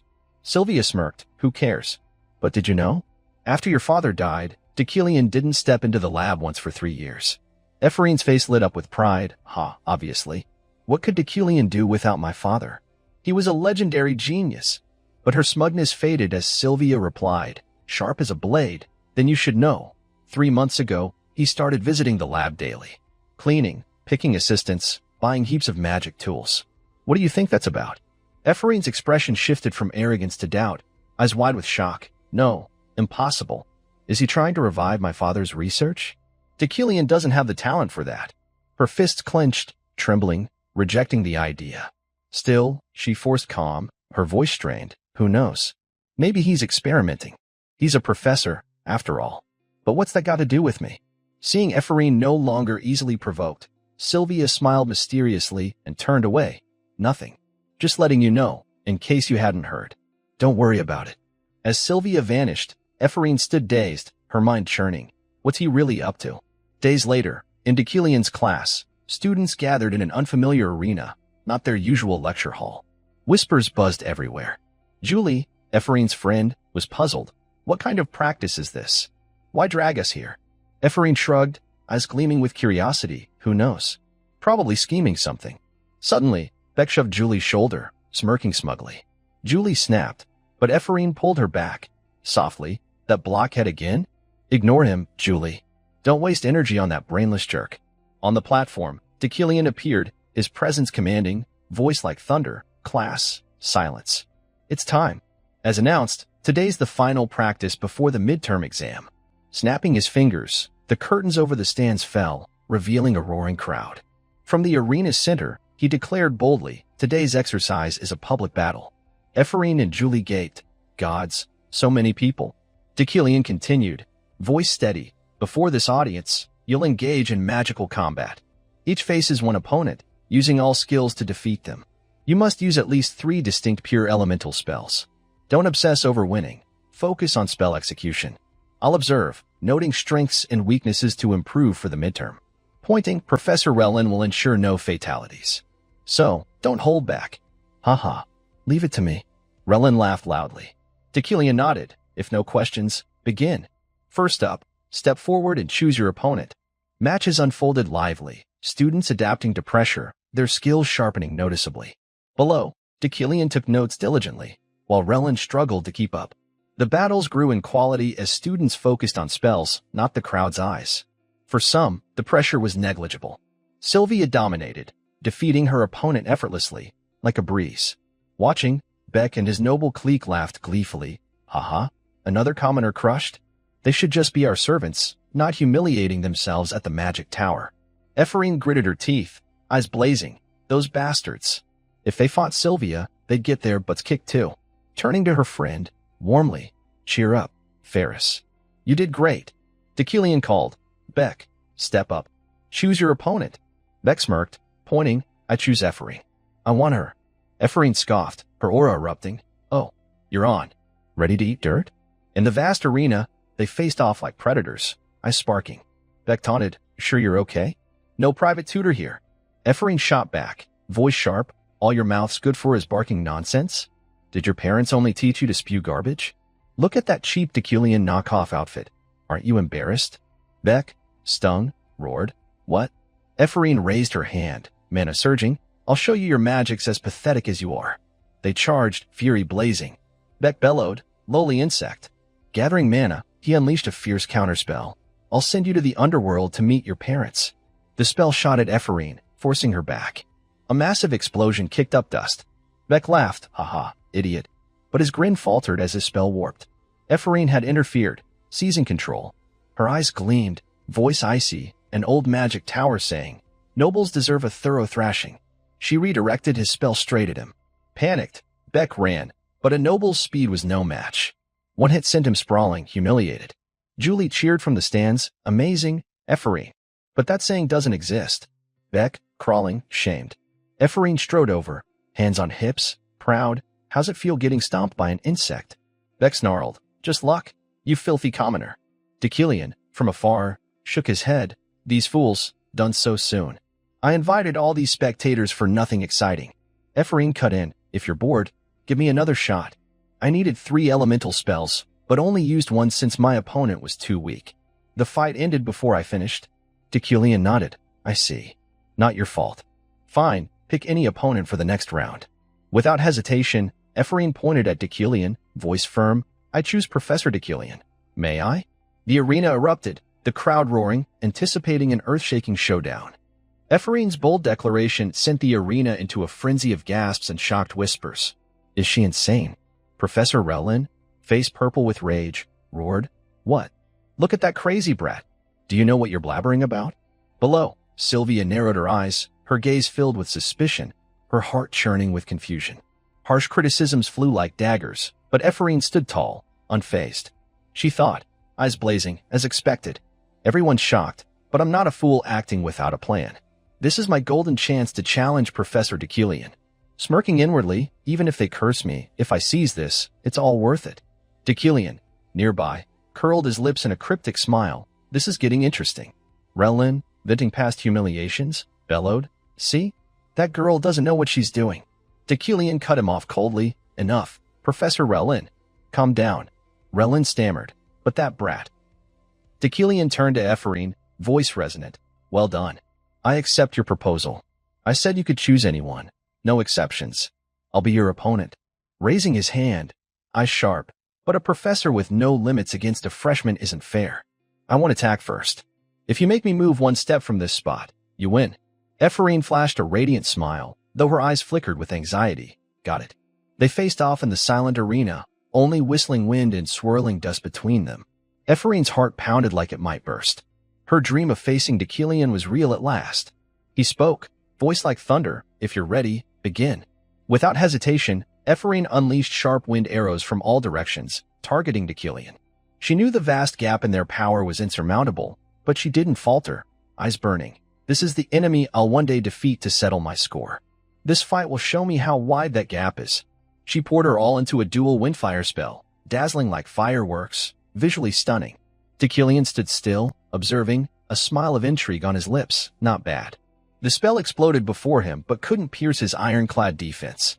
Ephraim gritted her teeth, pushing harder, clinging to faint hope, adding earth to perfect a flawless combined attack. The arena drowned in a blaze of fire, smoke, and dust, obscuring Deucalion's state. Relin, below, gaped, stunned. That commoner I despised unleashed magic that could threaten even me. The audience fell silent, eyes glued to the spectacular display.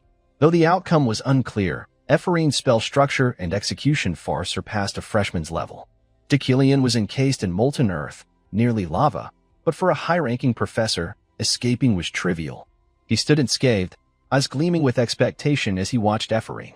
Furious, she roared, not done yet. A barrage of wind spells followed, though ineffective. Deucalion, deeming the fun sufficient, spoke, your magic has a fatal habit. The grander your casting gestures, the clearer it becomes. Instantly, Ephraim's spell was disrupted as Deucalion interfered with its flow. She froze. What? My magic stopped? He saw through it. Deucalion's voice was low. You can't cast before me now. What's your move? Ephraim gritted her teeth. Damn it. You blocked everything, but I've got one last trick. She charged, switching to melee, fist clenched, swinging hard. But Deucalion flicked his finger. An invisible force hurled Ephraim back 10 meters, crashing like a stone, pitifully. The match ended. Deucalion reflected, combining fire, wind, and earth to dazzle. Ephraim's mana sensitivity is impressive, but without elemental control, it's meaningless. Her talent and pulse sensing make her exceptional. With that bracelet, her ability to wield all elements would explode. Everyone covets that bracelet. He exhaled, satisfied. Ephraim's on the right path. Someone virtuous like her will achieve much. Stepping forward, his voice warm, the results clear. Honestly, you fought well. Ephraim, stunned, eyes wide, Deucalion praised me. He turned, leaving a final word, public training's over. Focus on the midterm. Students buzzed below. What? Deucalion said that? First time. Yeah, Ephraim was amazing. The Beck fight was dull, but this was epic. Beck, humiliated, could only grind his teeth, his arrogance gone. Ephraim beamed. I got recognized. Friends rushed over, cheering. Wow, Ephraim, you're awesome. So cool. You're our pride. At the docks, Hunter Ganesha and her team waited eagerly. As the ship arrived, Ganesha's team approached, calling Leo Kalos. Long time no see. Still doing well? A boy leapt off, beaming, Ganesha, it's been ages. Suddenly, a clear voice rang from the deck. Ganesha, welcome. Ganesha grinned mischievously. You never miss me, do you? Yuria? Yuria teased. Well, maybe a little. Rubbing the boy's head, Yuria was from the Dodohi Islands, possessed by Ura, Kim Woo Jin's ex. At the bustling docks, where Ganesha's mercenary crew waited eagerly, their anticipated arrival finally docked, bringing the salty sea breeze. Ganesha rushed forward, engulfing Yuria in a warm hug, her face beaming like sunlight. Oh, my darling. I missed you so much. The tight, affectionate embrace made Yuria blush. Her teammates hurried over, alarmed. Captain, easy.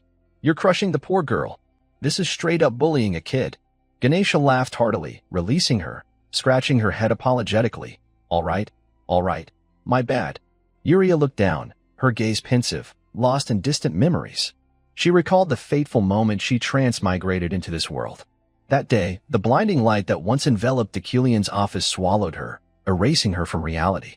It flared brilliantly, engulfing her, dissolving all sound and sight into nothingness. When she opened her eyes, she was in a dazzling, mysterious world. The first voice she heard was Ganesha's, furious. Deucalion dares use a child like this? I'm not doing this job. A teammate argued. Then why'd you take it?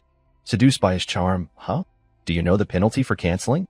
Seeing familiar faces, Yuria realized they were characters she and her team had painstakingly designed, now vividly alive before her, flesh and blood.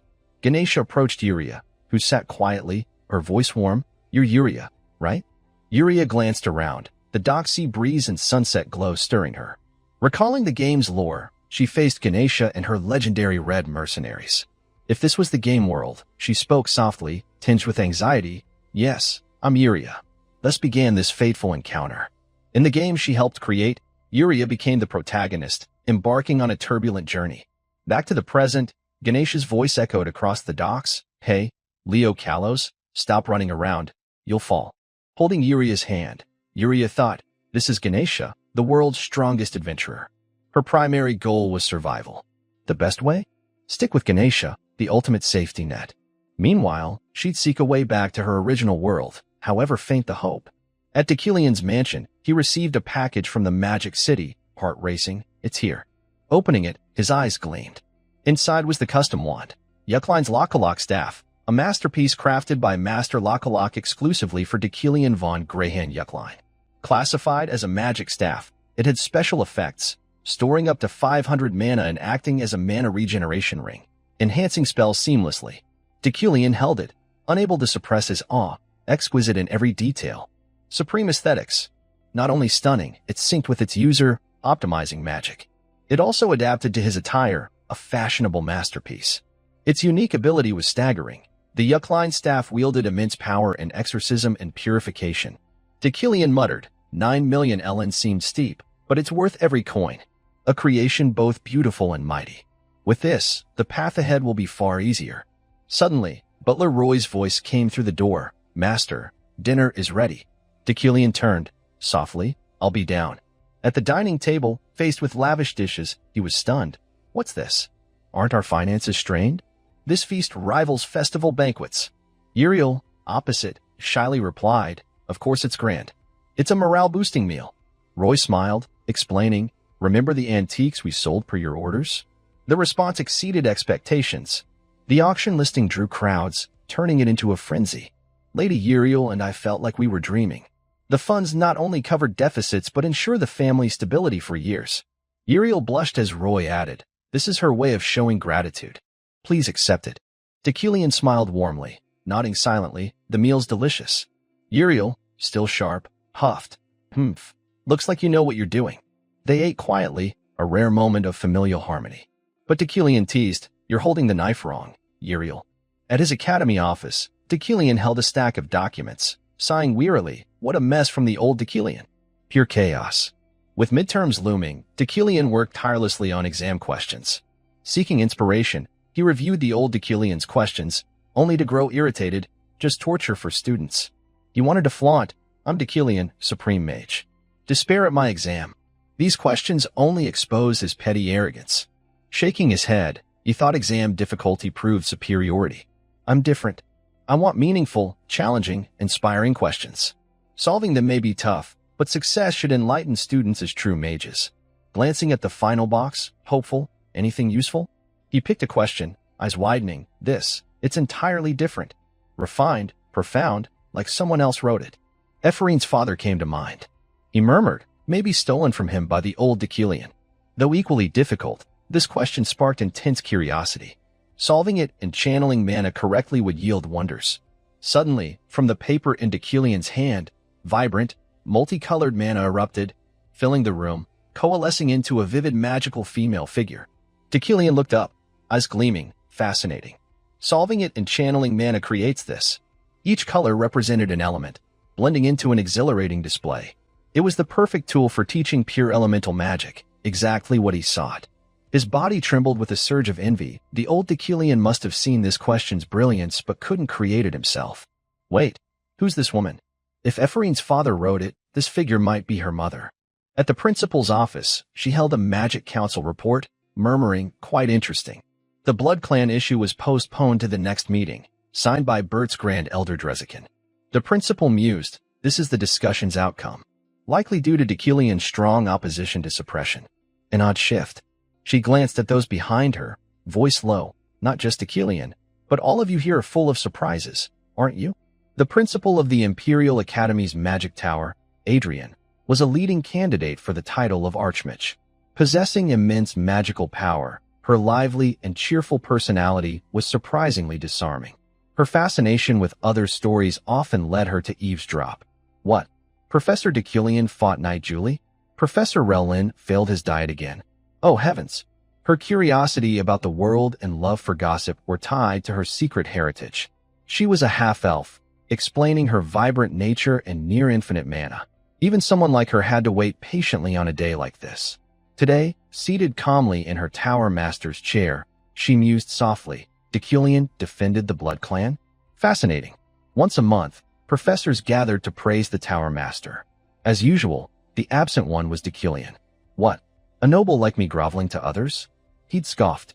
But this time, a sudden topic arose in his absence. I heard Lord Luina will attend this magic conference. Luina? The one who dueled Decilion for the senior professor post, and gave it up for his plan? I thought they returned to the kingdom. Sounds intriguing. Lord Luina, why the sudden move? Are they in the Empire already? Haha, with a secure position, they'd return in a flash.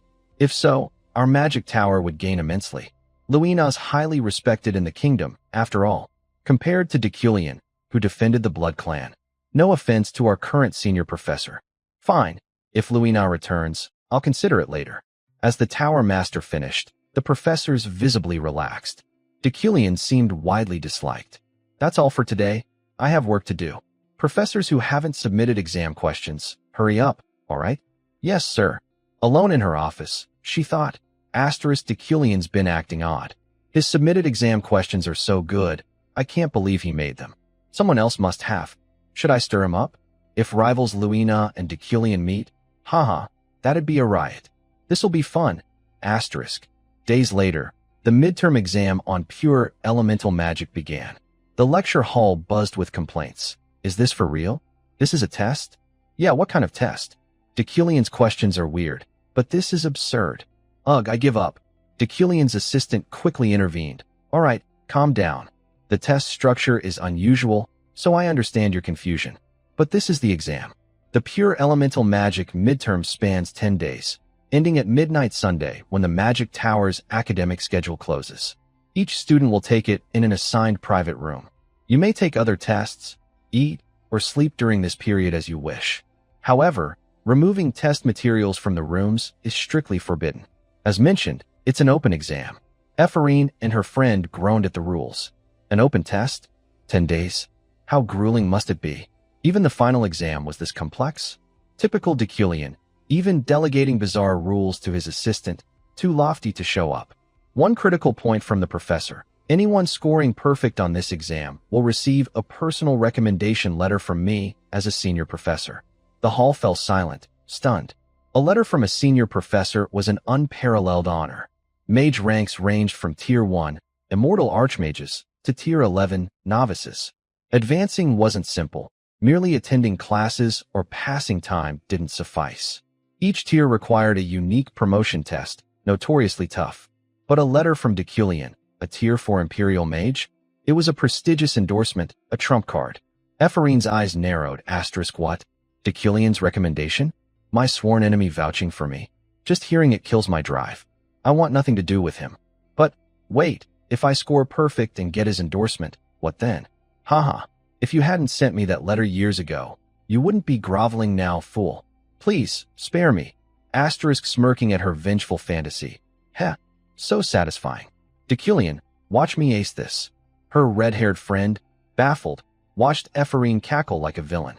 On the 4th test day, in her exam room, Ephorine was tearing her hair out, stumped. Too hard. Glancing at other questions, she calculated 1 hour, 4 hours, 10 hours. The questions keep getting tougher? Heh, look at my scratch paper. Still, these questions are brilliant.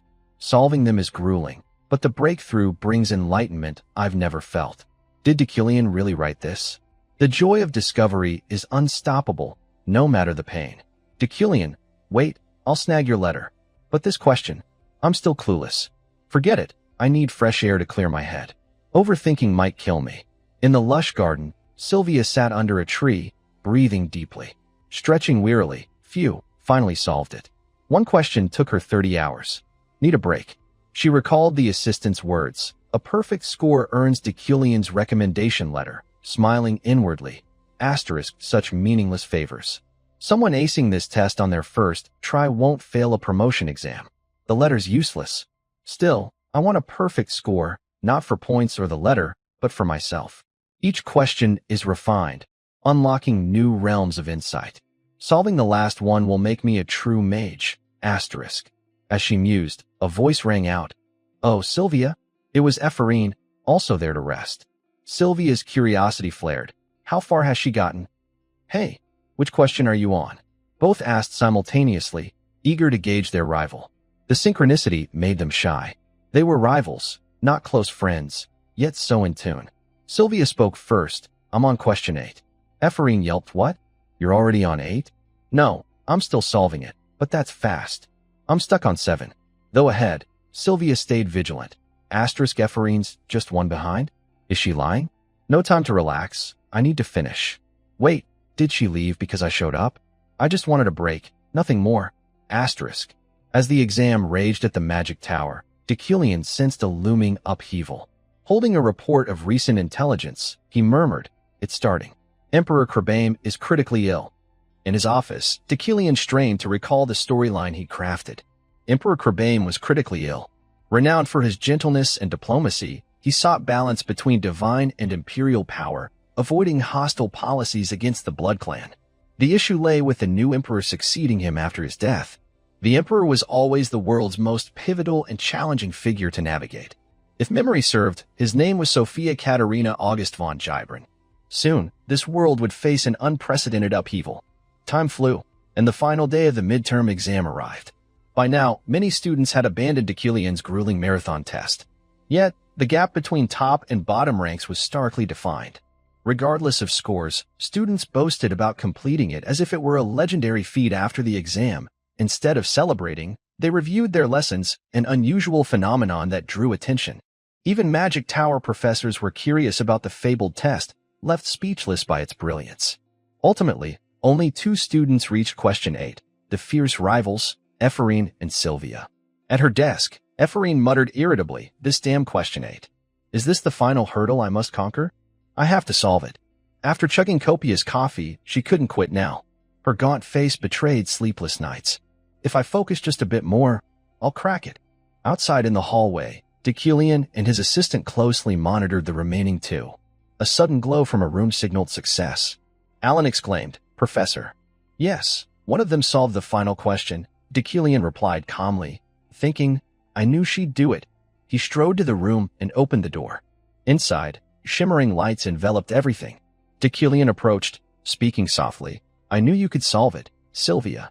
Congratulations. Sylvia turned, her tear-filled eyes brimming with joy. Is the final question this beautiful? The magical lights painted a stunning scene, elevating Van Gogh's Starry Night into a tangible spell. Elemental magic infused the vibrant colors. Even the blues radiated warmth under glowing stars, sparking hope in the darkness.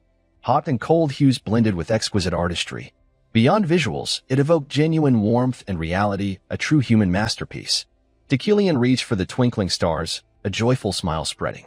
Though he crafted the question, he couldn't manifest it himself, limited by his talent. Deep within, Kim Woo-jin lingered at the question's core. He dreamed of being a painter despite lacking the skill, yearning to move people with his art. Painting was Kim Woo-jin's true aspiration. Now, Deucalion's aesthetic sense merged with his. Thus, Deucalion, a lover of beauty, and Kim Woo-jin, who longed for art school, both found fulfillment in this moment. After admiring the beauty, Deucalion turned to leave. Well done, Sylvia, and thank you. Sylvia's face registered shock. She didn't grasp why he thanked her. Before she could speak, he was gone, leaving her with swirling thoughts. I want to thank him too. Sylvia touched her creation. The expectations heaped upon her felt like an inescapable burden. You must become an archmage. Sylvia's a rare genius. Who knows what she'll achieve? Truly a descendant of an archmage family. Gazing at the spell's beauty, Sylvia seemed to find her chosen path. No, the magic itself was breathtakingly perfect. Meanwhile, Alan entered Epherine's room, announcing, "Student Ephorine, time's up." Despite her best efforts, she hadn't solved the final question. "Oh, I see. Sorry." Alan reassured her, "You did wonderfully, Ephorine. Until the end, only you two tackled this question." Ephorine shouted, "What about Sylvia? She solved it?" Alan nodded affirmatively. "Ugh, she's a monster. So jealous." Before she realized, thoughts of recommendation letters and Deucalion faded. All that remained was Ephorine's thirst for knowledge as a mage and her pure desire for understanding. She yearned to answer every question in this test. Standing abruptly, she declared, "Well, the exam's over, but the questions are still there, right? I'll definitely solve this one." Smiling brightly, "Next time, I'll do better." Alan empathized. "Good luck. I'm rooting for you, Ephorine." "Thanks." After the exam, Ephorine trudged through the academy exhausted. Dead tired from this marathon test. If I'd answered everything, I'd feel better with a sense of victory. But all that awaits after a brutal exam is a vandalized door and a cold bed. Hilarious. As she grumbled, a voice called, "Ephorine." Her closest friends, waiting for her, stood there. Seeing her confidence, Ephorine couldn't contain her joy. "Julie, what's up?" "Ephorine, you look like a corpse. Was the test that bad?" Julie eyed her pityingly. "All right, everyone, since Ephorine worked so hard, let's grab food to celebrate. Of course, Ephorine's paying." "Huh? When did I say that?" A few days after the exam ended, Ephorine also solved the final question she had missed, staring at the sparkling light before her. Ephorine gently smiled with joy. Her eyes shone with pride at her accomplishment. Choked with emotion, she softly said, "It's beautiful." Suddenly, a familiar voice rang out from behind the door. "Ephorine, are you ready?" It was Julie, her close friend. Ephorine wiped the tear from her eye and smiled in reply. "Julie, I'm coming out." The two of them walked to a cafe near the academy, where they poured out their post-exam thoughts after the stressful tests. "Doesn't finishing feel like such a relief?" "Yes, but we'll probably be busy again soon. These days are precious. I'm really looking forward to the upcoming meeting." Julie nodded in agreement. "Me too." Ephorine's expression fell. "I'm glad I didn't give up this time and push through to the end. This must be the greatest experience I've had with magic." Suddenly, Julie interrupted Ephorine's thoughts, her eyes sparkling. "Have you heard the news?" Ephorine started. "What is it?" Julie pointed up at the sky, her tone mysterious. "About Professor Deucalion. They say his exam caused quite a commotion." Ephorine was surprised. "What do you mean?" Julie continued. "Rumor has it the professor was summoned to the Sky Island, which is that floating isle." Ephorine's face showed astonishment. "The floating isle? It is an island that floats permanently at an altitude of 1,500 meters, a crystallization of genius minds in arcane studies, where mages from around the world gather. This place houses all the world's knowledge and magic, independent from the mainland systems, in a neutral zone that honors the individualism of mages. Unsurprisingly, it became a haven for eccentrics truly passionate about researching knowledge and magic. Professor Deucalion's exam was warmly praised for its creativity and difficulty. It quickly became a hot topic on the Sky Island. leading to the professor being invited to give a special lecture to explain his exam. Cut to the floating aisle, where Deucalion appeared, surprised that his exam had been received more favorably than he expected. The teaching assignment there not only brought prestige, but also increased his mana by 30 points. How fortunate! Besides, the pay for this is very generous, equivalent to 1 billion Korean won. Perhaps I should consider developing that path in the future.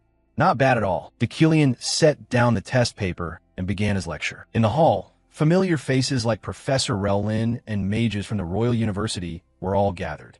Deucalion stepped onto the podium and said, "It's a pleasure to meet you all." Today's speaker was the head professor of the Imperial Magic Tower University, a sovereign rank mage and master of the elements, Deucalion. The topic of today's lecture was the midterm exam of the Magic Tower University, scheduled to last 2 hours. Before we move on to the questions, I'll begin with a brief explanation of pure elements. As he began, Headmaster Adrian chuckled to the person beside him.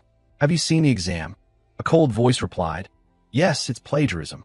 How could Deucalion have come up with such a brilliant topic himself? The speaker was Luina von Schwarot McQueen, a mage who had lost the race for head professor position to Deucalion. Despite the whispers, the lecture proceeded smoothly. Deucalion strove to help listeners grasp the issues by drawing on knowledge he had taught in previous sessions of the Magic Tower. Even the attendees were captivated by the fresh, unprecedentedly systematic presentation and listened intently. So now we'll go over question 6. As he was about to analyze the question, Adrian's sharp voice rang out. "Professor, I have a question." Deucalion turned his gaze toward the headmistress, who was energetically signaling. She drew a magic circle in the air and asked, "As you lectured, if we distinguish pure elements and magical attributes, how should one optimally combine this 6th spell with a destructive system to use it?" Deucalion pondered, using the comprehension trait to analyze. He smiled faintly, thinking, the headmistress came to attend too? Her reason for coming is obvious. The headmistress, long known for her cunning, recalling Deucalion's past, it was understandable she'd question the exam. "Shall we coordinate it properly, then?" Deucalion drew a straight line into the magic the headmistress had created and transformed it into his own. "Just add a core circuit in a straight line like this, and that's enough." Deucalion's answer left the headmistress stunned. She stammered, "Oh, yes, that's true. Thank you, Professor." However, Adrian did not stop. With childlike curiosity, she kept firing trick questions at him. But Deucalion calmly responded, relying on the comprehension trait to handle every challenge smoothly. Gradually, the mage's gazes in the room shifted from attentive to irritated, feeling Adrian was disrupting the lecture. Realizing this, she fell silent. With 10 minutes left in the lecture, Deucalion gathered his materials and said gravely, "I've spent too much time on questions, so I will not explain the final question individually." All eyes immediately turned to Adrian, who puffed her cheeks in frustration but bit her lip and stayed silent. Suddenly, another voice spoke up. "Professor, may I ask a question? Did you really come up with question 8 yourself?" The questioner was Luina. Her eyes were full of hatred. Deucalion frowned, recognizing she had been expelled from the Magic Tower by him before. "State the specific meaning of the question." Undaunted, Luina remained resolute. "I only want to know whether you actually composed question 8. That's all I want to know." Hearing that, the hall erupted in whispers. What do you mean by that? Are you saying it's plagiarism?" Deucalion replied coldly. "Taking inspiration from others is common." Then he unleashed across the room, painting a magnificent picture reminiscent of Van Gogh's The Starry Night. "This entire question was completely created by me. This is a piece I created right here on the spot. It is entirely different from question 8 in the recent exam." Having said that, Deucalion turned to Luina and replied, "Is that answer sufficient to satisfy you, Professor Luina?" Luina's face contorted with bitterness, teeth clenched in anger, but things had already gone beyond her control. The lecture ended, the assignment completed. Mana increased by 30 points. On his way back, Deucalion thought to himself that, based on the plot, his relationship with Luina was certainly not good. Although today went smoothly, he feared troubles would soon arise. After all, surprises seemed to surround Deucalion. He froze before a mysterious person walking by. "Oh, who is that? The face looks familiar." The woman turned back to look at Deucalion with cold, murderous eyes, as if she had hated him for a long time. Deucalion worriedly thought to himself, "What is this? Her face is twisted like she's about to punch me." The two stood staring at each other for a while with annoyed expressions, saying nothing. He searched his memory and finally remembered she was Deucalion's fellow student back at the university. He stepped forward and reached out his hand amicably. "Long time no see, Charlotte." Her eyes showed confusion. "Oh my, Deucalion, I don't think we're close enough to call each other by our first names." He calmly replied, "Then call me Princess Mayho. Don't you care whether Deucalion and Charlotte are close or not? The most important thing is Princess Mayho, whom Charlotte protects, with the current situation, Emperor Kerbame will soon pass away. When that time comes, it will be a pivotal turning point in the game. Many named characters will face life or death situations, and new crises will occur.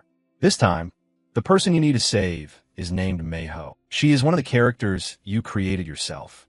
She will become an important element, positively influencing the main quest in the latter half of the game. Due to her complicated bloodline, Mayho's life is always under threat. Second in the line of succession to the throne of the Republic of Urin, and third in line for the Kingdom of Ryok, she is a princess with royal blood running through her. Currently, she is staying in the Empire under the pretext of study. But when the Emperor dies and she leaves the Empire, she will be in danger." Charlotte's face narrowed in displeasure. "You're still good at forcing others to say cruel things even after so long, Deucalion." Suddenly, he produced a crystal orb and handed it to her, leaving Charlotte stunned. He continued to explain, "Don't get too worked up. I will be the lifeline for the teammate who chose the path of death." Charlotte couldn't make sense of what he was saying. She returned to her room, holding Deucalion's crystal orb. Charlotte reflected on the earlier conversation. This was a communication crystal. "Once you decide what you need to do, contact me." Charlotte shouted at him angrily. "You expect me to ask a favor of someone like you? No way." Hearing that, he calmly said, "There isn't much time left. I'm sure you know that. But if you still don't want the help, I can't force you. It's up to your decision." Having said that, he coldly turned away and left Charlotte alone to ponder. She sighed wearily, not knowing what the right course of action was. Suddenly, a voice behind her said, "Charlotte, you don't look well." It was Princess Mayho, the one he was about to protect. Charlotte hurriedly stood and replied, "I'm fine. I just understand what's going on. Don't put pressure on yourself, Mayho." Mayho's eyes looked sadly into the distance. "My brother's henchmen will come here soon. They will try to exploit me or remove the thorn in their side. Who cares about the succession anyway?" She turned to Charlotte and whispered, "I'm very worried. I fled to the Empire under the pretext of studying, but the truth is this place is a good place to live. More importantly, it's very safe. I fled to the Empire under the pretext of studying, but the truth is this place is a good place to live. More importantly, it's very safe. However, the heir to the throne will not leave me alone. So, we must leave here immediately." Charlotte held her head and pondered. "Yes, I understand." The princess seemed to recognize Charlotte's fatigue and worry as well. She took a suitcase and stepped forward. "This is the money I've saved up until now." "Huh? But why are you giving this money to me?" The princess replied calmly. "I know you don't have enough money to hire mercenaries to escort us home, Charlotte." No, princess. I'll handle the money myself." Mayho turned away and said, "Don't shoulder everything by yourself like that. This money belongs to everyone, so it's not a waste at all." Hearing that, Charlotte didn't argue further. "I understand, princess. It may be out of the question to say this, but I'll use this money to hire additional mercenaries." Outside the window, a figure lurked in the distance as if watching something. "No matter how dangerous it gets, we'll get through it together." Charlotte's gaze seemed to notice something unusual. She ran to fling the door open and shouted, "Who the hell are you?" Immediately, he fled without answering a word. Worry filled Charlotte's face. This is bad. Things were becoming increasingly dangerous. Without help, the situation would only get worse. At the same time, at the Deucalion family manor, in his study, Deucalion was intently reading a book. Jeriel entered and teased, "You read so much. I didn't realize you liked reading that much. Brother, at least respond to me." She paced around him and continued, "I heard you were invited to lecture on the floating isle, right? And it seems you were paid quite a sum." He replied calmly, "I'm not giving you a single coin." Jeriel, huh? What do you mean by that? I never even thought of that. She moved on to another topic. Anyway, an official letter just arrived. The new students from the Magic Tower want to visit our lands on their trip. But before she could say more, he flatly refused. No, at least consider it. He imagined those students getting drunk and vomiting all over the manor and thought it was unacceptable. "We can't clean up after trips like that. I won't allow it." Jeriel was puzzled. "What are you talking about?" She reached into her pocket, about to pull something out. "Don't be ridiculous. Look at this document." We don't do everything for free, and it's an opportunity to showcase our magic to the new students. But he immediately raised his hand to refuse. Get out, Jeriel. Just look at it once. His face turned strangely serious. Hurry right now. Although confused, she agreed. All right. Jeriel turned away in annoyance. He's really stubborn. He watched her figure to make sure no one else remained in the room. He slowly took the communication crystal from his hand, his voice low. Speak, comrade. On the other end was Charlotte. Although unwilling, I think we must leave immediately. There's no time left. Please help me, Deculine. He turned and used magic to retrieve the map in the corner. Very well. You must follow my every instruction, understood? What do you mean? He looked at the map on the table and continued. Princess Mayho has only one escape route.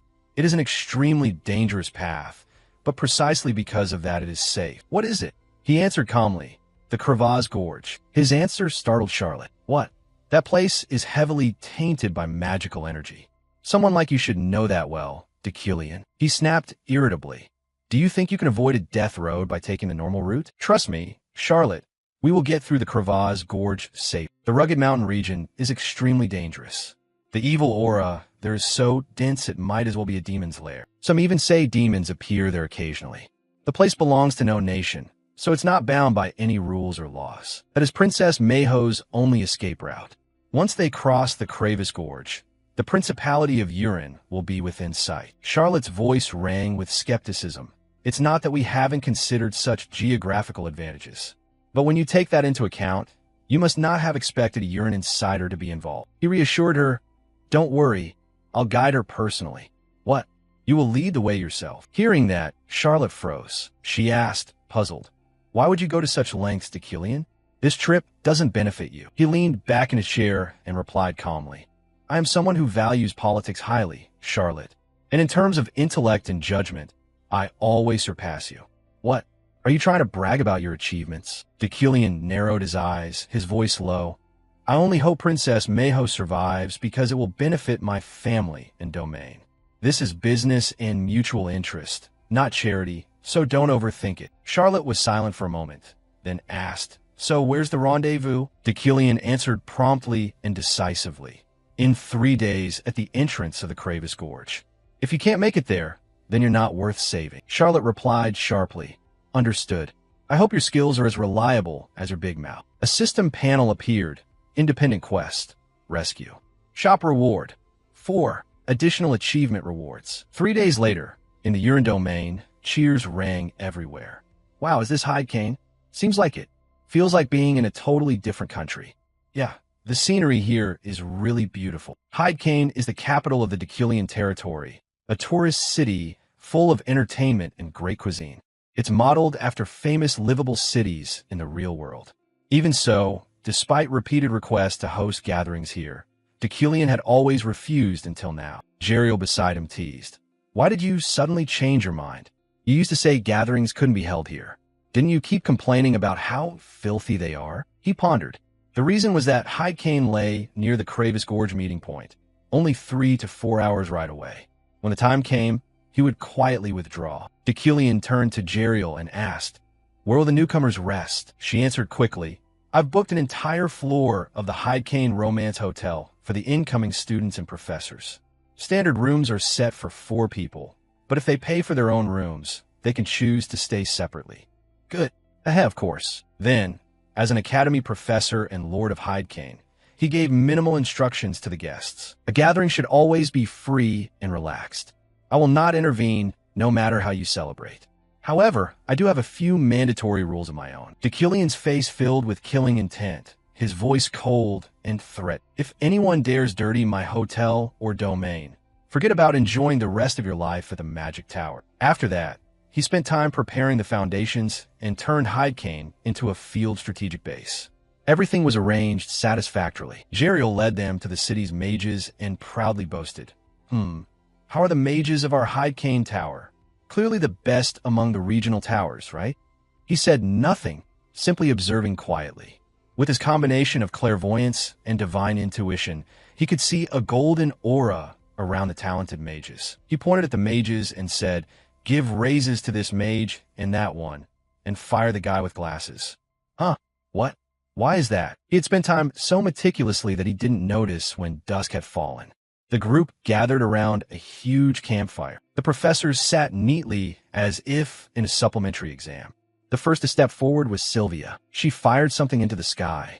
A series of explosions unfolded, painting sparkling flowers across the dark sky. The brilliant light seemed to illuminate the space. The old professor praised her repeatedly. As expected, Sylvia, absolutely perfect. 10 points. The female professor next to him was no different. The fireworks are beautiful.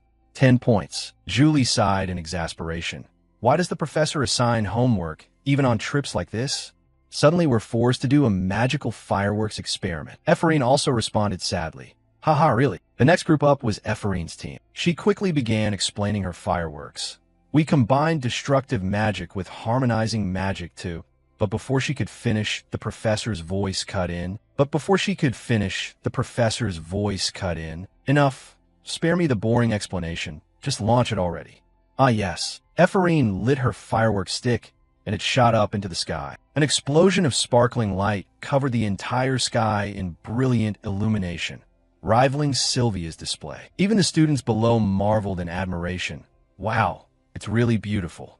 Ephraim's group did well too, huh? But the old professor looked displeased with what she produced. 6 points. The blast was too loud. The female professor beside him was even harsher, for points. Julie wanted to object. What? Ephraim stopped her. It's okay, Julie. Suddenly, his voice rose and shattered the atmosphere. 10 points. It's a perfect balance between destructive and harmonizing magic. Both professors beside them gaped in surprise at the score he had just given. Ephraim's face filled with doubt. Huh? 10 points already. After the evening exercise concluded, he quickly went to where he had prepared his horse. Finally, everything's done. Now I can leave. I wonder if Charlotte arrived safely. Suddenly, from behind, a familiar voice rang out and startled him. Is it because of guilt? He turned and said, What are you doing here at this hour? Go back to camp. Ephraim voiced her worries. Please tell me. During the disciplinary hearing, the club incident, and today as well, why do you treat me like this? Is it because of my father? He quickly mounted the saddle and said, Figure things out on your own. You're not a child who sulks anymore. Hearing that, Ephraim could only grind her teeth in bitterness. She watched Decillian's figure fade into the night and shouted, I will apply to be your assistant. Professor, I will find out the truth. Why did your father commit suicide? Why do you have to do that? No matter what, I will surpass you. I will become greater than Professor Decillian. Having said that, Ephraim was left standing there alone. The silence of the space seemed to emphasize the loneliness within her small, desolate heart. She wiped away her tears with her hand and returned to the camp. At the same time, Decillian was also troubled by chaotic thoughts.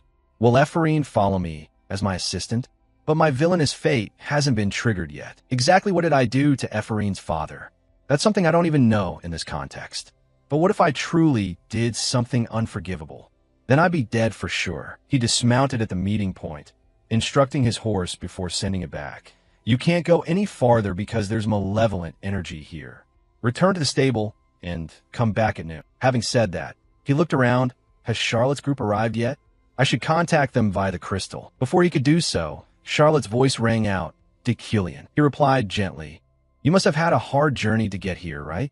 Isn't that so, Charlotte? She appeared with Princess Mayho, with only 2 pale guards left, wounded, but luckily not fatally. After arriving at the rendezvous as promised, Decillian met Charlotte's group and the injured Princess Mayho. He approached and bowed politely. I am Decillian von Greyhan-Yucklin, head of the Imperial Royal Academy of Magic. From this moment on, I will pave the way for the princess's escape, so please rest assured. Princess Mayho quickly replied. We express our gratitude to you. Decillian continued. The journey here must have been arduous. You look quite pale. Suddenly, Charlotte stepped forward and handed a letter to Decillian. What's this? Keep it. It's a paper I took from the mercenaries. Decillian read the letter thoughtfully and reflected. He crushed it in his hand and said, Disgusting. They truly have no limits. Charlotte asked anxiously, Will you be all right? Of course I'll be fine. Just stay close to me and everything will be okay. Princess Mayho looked at him with a puzzled expression. Decillian turned and declared, If there are no further issues, let's depart. The group began their journey through the gorge. The three behind had to hold their noses because the area ahead was filled with malevolent energy.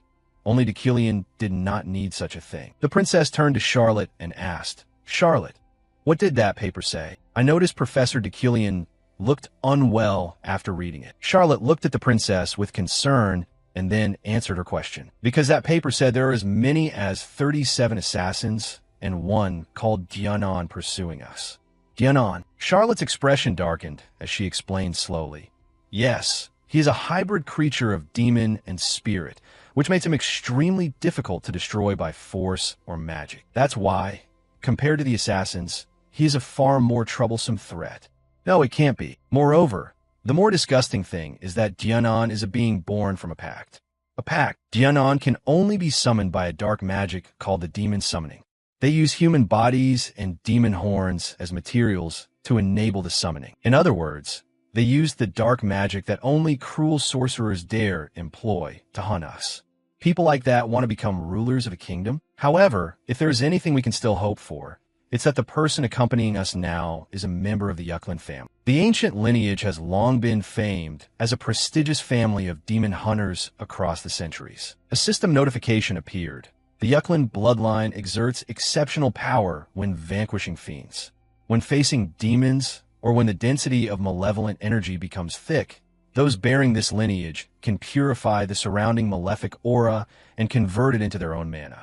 The purified mana's quality increases by 1 tier. The deeper they went into the gorge, the more Deucalion realized it truly was the Kravis Gorge. No wonder it had earned the name Den of Demonic Creatures. The malevolent energy here was so thick it could be felt on the skin. Ordinary people would surely suffer considerable pain merely from breathing in this place. But for Deucalion, it was the exact opposite. It was an unimaginable advantage, due to the dense malefic aura surrounding him. Even if only temporarily, Deucalion's mana quality rose to level 4. Mana quality is so crucial that a difference of a single tier can create a clear gap in skill between mages.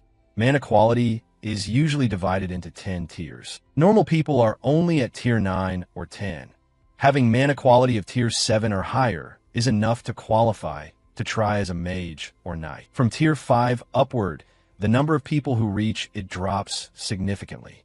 Famous figures across the continent often have mana quality at tier 3 or 4. Tier 1 is a symbolic concept reserved for gods, a realm no one has ever attained. Even tier 2 is held by only 4 people on the entire continent: the Dean of Burt, the Imperial Guard Knight of Freed, the Archmage de Man, and finally Adrian, headmaster of the Royal Magic University. With mana quality at level 4 now, dealing with someone like Dianon was entirely within reach, provided no major variables arose. From behind, Charlotte called out anxiously, "Deucalion, can you speed up a bit?" Deucalion turned to her and replied calmly, "Charlotte, are you letting haste cloud your judgment?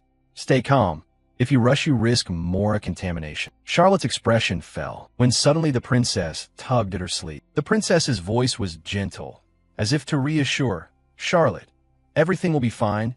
Don't worry too much." She quietly looked at Mayho with a sorrowful gaze. "Princess, you truly have a kind and warm heart. Even though you are surely more frightened and worried than anyone here, you still care about the feelings of your subordinates. I will never let anyone harm you." Suddenly, Mayho shouted and pointed ahead.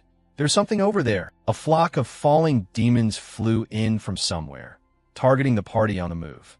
Though not very strong, their numbers were considerable. Charlotte gripped her sword and said, "Finally, we've arrived." But before she could draw her blade, Deucalion stepped forward to stop her. "Leave them to us." Deucalion used his telekinetic ability to prepare an attack. With a barrage of sharp stones he had prepared beforehand. Without hesitation, they hurtled toward the falling demons at breakneck speed. The razor-like surfaces made the stones more dangerous than ever. The falling demons were attacked from all sides, with no way to evade. Some were cleaved in two, some had their heads blown off, tumbling to the ground shredded like autumn leaves, before they could even reach or do anything. With everything dealt with, Deucalion calmly turned and said, "Let's move on. We don't have much time." Those behind murmured in admiration. One strike cleared such a crowded swarm of falling demons. Indeed, Professor Deucalion is extraordinary. Truly. And so, The journey continued, as monsters leapt out to block their path. They were all sent to their deaths by Deculion in the blink of an eye. A guard asked, "Common monsters keep swarming toward us, but so far we haven't encountered anything truly dangerous, right?" Suddenly, Deculion noticed something. His eyes narrowed in displeasure. How unbecoming. Let me make this clear. If anyone dares come closer, I'll tear them apart on the spot. Charlotte and Princess Mayho grew anxious and alert. Deculion remained calm, observing the situation with no hint of hesitation or surprise on his face. Footsteps echoed continuously from the cliff above. A scent assassin sneered. "Ha ha ha, for someone about to die, your senses aren't bad." On the cliff, dozens of assassins began to appear. They had been lying in wait here since the afternoon. "If that's the case, you surely know what's about to happen to you, don't you?" Deculion turned back and said calmly, "Charlotte, lead the princess to the duchy of Urine first." Charlotte's face showed shock. "What? And you?" Deculion replied quickly. "You expect me to pretend to worry about myself?" "Sorry, that's unnecessary," Charlotte shouted angrily. "Your insolent mouth is hopeless." Deculion pointed at the assassins and said, "Look over there." At the spot where the assassins stood, Deculion aimed his wand threateningly. A moment later, an explosion blew the area apart, easily felling the assassins. Each one collapsed without understanding what had happened. The sharp stones sliced through them like unstoppable light. They were all swiftly slain, lying in pools of their own blood. Charlotte could not help but be stunned. Deculion spoke. "Now are you resolved? What you need to do is get out of here as quickly as possible." Charlotte's eyes narrowed thoughtfully. Then she turned and said, "Princess, let's go quickly." But suddenly, Mayho noticed something. "Hey, look, Charlotte." She hurriedly turned toward the direction the princess had pointed. On the cliff stood a mysterious figure shrouded in dense mana, carrying a terrifying gloom. He stood among the assassins, looking down at those below with a haughty, confident gaze. The princess hurriedly asked, "Charlotte, what is that?" "Damn, he's dangerous." Ignoring Charlotte's worry, Deculion remained calm, as if nothing had happened. "The plan hasn't changed. Take Princess Mayho to the Duchy of Urine immediately." "But you alone can't defeat them," Charlotte protested anxiously. Deculion fell silent, speaking softly. "I will kill that man." The swordsman beside him added, "I will assist the professor as well. Please leave here quickly." Charlotte's expression darkened, guilt surging in her chest. Noting that, Deculion continued, "You don't need to feel sad or tormented. Once Princess Mayho regains her power, repay the Yuklin family for their aid. I'll dispatch some summons to escort you. Don't waste any more time." Charlotte gritted her teeth, angry at her own helplessness. She grabbed the princess's hand and dashed off, leaving a final word. "See you at the Duchy of Urine." The petty assassins quickly pursued the two. "Chase them, don't let her escape." "Aha! How far can those two women run?" But suddenly Deculion interjected. "You'd better take care of yourself first." He glared at Deculion and said, "Arrogant mage, with just a few summons that don't hold a drop of mana. Do you think you can kill this body? Magic isn't much better either, because here, mana and spells will be drained by the malefic aura. So what do you intend to do to kill me?" He stood there brazenly, every word dripping with arrogance. Deculion observed him slowly and thought, confident to the point of vanity. But he wasn't wrong. You can't kill someone like him with ordinary physical attacks or common spells. He's almost liquid, and this place is unsuitable for casting magic. However, that's true for other mages. It's completely the opposite for the Yuklin line. The advantage here isn't exclusive to him. Not only has my mana quality been increased here, but my mana recovery rate has also been enhanced. Along the route to this spot, Deculion had layered multiple manas onto his summoned items to strengthen them. Therefore, this opponent was not anything difficult at the moment. A summon appeared right above the enemy, ready to strike from above. Immediately, a stone hurtled forward at breakneck speed, cleaving off his head, but his body was not like a normal person's. Deculion knew, for certain, that alone wasn't enough. He continued the assault, relentlessly shredding the creature's body. He counterattacked with a dark mana, but Deculion blocked it easily. The swordsman behind worriedly said, "Professor, that one is slow in body, but I know, focus on the fight." Deculion's eyes blazed with determination.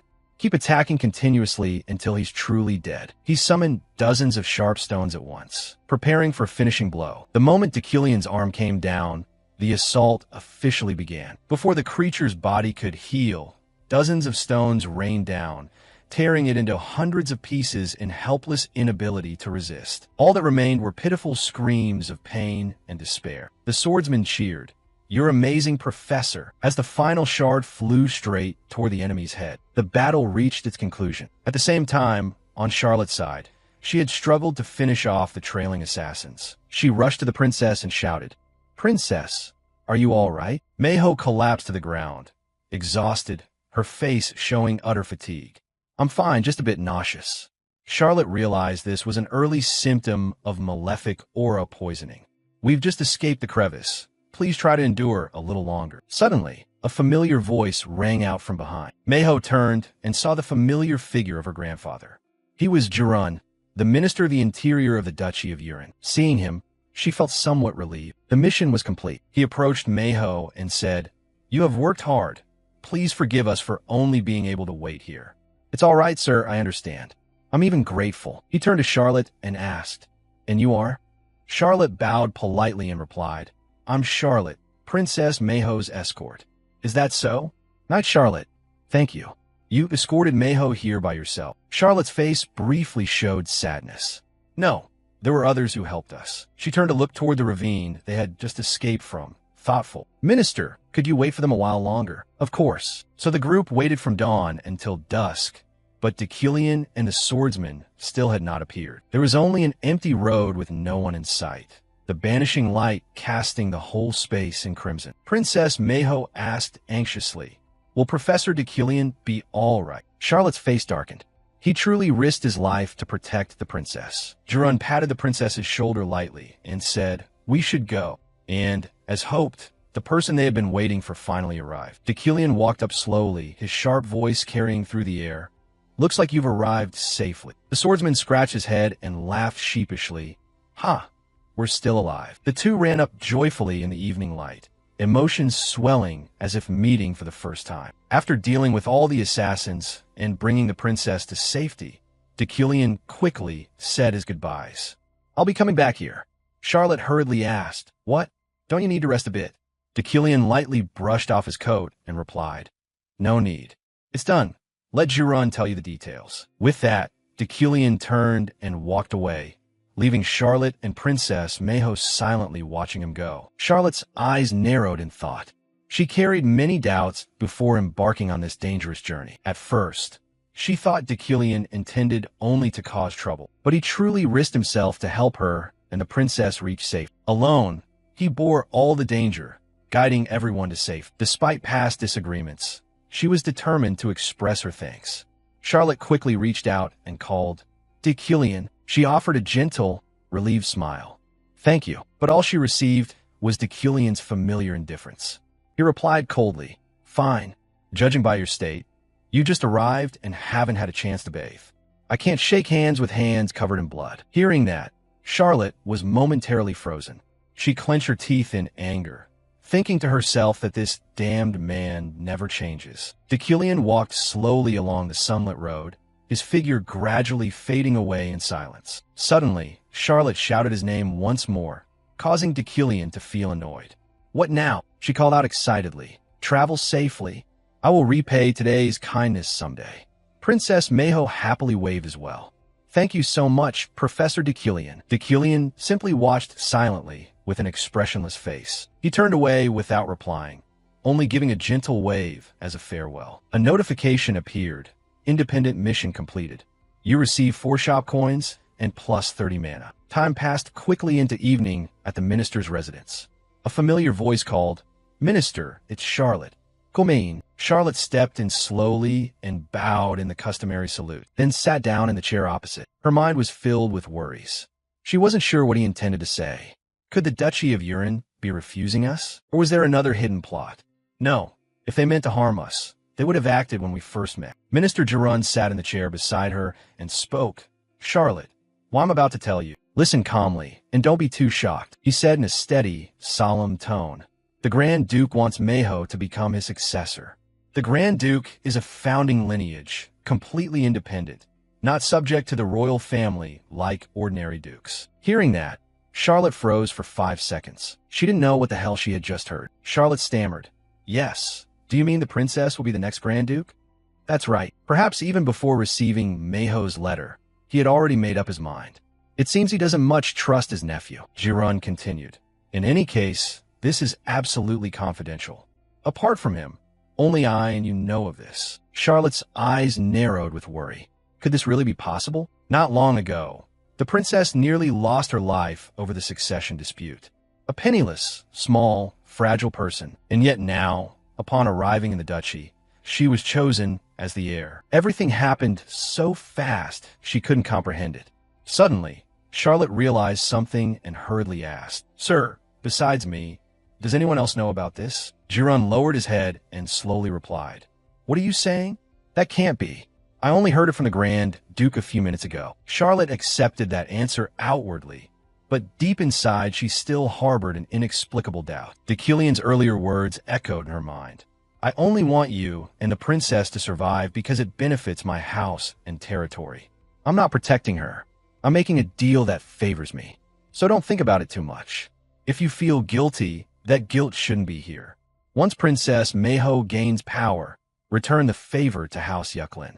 She's an extremely important ally." The more she thought, the more tangled Charlotte became. What exactly did he mean? He acted as if he had foreseen this. "I'm someone well-versed in politics. In intellect and understanding, I far surpass you," Deucalion had once said. At first Charlotte took it for arrogant boasting, but could he really have known everything and planned it from the start? Charlotte's face darkened as she thought, what a monster. But what Deucalion had done was an undeniable fact. Charlotte let out a small, relieved smile. She wondered if Deucalion had returned safely. At the same time, at his own residence, Deucalion was stretched out on a warm bed. He sat up after a short sleep. "Did I only sleep for about 2 hours?" He looked out the window. The sun had not fully risen. Deucalion donned his sleepwear and thought that his steel persona trait erased all fatigue with a short nap. No matter how harsh yesterday had been, his body had now fully recovered. Reluctantly, that forced Deucalion out of bed. First, he should test his ability to manipulate objects with his mind again. He thought privately that modern people would surely envy this steel persona trait. Suddenly, Deucalion paused as something stirred within him. He sighed wearily, wishing he had trained like this earlier. Wake up and train, then train again, never resting, never stopping, always seeking his own weaknesses to fix. This habit likely formed because Deucalion was always close to danger. But that alone wasn't enough to explain it. Discipline, an indomitable will, a steely spirit. Those things let him live a life not wasted. Deucalion looked up at the ceiling, thinking, I wish I had been like this before. He remembered his girlfriend looking at him with a tired expression. What's wrong? Do you have something to say? No, I'm leaving. Oh, okay. He hadn't realized how pitiful he was then, focusing only on worthless things. If Kim Woo-jin had been like Deucalion is now, perhaps she wouldn't have left him. Deucalion complained aloud that wanting more sleep was difficult because the steel persona made it inconvenient. For someone trapped in the game like him, 22 hours a day truly felt too long. Scene shifts to the docks. The students have returned to the capital. Wow, this is fun. I'm sad to be leaving. Yeah, next time we should bring the whole family here. In a narrow alley, Ganessa was secretly hiding from something. The kids with her were excited. Oh, so many mages, I want to watch too. Those are rookies from the magic tower returning from the ravine. Rhea, standing in the corner, looked puzzled. But why are we sneaking and hiding here? Ganessa turned back with a forced smile. It's just crowded. We're just standing aside a bit, not really hiding. But Rhea muttered, that's suspicious. Ganessa glanced toward the gate of the dock convoy. Damn, why is Deucalion here right now? Although there's been rumors he changed recently. Appearing publicly with a target from a previous mission isn't a good idea. But that face is so handsome, I want to stare forever, even while sneaking like this. How can someone this beautiful exist in the world? While Ganessa was still lost in his beauty, Rhea walked past calmly. No matter how crowded, it's worth squeezing in this alley. I'm going outside. Ganessa hurriedly stopped her. Don't. But her shout drew Deucalion's attention. He looked toward her. Damn, she had been spotted by him. The girl beside her stared blankly, as if encountering something strange. Ganessa's face turned to astonishment when she saw the person before her. At that very moment, images from the past flooded her mind without end. They came suddenly like an unforeseen wave, knocking down every barrier of memory she had tried to bury. Her eyes instantly filled with tears. The 8 years they had spent together would never fade. Why does that image come back to my mind? He's clearly just a character in a game. So why do I remember him so vividly? On the other side, Deucalion was no exception. He looked at the girl before him. She was the spitting image of Uera.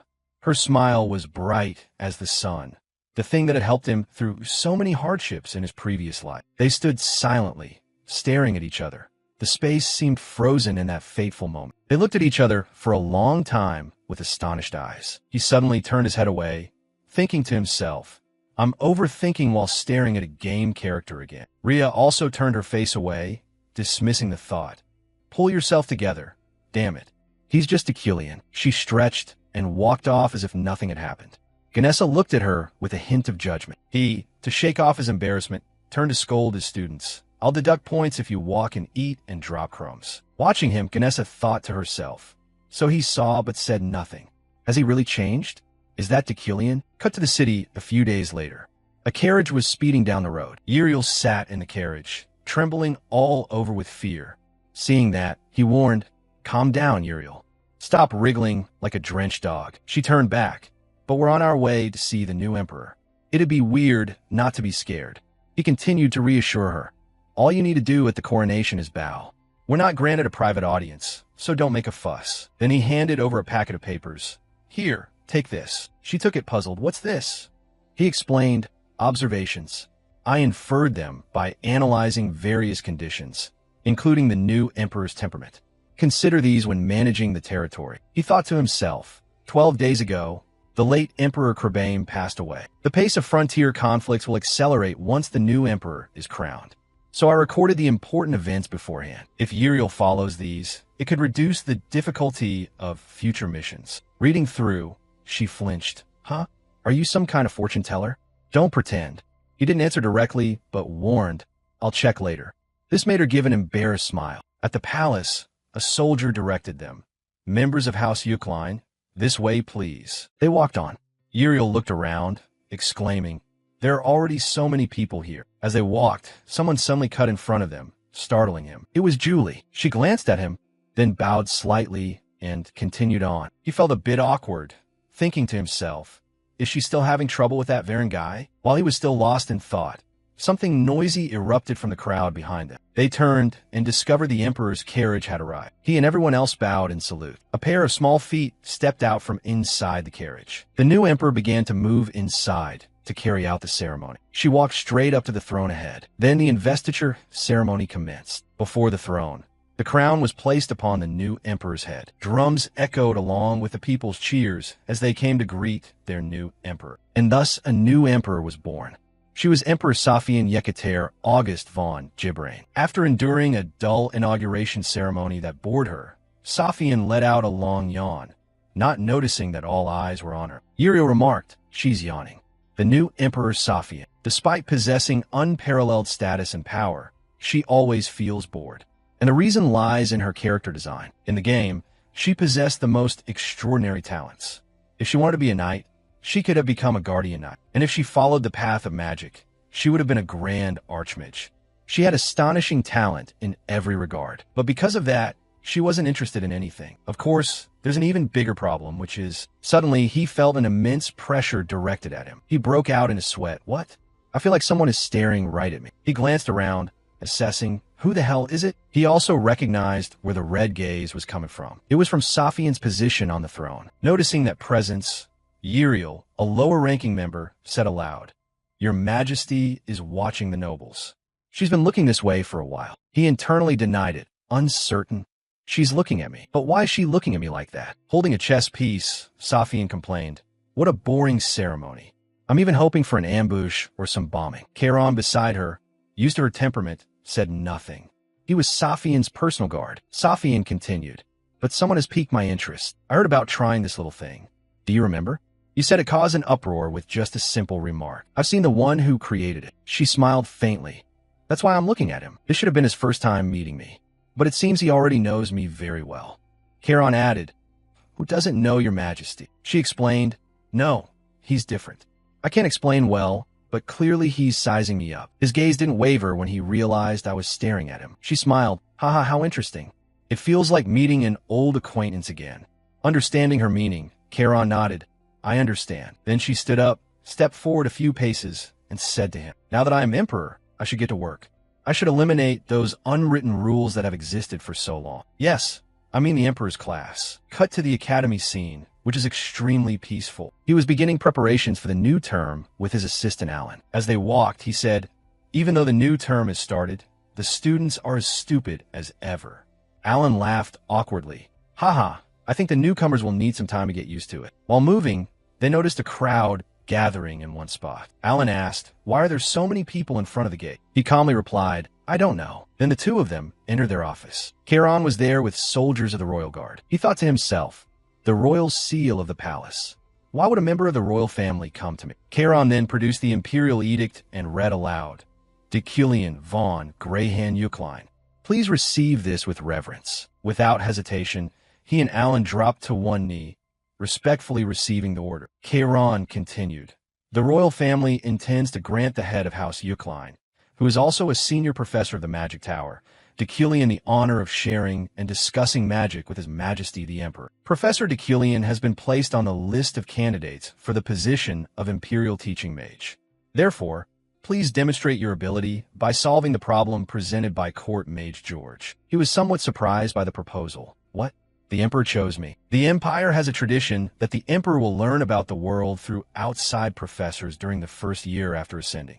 Knights, mages, and scholars selected through respective examinations take on the teaching roles. Charon continued, "Professor Deculian's name appears on the candidate list for the position of the Emperor's guiding mage. So please prove your competence by solving the problem drafted by Court Mage George." He evaluated inwardly. The Emperor chose me? I didn't expect this turn of events for Deculian. Fascinating. Normally I wouldn't care. But if such an opportunity falls into my lap, there's no reason to refuse. Tasks related to the royal family always come with generous rewards. Moreover, perhaps I'll find out why Safian has been watching me. Looking at him, Charon added, "Will you accept the challenge? If you feel your skills are insufficient, you may forfeit." He replied without hesitation, "I accept the challenge." Then he produced a sheet of paper containing the test prompt. "Take it." And that was that. After taking a few steps, he turned back to look at him, pondering, recalling George's words that it was a problem that would force one to rack their brains for at least 3 days, but candidates must solve it to qualify as instructors. Charon thought, "This is the problem Sir George declared very difficult. Let's see how long the rumored Deculian will take to." Suddenly, a blinding light emitted from the paper, startling Charon. He calmly watched. At that moment, a stream of mana rose from within the rolled paper and formed the image of George. He cheerfully spoke, "Congratulations, mage. I am George, court mage. I will evaluate your ability based on the time taken to solve this problem. If you solve it within 1 day, it will be considered quite fast." The soldiers buzzed. "Oh my God, is it already solved?" Another nodded in confirmation. "Yes." He turned to the soldiers and said, "That wasn't an easy puzzle. I solved it because I've recently studied ancient rune language. Just lucky, that's all." From behind, Charon praised, "Even so, that's excellent." He explained inwardly, "The ancient rune language in the problem is a difficult script found only in old texts. But for me, it's different. I was the one who fine-tuned this rune font when I was a game designer. Although it was long ago, with my memories and understanding, a question of this level is trivial for me." Seeing that he had solved the problem, Charon stepped forward and handed over a letter. "Deculian von Greyhan Eucline. This is an invitation from the royal family. You are qualified to participate in the examination." He took the letter and replied, "Thank you." Back at the palace, after hearing Kieran's account, Safian exclaimed, "He solved it in 5 minutes?" He nodded in confirmation. "Yes." Safian continued, "Then there's nothing left to consider. We'll choose Deculian." Charon objected, "Your Majesty is too hasty. I think we should observe a bit longer." She turned, questioning, "What more is there to observe?" He solved the problem George swore was very difficult in just 5 minutes. That's more than enough. She let out an exasperated sigh, pondered for a few seconds, then spoke again. "Ah, the one who supported that woman named Luina instead of Deculian. However, that mage took 4 hours to solve the problem. 4 hours might have been excellent if no one solved it in 5 minutes. But the outcome is already clear. I've just thought of a brilliant idea. Charon, carry out my orders immediately." With her plan revealed, Charon could only stand there dumbfounded. Cut to the Freehaim battalion. Julie was still diligently training in the yard. The onlookers watched anxiously. "Isn't the captain pushing herself too hard?" The blonde added, "True, she doesn't look well." The dark-haired one continued, "At least she's still holding her sword. I thought she might faint before. The only thing that might lift Captain Julie's spirits is..." Realizing his meaning, the dark-haired man replied, "Is it the news about finding Varen's body? But since it was on the cliff, the search will definitely be very different." Then from outside, a soldier came running in, out of breath. "Cop! Captain!" He was saying something to Julie. After hearing those words, her expression became utterly astonished. A clear voice rang out. "Julie von Dea Frieden, you are granted the honor of conversing and dueling with His Majesty. You have been selected as a candidate for the Knight Instructor to demonstrate swordsmanship to His Majesty. Pass the examination and prove your ability." She answered with firm determination. "Understood." After receiving the decision, she made her way up to a house atop the snowy mountain. The moment she opened the door and stepped inside, a voice said, "Long time no see, Julie." She glanced inward. 3 people were already sitting there, waiting. She nodded in return. "Yes, it's been a while, seniors." The blonde youth cheerfully replied, "I had a feeling you'd be among the candidates. Sit. Make yourself comfortable." He began chatting animatedly. "I wonder what the test will be like. Gathering like this reminds me of group projects back in school." "Right." The short-haired woman was the Holy Knight Gwen. She replied, "I don't know about that, but I won't go easy on anyone. So be prepared." The burly youth was the mighty knight Raphael, who nodded in agreement. "Of course. We're all here for the same purpose." After a short conversation, the room returned to its usual silence. Then the blonde youth turned his gaze to the chair at the center. "I guess the judge's seat is over there. They're a bit late, aren't they?" Gwen added, "I heard Vice Captain Isaac, who is supposed to be the judge, is resting due to an injury. So who will come in his place?" Raphael shook his head. "Who knows?" The sound of the door opening, they looked toward the door. Julie's gaze was intensely focused. Then a pair of calm footsteps entered. The moment she saw the person enter, Julie started. He slowly removed his hat and said, "Hello. I am a temporary examiner for the selection test of the Knight Instructors, Deculian." Not only Julie, but everyone present was extremely surprised by his appearance. He walked past Julie's position, a touch of thought in his mind. Julie had her own thoughts. A mage as the examiner for a night test? Why? What's he plotting this time, Deculian? On the threshold, a silhouette appeared. His jet-black cloak contrasted sharply with the blinding white outside. It was Deculian.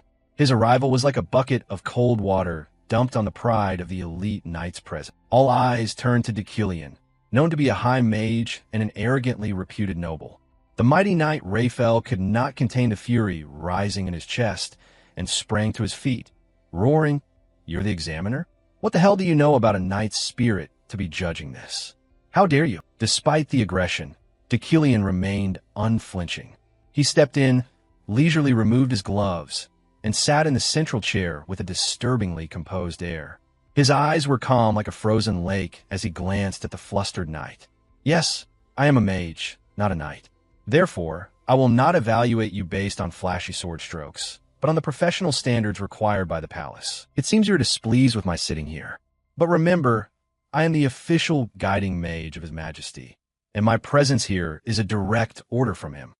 Do you intend to use that sword to oppose the will of the crown?" The room suddenly fell silent. The authority of the crown felt like an invisible rope tightening around the throats of those who might resist.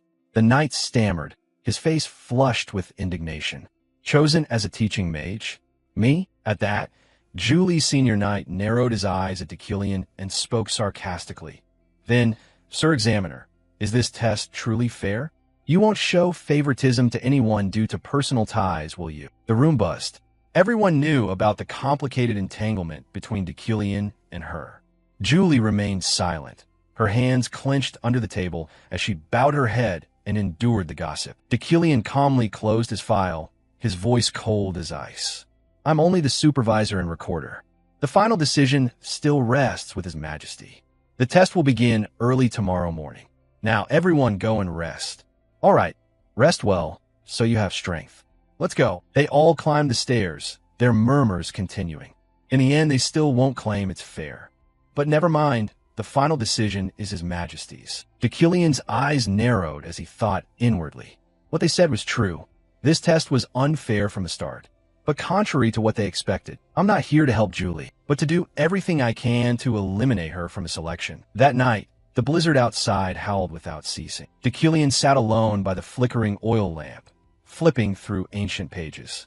The sputtering light cast shifting patches of brightness and shadow across his sharply featured face. He looked out the window, where the night was swallowed by the whiteness of snow.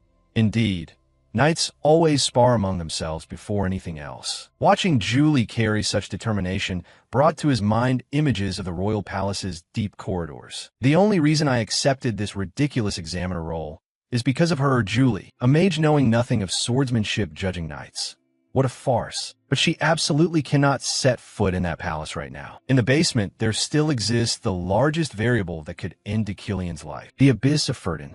That demonic mirror. At this point in the story, she must absolutely not encounter. Before that mirror shatters, I will by no means allow Julia to enter the palace. Deucalion sat before the knights and clearly announced the contents of the test. First challenge: observation skills and perseverance. In this snowy mountain region, there are many rare magical items. I will assign each of you a detailed description of the item you must find. Immediately, he summoned 4 items and handed them to the 4 people. The only requirement is to bring it back here intact. If a single petal is crushed or a tiny scratch appears on a leaf, your test will be invalidated at once. Also, I will sit here and wait for the results. Does anyone object? If so, speak now. There will be no second chance. The knights looked at one another. The atmosphere fell into tense silence. Deucalion coldly took out his pocket watch and declared, "Good. Since everyone has agreed, you have exactly 24 hours. The contest begins." Amid the blinding blizzard, Julia struggled forward. Snow reached her knees, each step heavy as if weighted with lead. Wind whistled through her cloak, carrying a bone-freezing cold that could freeze the blood in one's veins. What she had to find was the ice flower, a transparent blossom that grows on sheer cliff faces at alpine heights. Because it only blooms in harsh conditions, harvesting it is not easy. But since 10 bloom and wither each day, it's not impossible. Julia urged herself on. Her eyes searched frantically along the vertical cliffs. But did Deucalion really come here only on His Majesty's orders? After hours of battling the elements, Julia breathed a quiet cry when she spotted an ice flower, crystal clear and shimmering under the snow. It grew right atop a towering rock outcrop. She held her breath, used all the finesse of a swordswoman to pluck it, and ran like the wind back to the wooden house. But when the flower was handed to him, Deucalion didn't even bother to touch it. He only glanced at it and coldly said, "It's damaged." Julia froze, her heart constricting. What? What did you say?" "I said the item must be intact, with no damage whatsoever." "Look," Deucalion pointed to a petal. "On the edge of the 3rd petal, there's a tiny cut, less than a millimeter." Julia gritted her teeth and examined the flower closely. There really was a scratch nearly invisible to the naked eye. She swallowed bitterly, thinking, "I slipped up. I should have checked more carefully before giving it to him." She looked up and stared straight at Deucalion.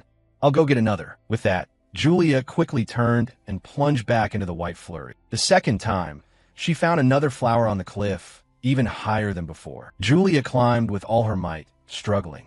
Found it luckily. The bitter gusts of snow nearly made her slip and fall. Julia brought the flower back, but Deucalion maintained his icy demeanor. A corner of its leaf is missing, cut by the wind and snow. Meanwhile, her senior sat back and contentedly ate his hot meal, saying, "There are defects again?" Julia's hungry stomach began to protest. Her head felt a bit dizzy from exhaustion and the extreme cold. Deucalion looked at her, his voice stern. "You will not be allowed to touch the food until you complete the task, or give up." "Well, will you give up?" Julia shouted, her resolve flaring. "No, I'll go find another flower." Julia plunged back into the biting wind once more. The blizzard intensified. Though she fought the cold with the strength of her armor, she could not endure much longer. If she didn't find an ice flower soon, for the 3rd time, Julia found the most perfect ice flower. Her eyes narrowed with determination, as if this were her last chance. She cradled it like a treasure, using her body to shield it from the snow, allowing ice to form on her shoulders. When she brought it back, she was certain this time she had succeeded. But Deucalion examined it for a moment and still spoke harshly. It's still damaged. No way this could be. He brought the flower closer to Julia and continued.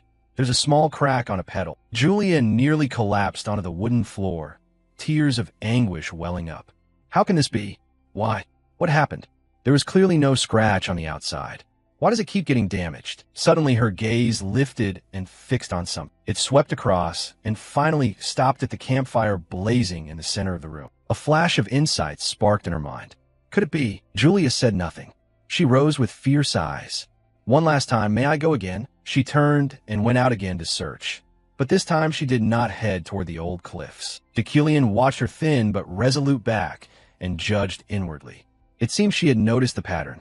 But even if she had, it was useless. That palace was a place she absolutely must not enter. At the knight's examination center, the air was thick with anxiety. The knights paced restlessly, their eyes fixed on the white haze outside. A female knight whispered, "Do you think Julia can really succeed?" Julia Sr. clenched his fist, voice uncertain. I don't know either." At that moment, a call rose above the howling wind from behind. "Julia's here." Julia appeared, breathless, holding a glittering flower. "Examiner, I brought the ice flower back." The knights stared in joyful surprise. "She's here." Deucalion remained motionless in the shelter. He spoke coldly, "Bring in, Julia." But Julia did not step forward. She stood rooted in the snow, voice trembling yet firm. "Please step outside. This ice flower is absolutely flawless this time." In the dim light, Julia looked pitiful. Her clothes were filthy. Thick ice crusted her cloak, and her face was pale from the cutting cold. Inside, she mocked herself. "I'm so stupid.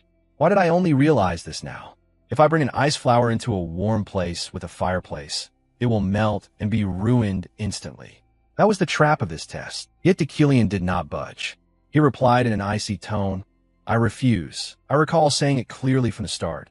"I will not step outside even one step until the exam is over." Anger flared in Julia's eyes. She gritted her teeth, thinking, "Deucalion, you never wanted me to pass this test from the beginning, did you?" Deucalion, as if reading her thoughts, continued calmly. "Before we began, I asked if any of you had questions or objections. At that time, she remained silent. Now, failing to observe environmental conditions is entirely her fault." "Yes, it's my fault," Julia shouted, "but I will not give up here." Deucalion showed a brief flicker of surprise at her will. Moments later, Julia placed the ice flower down on the block of ice at her feet. She began to channel mana.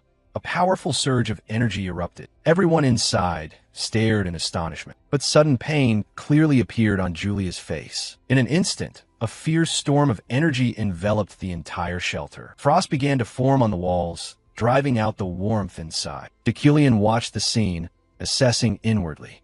Would she try to use mana to freeze the whole space? The heat was gone completely. Once the interior temperature dropped to freezing, Julia stepped in and held the flower up before Deucalion. "Now it should be fine, right?" The room fell silent. Deucalion looked at the flower for a long moment, then gently shook his head. His voice was as indifferent as ever. "The flower is still flawed. You used mana to protect it, but that very mana interacted and altered its structure, causing the flower to be damaged." Julia froze. Her last strength seemed drained. No, it can't be. She no longer had the breath to defend herself. Her eyes blurred, and she collapsed onto the cold floor right in front of him. All her efforts were in vain. She was eliminated. Julia was taken to a quiet room to recover. Outside, the knights whispered, "What happened to Julia?" She fainted from exhaustion. Her body temperature dropped too low. She has no strength to leave right now. Another knight spoke indignantly. "I've never seen such an unfair exam. It's truly cruel. This leaves me in a bad mood." Meanwhile, Deucalion stood in a dark corner, his eyes narrowed in thought. It was the first time I'd seen Julia use mana directly like that.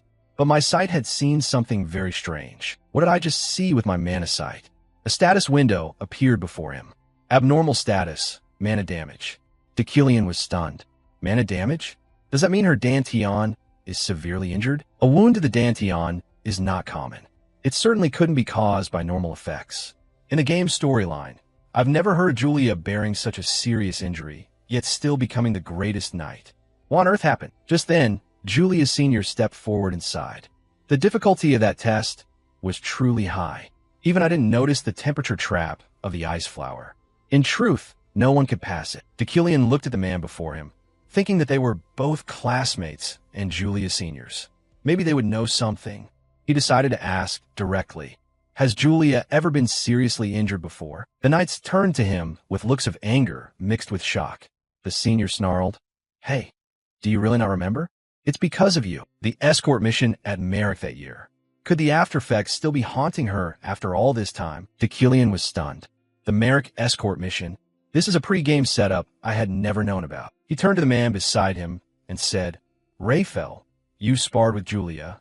Didn't you notice anything odd?" Raphael stammered in reply, "I'm not sure either. When sparring with her, I noticed Julia always deliberately limited her mana use. She's very skilled with sword intent, but never dared to unleash mana to the extreme. Perhaps she truly carries an incurable aftereffect. So all of this was because Julia was injured?" Deucalion was silent for a long moment, then ordered, "Everyone return to your rooms. Wait until the eliminated contestants have left, then we'll begin the second test." A while later, as the sun prepared to set behind the mountains, Julia had awakened and stood outside the shelter. She looked lonely and disappointed. A long sigh conveyed that. Deucalion stepped out from behind, his voice softened a little. "This result is truly regrettable." Julia bowed her head, her voice choking. "No, you're right. This was just a test, and I failed because of my own oversight. I should have checked more carefully as soon as I received the assignment." Deucalion looked at her and remained silent. "Julia, before you go, may I ask you a question? Do you mean about my duties as an examiner?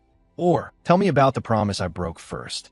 I want to hear it from your own mouth." Julia was stunned by that strange question. Deucalion thought to himself, that promise had long since been broken, the thing that made her hate me to the bone. Why am I clinging to her to ask this? Maybe I'm just looking for an excuse to see her a little longer. Or perhaps I want to concoct a justification for myself, for the Deucalion I've become. Julia was silent for a moment, then slowly said, "It's been half a year, hasn't it? Where should I begin?" At that time, I received a letter from people of the Luna family. It was a letter from the mother of the mage who had committed suicide under your command. The letter recorded the evils you had committed. I asked you to explain whether the things in the letter were true. Yet you burned that letter on the spot. That was the reason I decided to break the engagement. She looked at him in pain. "You can't cancel the betrothal. I'll do whatever you want. Please forgive me." Only then did he promise to clarify the truth and apologize. "But why are you asking about that now? At this point, what meaning does it have?" But Deucalion's answer surprised Julia. "It was my fault. It was entirely Deucalion's fault at that time. It's just that the research is still ongoing. The study he started, I've been continuing to refine it. Of course, he will be a co-author on the work. If there is income, I will split it evenly among everyone. And I will also help to restore his family once more. On the day this research is published, perhaps I will be able to offer him an apology. I hope I will be worthy of his forgiveness." Julia, hearing this, shouted angrily, "Why didn't you say that then? If you'd spoken earlier, maybe—" Deucalion interrupted.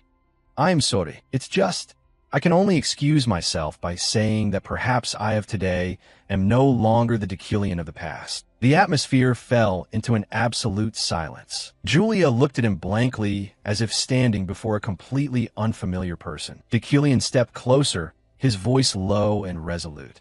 "Julia, from today on I will try not to love you anymore." "Huh? What are you saying? Let's walk two separate paths. You will no longer have to bear any burden because of me. I will try to change my heart, and someday that will come true." Having said that, he quickly turned his back, but not without leaving one admonition. "You've worked hard.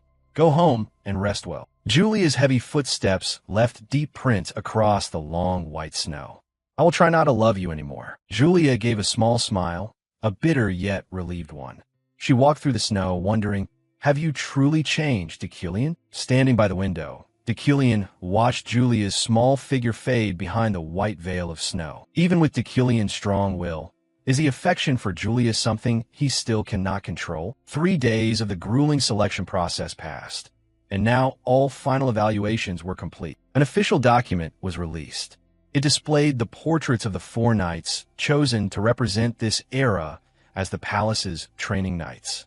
After a harsh screening, the council decided to select all 4 candidates, including Raphael and even Julie. His gaze moved to the section for the guardian mages. He saw his own name and portrait. As for the training mage, the result was obvious. But as he read on, Deucalion's eyes widened slightly, a rare moment of surprise. He stared at the paper for a long while, deep in thought. The scene shifted to the grand interior of the royal palace. The atmosphere was heavy with royal authority as the great doors were pushed open when the first name was called. De Koning van Greyhan Yuckline. He stepped forward with absolute composure. His footsteps echoed across the marble floor as he approached the throne. Seated there was Queen Safian. She looked utterly indifferent, resting her head on her hand and letting out a long, tired yawn. When Deculion had taken his place, the herald announced the next name.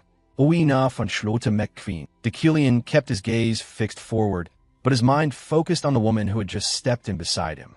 He hadn't expected to share the role of training mage with Ruina. The two knelt before the queen to show formal respect. Ruina was someone Deculion could never bring himself to like. Since the incidents on the floating island, it had been lucky if they didn't cross paths. It looked like the days ahead would be extremely draining. Ruina adjusted her glasses. Her sharp golden eyes glanced coldly at Deculion. To her, seeing him, there was a bitter reminder of their shared past. Once again, she had to confront him in this place. A memory rewound to a few years earlier. During the promotion review for professor at the university, the corridors filled with lecturers' whispers. A group of professors surrounded Ruina, expressing enthusiastic support. The position of head professor should obviously be yours, Ruina. Do your best. I agree, you must try your hardest. If an arrogant, haughty man like Professor Deculion becomes head professor, just the thought of it is unbearable. Their contempt for Deculion was plain to see. Ruina received their praise with a modest smile. Thank you all for your support. At that time, the competition for the head professor position was essentially a contest between Deculion and her. It was a closely matched battle, but for different reasons. Deculion possessed astonishing magical analytical ability, deep theoretical understanding, and overwhelming influence from his family bloodline. In contrast, Ruina led in overall research achievements. She believed fundamental differences in temperament would give her the advantage. She had the respect and backing of the other professors, while Deculion stood alone with his arrogance. She was completely confident that the head position of the Mage Tower would be hers. But all of that had come to Deculion's attention, and of course it had never been pleasant. A few days later, at Ruina's family mansion, the peaceful atmosphere was shattered by the sound of chaotic footsteps. Hurry up! There's an emergency. Ruina, bewildered, stopped someone. What's the rush? The man looked at her, pale and drenched in sweat, stammering incoherently as he tried to explain the urgent situation that had just struck. The news hit Ruina like a nightmare. The Lord has been gravely injured, sir. But the tragedy did not stop there. A series of risky reports began to pour in, each more devastating than the last. Her brother's business teetered on the brink of collapse as partners abruptly and inexplicably terminated contracts. Her sister suffered a horrific accident, and even their ancestral lands were no longer safe as bandits began to invade the territory. Finally, the news came that even the lady of the house was in danger. Ruina stood alone in the dim great hall of the mansion. The weight of a collapsing legacy pressed down on her shoulders. It all began with her father being gravely injured and losing his mana, and then misfortunes kept coming like an unending storm. For Ruina, the answer was not hard to find. In the darkness of her mind, one name surfaced to cover all this destruction: Deculion. She stood with her head bowed, her expression hidden in shadow. She did not want to submit to him at all. To her, Deculion was the embodiment of evil, and she feared that if she bowed to him now, her family would never be able to rise again. She told herself, I must endure. My family can survive these successive calamities. But the reality of the situation was far more brutal than she imagined. Rain began to fall on the McQueen Manor, a cold, unending downpour reflecting the family's despair. Inside, her father sat in the dim light, his body exhausted and his spirit shattered. He looked at his daughter, well aware of what the head professor position meant to her. Can you give it up, Ruina? Your career is important, but our family survival must come first. Ruina had no other choice. As she looked back at all they had lost, the whole family stood on the brink of complete collapse. They simply did not have the strength to resist Deculion's powerful hand. Under the stormy night, Ruina went to Deculion's mansion. At the gate, the palace knights on guard blocked her path. Their armor flashed coldly in the rain. You are not permitted to enter. Leave immediately. I have urgent matters to discuss. Please let me see him just once. I told you to leave." She was desperate and soaked to the bone. Ruina screamed, her voice breaking with anger, calling Deucalion out to face her. At last the door slowly opened. Deucalion stepped out into the rain, completely dry beneath an umbrella held by a subordinate. He looked down at her with a gaze utterly empty of sympathy. "Ruina, what do you think you're causing a scene like this at someone else's door for?" Ruina trembled from both the cold and the humiliation, shouting, "I will give up that position. I beg you, please stop the attacks on my family right now. I will yield the position I have fought so hard for." A long, heavy silence passed, broken only by the patter of rain. Deucalion tilted his head slightly, a faint, condescending smile appearing on his lips. "Exactly what should I stop? I don't understand what you're talking about." Ruina could only look at him in shock. "What?" Deucalion continued, his tone shifting to a cold authority. "Since you came here so suddenly, I expected an apology. So, it turns out I was mistaken." "An apology?" "Yes. Hasn't the McQueen family long relied on support from the Yucklin family to survive until now? And yet a servant of ours dares to act like a treacherous dog after surviving by the grace of my family. Of course I should receive an apology." As Deucalion turned and walked away, Ruina remained rooted in the rain. The insult burned her, the absolute arrogance in his words, as he called her family ungrateful dogs after brazenly destroying their house. All of that ignited a white-hot rage, blazing inside Ruina. Those were filthy words and things she had never imagined. Deucalion watched her with cold, probing eyes as she trembled. With no other choice and desperate to save what remained of her family, Ruina let her body collapse. Her knees hit the wet ground with a heavy thud. Bowing her head in earnest, she whispered into the rain, I am sorry. I will do anything you ask as long as you stop." The humiliation was absolute. Ruina felt its pain more keenly than the cold water seeping through her clothes. She kept telling herself that no matter how much her pride was trampled, she had to endure this to protect her family. Deucalion looked down at the figure prostrate on the ground. His expression was pure contempt and disgust. Truly a miserable, lowly creature. Without warning, Deucalion's boot slammed painfully into her. The force of the kick drew a painful groan from her lips. Deucalion stood towering over Ruina. His shadow cast a deep darkness. "You're nothing but a wretched insect from a family with no roots, no history. It's disgusting that someone of your station dares to crawl before me without knowing their place. Does even a dog think it can sit above its master?" Deucalion coldly issued his final command to drive her away. "Be gone. If you truly want your family to recover and survive, never let me see your face again." Having said that, Deucalion turned his back and walked away, leaving Ruina shattered on the ground. Her knees were bruised and smeared with black mud as she sat in the unrelenting downpour. The memory of his brutality had been etched into her soul. Back in the present, the two knelt in the great hall of the royal palace. Ruina looked down at the floor. The memory of that day was as vivid as if it had happened yesterday. She had never forgotten the weight of Deucalion's boot or the scorn in his voice. Her jaw clenched, eyes filled with hatred. "This time I will never lose again. The humiliation I suffered that day, I will reclaim 100-fold." The scene shifted to the next day at the Royal University, the air thick with tension. "Is that really true?" "Yes, exactly. I heard she suddenly disappeared without a trace." "No, that's clear, but I mean, did Professor Deucalion actually have a hand in this?" As Deucalion walked down the corridor, the crowd parted to either side in silence. "What's all the commotion about?" "Ah, there's a rumor that Lady Ruina has gone missing." In the vast lecture hall, Deucalion stood on the dais. His steady voice rang out among hundreds of students listening attentively. In this world, there are countless types of magical calamities. Mana storms, rain of fire, poisonous dust mists, and many others. But if you are true mages, do not regard them as disasters. They are merely pure combinations of elements. He continued his lecture, but his thoughts were elsewhere. Ruina had vanished, and everyone was staring at Deucalion. Being scrutinized like this was unbearably uncomfortable, like thousands of pins pricking his skin. Frankly, facing the ignorance of the newly inducted soldiers would be a relief. "Well, it's not worth worrying about.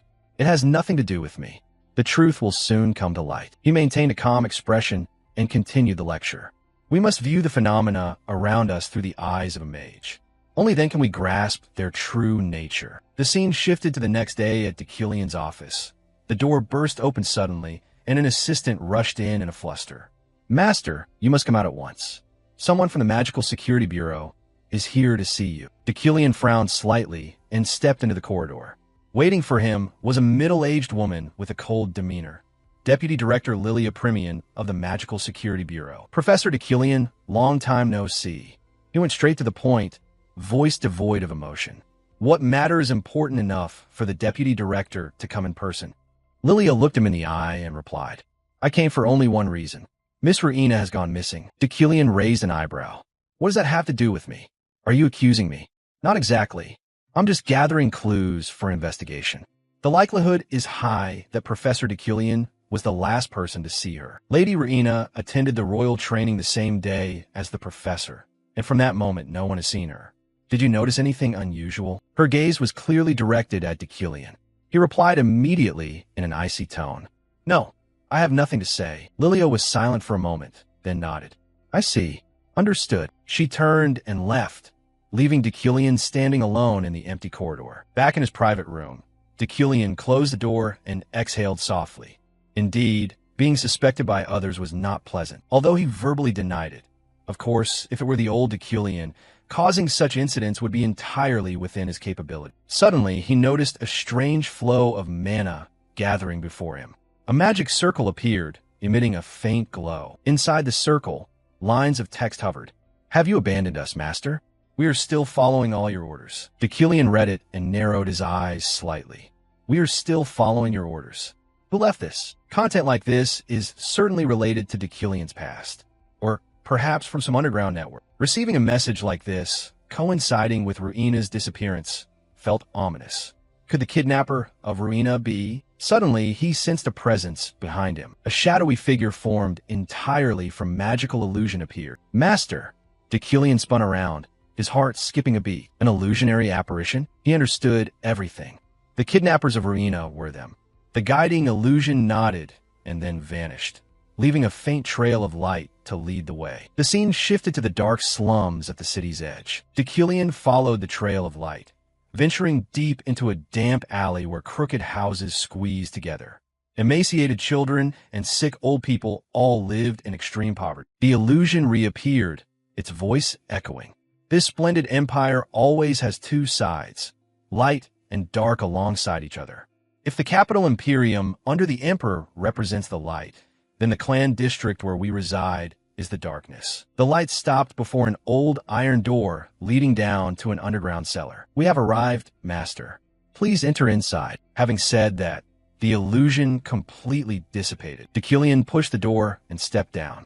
The air was musty, the smell of blood and mana mingling and causing him to frown slightly. Inside, two mysterious figures in black cloaks waited. They both knelt on one knee. "Welcome back, Master." Deucalion looked at them, his voice cold. "Is it really you?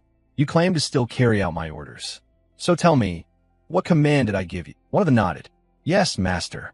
Your order long ago was that if Reina set foot in that territory, the command was absolute. She must not be allowed to live." Deucalion thought to himself, "As I suspected.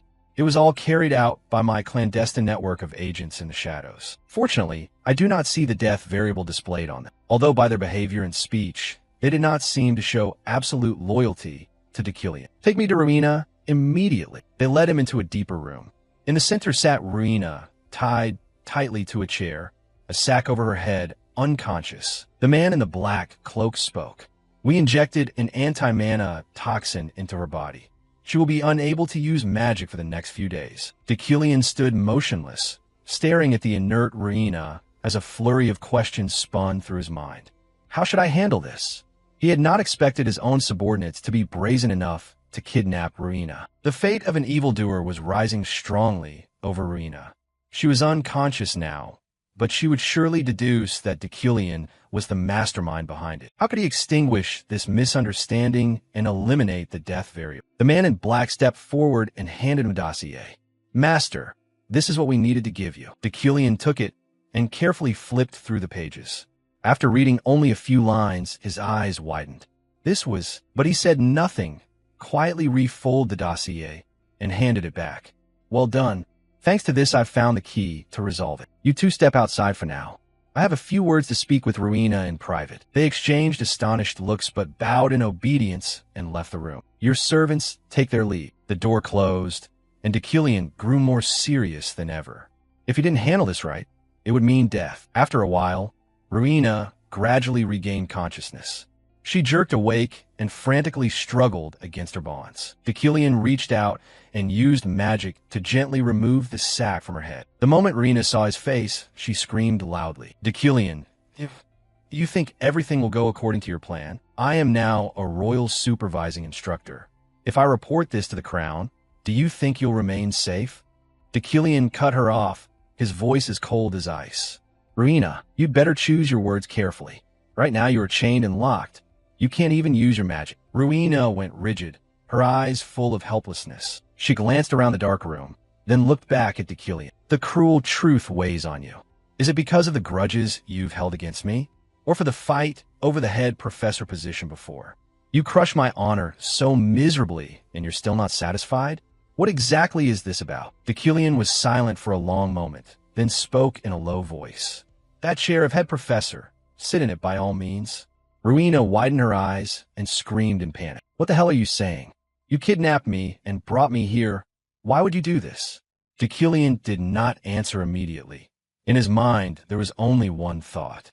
This cannot be changed. This is the only method to erase the death variable this time. Before beginning the conversation with Ruina, Deucalion had received a report from his subordinate. It was a record of crimes, a notebook documenting the brutal deeds of the person whose body he now occupied. It was a long list of violent acts, extortion, and savage kidnappings carried out by unnamed henchmen. Seeing those bloody red entries, he reached a cold conclusion. No matter what he said, Ruina's deep hatred could not be resolved with sweet words. Her hatred had been etched into these pages. A blood debt could not be erased with mere words. Now that the conversation had begun, Deucalion looked at her with calm, calculating eyes. He knew that dealing with her here was not a wise option. Her role in the main mission was too important to lose. He had to find a way to keep Ruina alive, but under his tight control. I thought I told you never to set foot in the capital again. So why are you back? Ruina, do you think my warning was just wind? Ruina muttered. I remember your warning clearly, but since I've paid off the Een family's debt, your threat is no longer valid. Deucalion let out a derisive laugh. Paid off? Those are irresponsible words. Ruina, what are you saying? Clearly it was paid off. Even the interest was settled. Deucalion leaned close to her face and began to explain. Deucalion leaned close to her face and began to explain. Paid off? Don't make me laugh, Ruina. There's such a thing as compound interest. The 100 million DLNE that the Yuckline clan lent the McQueen family 15 years ago at 20% per year means you owe over 1.5 billion by now each year. He announced bluntly, because she hadn't fully repaid, she had officially violated the agreement. I will begin seizing her residence in the Empire starting tomorrow. Ruina screamed in protest. What did you say? What kind of unreasonable law is that? I'll sue you to the royal family. You can't do this. Deucalion remained unshaken. In his mind he thought, of course this is a malicious clause. The clause Deucalion drafted was actually a sneaky, cumulative feature. He had intentionally written it to be as misleading as possible. The contract's interest was calculated monthly, but the accumulated amount was adjusted quarterly to serve as the basis for the next calculation. One had to admit Deucalion's cruelty in this matter. But even using this unreasonable logic, I still had to pressure Ruina.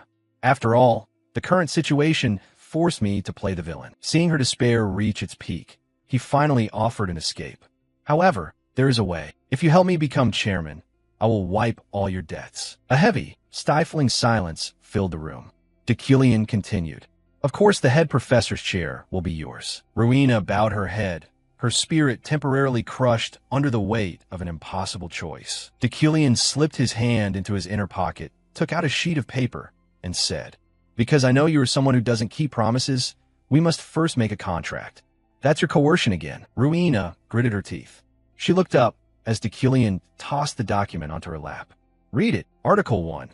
Absolutely maintain silence about what happened today. Article 2. Comply with the terms of this contract for 5 years. If those terms are violated, the punishment will be the destruction of the mana core. Destruction of the mana core? Ruina's voice broke, a terrified scream echoing through the small room. Dekillian, this is too much. Don't you think you're being cruel? But before leaving, he tossed back one last line. If you agree to sign and abide by that contract, I will return what your family lost. The McQueen family's secret magic. Rowena froze, as if the air had been sucked from her lungs. The desire to reclaim her family's legacy overwhelmed everything else. The family heirloom had been forcibly seized when Dekillian trampled the McQueen household. It was the root of Rowena's hatred and the thing she desired most. Dekillian placed his hand on the heavy wooden latch. Think very carefully. He stepped out into the corridor, the door slamming shut with a heavy thud. The decisive turn of the lock left Rowena alone in the dark to wrestle with her future. As Dekillian climbed the stone stairs away from Rowena's cell, his mind churned with thoughts. He'd used the family relic to threaten and unsettle her for now, but would it succeed? If this still doesn't remove the death variable then. Suddenly, a bluish notification flashed before his eyes. Result: successfully removed one lethal variable. Reward: +2 store currency points. A faint, satisfied smile appeared on Dekillian's lips as he realized his gamble had paid off brilliantly. He pushed open a heavy door and entered another room where 2 subordinates waited in silence. As he entered, he swept a cold glance over them. Well done. Dekillian tossed the compliment quickly, as if intending to leave immediately. But a subordinate stepped forward, voice sharp and desperate. Wait, are you leaving like this? Dekillian stopped, turned with an icy look. Is there anything else to discuss? The woman refused to back down and shouted. We didn't do your dirty work just to be given empty words.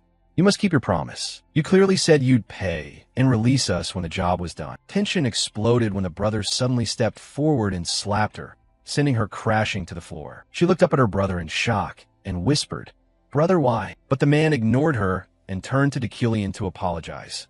Forgive my sister's rudeness. It won't happen again. Dekillian regarded the siblings with complete indifference. It's fine. Continue. What did I promise you? The man confirmed the agreement. We were promised freedom and a large sum of money in exchange for our service. Dekillian studied the siblings carefully. So that was it. Although the sister had been restrained, the brothers seemed resentful toward Dekillian. They were the kind who cleaned up Dekillian's messes before, harboring resentment and thus a bit wary. But the siblings' abilities seemed useful. He sensed the aura of a wealthy magnate emanating from them. As for the dirty work, he wouldn't order that anymore. They were manageable now. He quickly made a decision. From today, I formally recruit you. And of course that includes the promised pay. I mean exactly what I said. From now on, I am your employer. They bowed deeply in gratitude. Thank you, sir. I'll add one final condition. Furthermore, all orders I gave before today will be void. Understood. Master, then you may withdraw. Come to the manor tomorrow. After the 2 of them left, the room was left with only Dekillian's lone figure. He sighed wearily. A series of unexpected problems had left him mentally tired, but fortunately everything seemed to be resolved. Scene shifts to the Mage Tower dormitory. Ephraim and her friend walked down the corridor, weary from the high cost of magical materials. Suddenly, Ephraim stopped at surprised voices. I think I see some kind of magic circle. Really? Let me see. Ephraim looked closer and jolted in horror when she realized where they were standing. It was the spot where the unidentified, mysterious magic circle had appeared at the start of the semester. The magic circle should have been erased. Before they could react, the air exploded in a violent burst of crimson light. The erased magic circle suddenly came alive with terrifying power. A massive pillar of dark energy shot upward, engulfing part of the dormitory and devouring everything in its path with blinding light. Dekillian's car headed straight for the Mage Academy. He sat in the back seat with a composed expression, eyes on the new driver.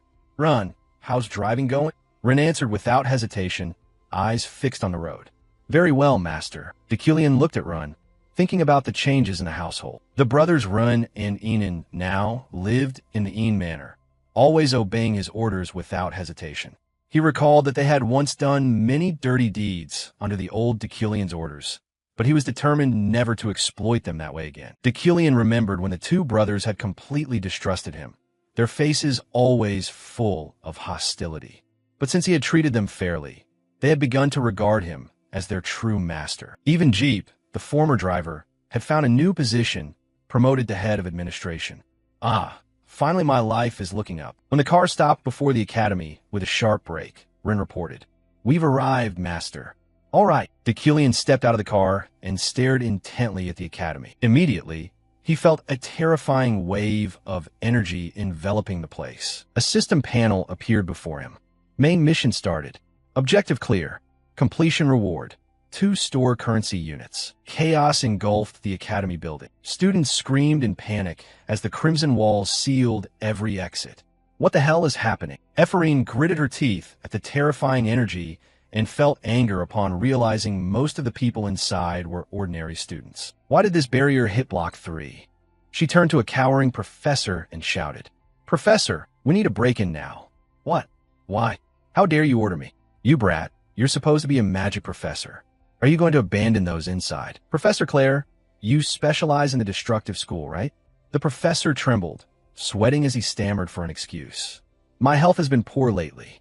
"What about the dean?" Ephraim clicked her tongue in frustration, witnessing the cowardice of the adults. Seeing the professors powerless, she pressed the bag into her friend's hands. "Julie, hold my bag for a moment. What are you going to do?" "I'm going in alone." "No, that's too dangerous. But our friends are still trapped inside." Suddenly, a cold, haughty voice cut in. "Stop!" Sylvia appeared behind them and stared intently at the two.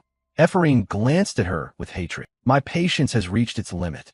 If you want help, shut up and stop meddling. I don't have time to argue with." She despised the nobility. They were utterly useless. Those professors and the nobles, normally arrogant, were cowardly and ran away at the first sign of crisis. When only commoners were in danger, no one bothered to move. Ephraim prepared to rush the barrier, but Sylvia stopped her again. "I told you to stop." "Hey, why you keep blocking my way?" Sylvia said with a weary tone. "I'm not interested in you enough to mock you. Don't be hasty. Just stand back and watch carefully." With that, Sylvia swept her hand toward the barrier. A vortex of mana burst from her palm and shot directly at the ward. The air glittered with primal power, catching Ephraim completely off guard. When Sylvia's magic collided with the strange crimson wall, her spell was immediately halted and dispersed. Sylvia analyzed. The demonic energy has been mixed into this barrier. Mana will be diffused, so conventional methods won't work. She warned coldly, "You're the one who needs to restrain yourself from ruining the operation.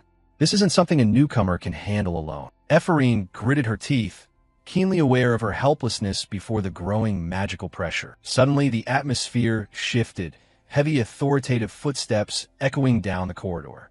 What on earth is going on here? Everyone turned and saw Deculian approaching with a suitcase. The panicked students and staff immediately stepped aside, whispering in astonishment and hope. "Deculian, it's Deculian." Deculian surveyed the chaos with a cold expression. "You people are making an unacceptable amount of noise." He stared intently at the swirling crimson energy, but his comprehension ability proved useless against this. It turned out to be a warding magic, but there was too little foundational information to apply his understanding ability. Processing efficiency would be significantly reduced. He decided to change approach. He reached out and used Rockaloc's purifying staff. The staff possessed special powers for exorcism and purification, perfectly suited to the situation. He sensed a faint demonic energy beating within the barrier and prepared to act. When the staff came down, it punched a hole in the ward large enough for Deculian to step through. Everyone held their breath. "Oh, what's happening?" Those nearby began to collapse, clutching their throats as the malevolent aura made it hard to breathe when the barrier opened. Deculian ignored the surrounding chaos and strode straight into the danger center without a moment's hesitation. Witnesses stood stunned as he entered the ward, leaving everyone behind in a sudden silence in the corridor. He's gone inside the barrier. Inside the ward, the world was submerged in oppressive energy. Deculian stepped out from a rift in space and fell into the center of the hall. He saw a group of students huddled in a corner, their faces pale and bloodless. When they recognized him, their fear instantly turned into explosive hope. "Professor Deculian, we're saved." "Oh, wonderful." Deculian stepped closer and asked, "Is this everyone?" The door manager replied shakily, "There are still a few others who seem trapped on the upper floors." "I understand," she warned. "Going deeper is very dangerous. Are you really going to search for them alone? It's risky. We have no idea what lurks ahead." Deculian remained calm. "It's fine, I have my methods." He unleashed magic. The shards of steel in his suitcase began to spin around him. "I'll find everyone soon. Just stay put." He recalled his training regimen. Despite his busy schedule, He had never neglected personal practice. As a result, he unlocked many new skills: basic divine mind, fire control, liquid manipulation, and metal reinforcement up to 33%. During training, he had pushed his body to the limit, ingraining the concept of metal reinforcement into the essence of his divine mind. He even transferred part of this magic into his weapons to reduce mental strain. Finally, the system granted him a special reward for his relentless cultivation. Now is the time to use it. Thanks to his new skill, he quickly found the remaining people. It was the sensory ability of the ironwood steel. When Deucalion's deep understanding of the pure elements he commanded fused with his extensive combat experience, this special privilege activated. He now possessed a second sensory organ capable of transcending spatial boundaries. Entering the next room, he found a group of students trapped. They burst into tears of joy when they realized they would not die. Deucalion looked at them, but his task was only half complete. A new problem arose. He was fine, but other mages could not withstand this dense atmosphere of demonic energy. He saw students coughing violently, their lungs failing. The remaining time did not allow Deucalion to slowly calculate and decode the ward. He had to find another way. Suddenly, a realization flashed through his mind. Wait, a ward matrix of this scale can't be operating solely by ritual. There must be a recent activator acting as a switch. Deucalion scanned the area, thinking, it's very likely the culprit is hiding right here. He used his object control skill, probably right here. As soon as he detected the target, the steel shard shot forward. What the hell is going on? Professor Deucalion. Deucalion's face took on a savage expression as the prey was revealed. I knew the target had arrived. Found you. He observed everyone, thinking to himself, among these people, there's definitely someone hiding who activated the barrier. It took only a few seconds of thought before he made a decision. If so, then, Deucalion used mana to control the magic stones to orbit in the air. They drifted past each puzzled student. What is that? Professor, what's wrong? The stones brushed past each person's face, causing a few strands of hair to fall down. Looking at the stray red hairs showing an unusual sign, the corner of Deucalion's mouth twitched into a smile. Found you. He looked toward the red-haired girl and delivered a cold verdict. So you were the one who activated the barrier. Manager, is that right? Suddenly accused, the red-haired girl flustered and explained. After class? Professor, what are you talking about? Deucalion interrupted. Don't try to make excuses. Your origins are etched onto your body. Even if you want to hide it, you can't. Your falling hair is full of ash. So, resume your performance. She still frowned and denied it. Deucalion's voice turned contemptuous. A wizard born from the ash. At that, her expression darkened. Then her eyes widened, cold to the core. At that, her expression darkened. Then her eyes widened, cold to the core. But most mages are terrified of it or avoid mentioning its existence. That's because the ash heaps are the stronghold of the dark mages and those who break the law of magic. Faced with this clear explanation, she could no longer deny it. She let out an irritated breath. I don't know how you recognized it. But there's one thing you don't know, Deucalion. She swept her hand forward and began to summon magic. Those born from the ash will never spare the lives of anyone who dares call them ash. While she chanted, Deucalion's stones suddenly darted straight toward her. They didn't attack her, but instead rushed to the students' backs, grabbing their clothes and causing them to cry out in fear. Deucalion did this to save them. A second later, the students appeared behind him with looks of astonishment. The action made the red-haired girl even angrier. She clenched her fists. Still so relaxed, are we? Then go die quickly. As she finished speaking, fire spell she produced shot directly at Deucalion and the students. A fireball now appeared in Deucalion's eyes. But then, suddenly, as the attacks approached his body, they were immediately nullified, dissipating into the air. Deucalion's voice carried a hint of sarcasm. Still think you can be at ease? You said you'd make sure I couldn't live, and all you could produce was fire like that. Provoked, she grew angrier. That was only a greeting. As she prepared her next attack, she thought inwardly, what's going on? Is it my fault? Or is... This time she launched an ice arrow straight at him. Take this. The result was the same as the fireball. It vanished instantly when only a few steps from Deucalion's body. This made her even more furious. She immediately switched to dark magic attacks, but those met the same fate. Only then did she realize the problem.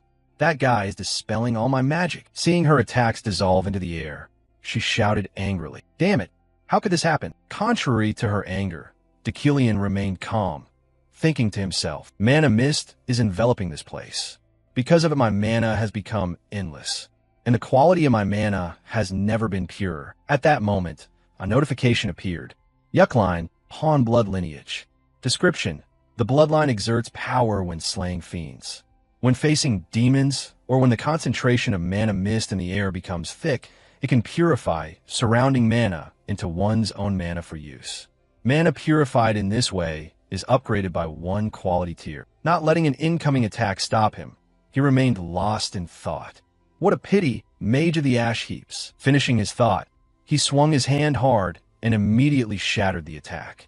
In this place, you cannot be my match. After unleashing attack after attack that he continually blocked, the red-haired girl panted, exhausted. Damn it, Deucalion's tone turned serious. That's precisely why you people are called ash heaps. The remark, an insult, made the red-haired girl grind her teeth in anger. What did you say? He continued with his tirade. Trash, worse than waste. Scum cast out by society. Your talent stops at pathetic struggling. That filthy, cowardly nature of yours is beyond saving. She listened to it all, but only gave a derisive laugh in reply. You speak well. If you're so capable, why didn't you break the barrier before the kids all died? Or couldn't you do that either? Deucalion blew out a helpless breath. Then let me point out the mistake in your stupid brain. Immediately, he launched the magic stones, shooting toward her back. They drove into and pinned themselves into the floor. He explained, because you were infinitely foolish and stupid, you linked the barrier to this building instead of to a space. The stones are now racing into every nook of the building. He continued, that barrier will vanish immediately if this building is destroyed. That only proves how pathetically lacking in intelligence you are. This action made her startle and cry out loudly. Huh, you must be desperate to die, right? You plan to destroy this building to deactivate the barrier. Not wanting to prolong it, Deucalion spoke a name. Alos. Hearing that name, the red-haired girl's whole body froze, her shock palpable. He continued, don't think I didn't recognize you. As he spoke, vibrations and beams of light began to emanate from the magic stones. Instantly, the stones detonated, producing loud explosions. She screamed in fear. You lunatic! Are you trying to find a way to die for real? Deucalion could guess her next move. Either way, you'll return to your original body, right? Seeing all her options were anticipated by him, Alos cried out in fear. Ew! How could you? Without hesitation, Deucalion reached forward, forming an arrow of mana. The magic stone then shot off at breakneck speed straight toward Alos. It pierced through her body at once, sending her flying a distance. As Alos lost consciousness, her body immediately transformed into the form of a puppet. The problem was resolved. Deucalion turned back and reminded the students. Everyone, gather here. Outside, tremors began to occur, causing everyone great fear. It's shaking. It looks like this building is about to collapse. Julie immediately grabbed her friend's hand and reminded her, Ephraim, hurry up. Seeing this, the girl nodded and replied, all right. In just a few seconds, the entire building collapsed completely, generating a tremendous shockwave. The entire building collapsed. The chaotic students stood watching the ruins, which had almost taken their lives. The red-haired girl hastily shouted, Hey Ephraim, look over there, it's Professor Deucalion. The others were safe as well. The students were helping each other out of the thick cloud of dust and smoke. Melai. Ephraim rushed over, smiling. Hey everyone. Ferret, are you okay? The two hugged each other tightly in emotion. Oh, Ephraim, I was scared out of my mind. Suddenly, the whole dormitory area turned gray. It's fine, it's fine. It's good that you're safe and sound. You're not hurt anywhere, right? Yeah, I'm Fine. Professor Deucalion came and sorted everything out. The mastermind behind this is a wizard from the Ash Society. Hearing this, her gaze shifted back to Deucalion alone. Did he really solve everything single-handedly? Wasn't he just a superficial boaster? At the same time, Sylvia approached and spoke up. Are you all right, Professor? Yeah, a notification board popped up. Main quest cleared, the beginning. Just as everything returned to normal, in a dark corner somewhere, a cold voice rang out. You failed? Pathetic. A blonde girl stood there, her face showing complete displeasure at being reprimanded. The mysterious hooded man continued. To think we were defeated by a pampered, soft-living dandy like him. This is exactly why the people's faith in us has been shaken. Hearing that, she replied, ridiculous. How could a pampered man like Deucalion possess such formidable energy? If we ever cross paths, it's best not to underestimate him. Then she slowly pulled out a vial containing a liquid as bright red as blood. Anyway, we have achieved our goal to a certain extent. The mysterious man took the vial and marveled. Oh, though not fully complete, a result like this isn't bad at all, right? Even if it's just a small step forward, it is still the way for us to reach our ultimate goal. Just pin all the blame on the demons, and it's done. The souls and mana of the wizards will make excellent materials for puppet crafting. I leave this to you. He held up the vial in his hand, as if it were something incredibly precious. The path of faith is truly full of obstacles. Even saving a physical body is hindered. His eyes widened as his voice grew frantic. But because of that person's manifestation, we must absolutely never give up. This is the true path to enlightenment. His eyes widened as his voice grew frantic. But because of that person's manifestation, we must absolutely never give up. This is the true path to enlightenment. She thought to herself, poor fanatics. Those foolish people still refuse to accept the truth that their God is dead, only to keep dreaming of resurrecting a soulless corpse. I only pretend to go along with his farce for my own great cause, but every time I look at these people, it makes me sick to my stomach. Whatever, I won't overthink it anymore. As long as I can craft puppets more easily, anything goes. We can just keep using each other like this. He slowly announced to the students. I believe all of you already know what was found in the ruins of Dormitory 3. No need to play dumb because I know full well you guys are buzzing about it. A spell formula was found inside the ruins. Its structure is completely different from the formulas I've learned at the Wizard Tower. Its shape was very bizarre, quite similar to something that Ephraim would successfully restructure one day. And after restructuring the formula and channeling mana inside, a line of characters appeared right before his eyes. Prepare yourselves for the judgment of the Ash. The time to test your fragility and weakness has come. Prepare yourselves for the judgment of the Ash. The time to test your fragility and weakness has come. However, what happened should be left for the professors and higher-ups to decide.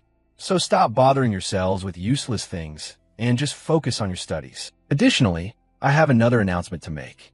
According to the latest imperial decree, a practical assignment has been added to the curriculum. Murmurs immediately rippled through the crowd. What? Homework by imperial decree. Deucalion looked straight down at the crowd and declared, that would be the practical session at the Dark Mountain. The scene shifted to the gloomy forest of the Dark Mountain. Ephraim was standing all alone in the dark space. She recalled with a smile, who would have thought I'd have to return to the Dark Mountain? This place used to be temporarily sealed off due to the appearance of demons. The new emperor wanted the imperial wizards to sharpen their power to be ready to fight against the demons. Since the official recommendation letter had been issued, all rookies were not allowed to avoid the Dark Mountain and had to undergo regular training there. Since the official recommendation letter had been issued, all rookies were not allowed to avoid the Dark Mountain and had to undergo regular training there. Since the official recommendation letter had been issued, all rookies were not allowed to avoid the Dark Mountain and had to undergo regular training there. Ephraim sighed and said, luckily, I haven't encountered any overly dangerous phenomena yet. Suddenly, from a nearby bush, something rustled, making her jump in fright. She hastily shouted, what? A demonic beast? Come out right now. I'll beat you to a pulp. But from that bush, Sylvia quickly popped her head out, startling Ephraim. Sylvia, you foolish Ephraim. You were planning to beat me to a pulp. Then the two continued walking together. Already trying to finish the assignment? You really never slack off, do you? Even after placing first in the midterms. Hearing that, Sylvia replied coldly, what's wrong? Afraid I'll crush you again. This girl was still as annoying as ever. So have you completed any of the 3 assignments yet? I've witnessed a magical phenomenon. Now I just need to organize my notes and submit them. What? So fast? Yeah. Time is distorted in this place. It's been 20 hours since I started wandering around the Dark Mountain. Ephraim heard this and looked skeptical. What the hell are you talking about? How could that be? We literally just finished class less than 20 hours ago. Ephraim heard this and looked skeptical. What the hell are you talking about? How could that be? We literally just finished class less than 20 hours ago. Suddenly from behind, someone's voice abruptly interjected. I think I'm the cause of that. The two startled and turned around toward the voice, only to see someone's silhouette slowly emerging. At the same time, back at the academy, a guard's frantic voice rang out. Professor, head Professor de Cullion. He turned around and replied, What's the matter? En urgence situation. We desperately need your cooperation. Speak. An urgent confidential report from the Intelligence Bureau.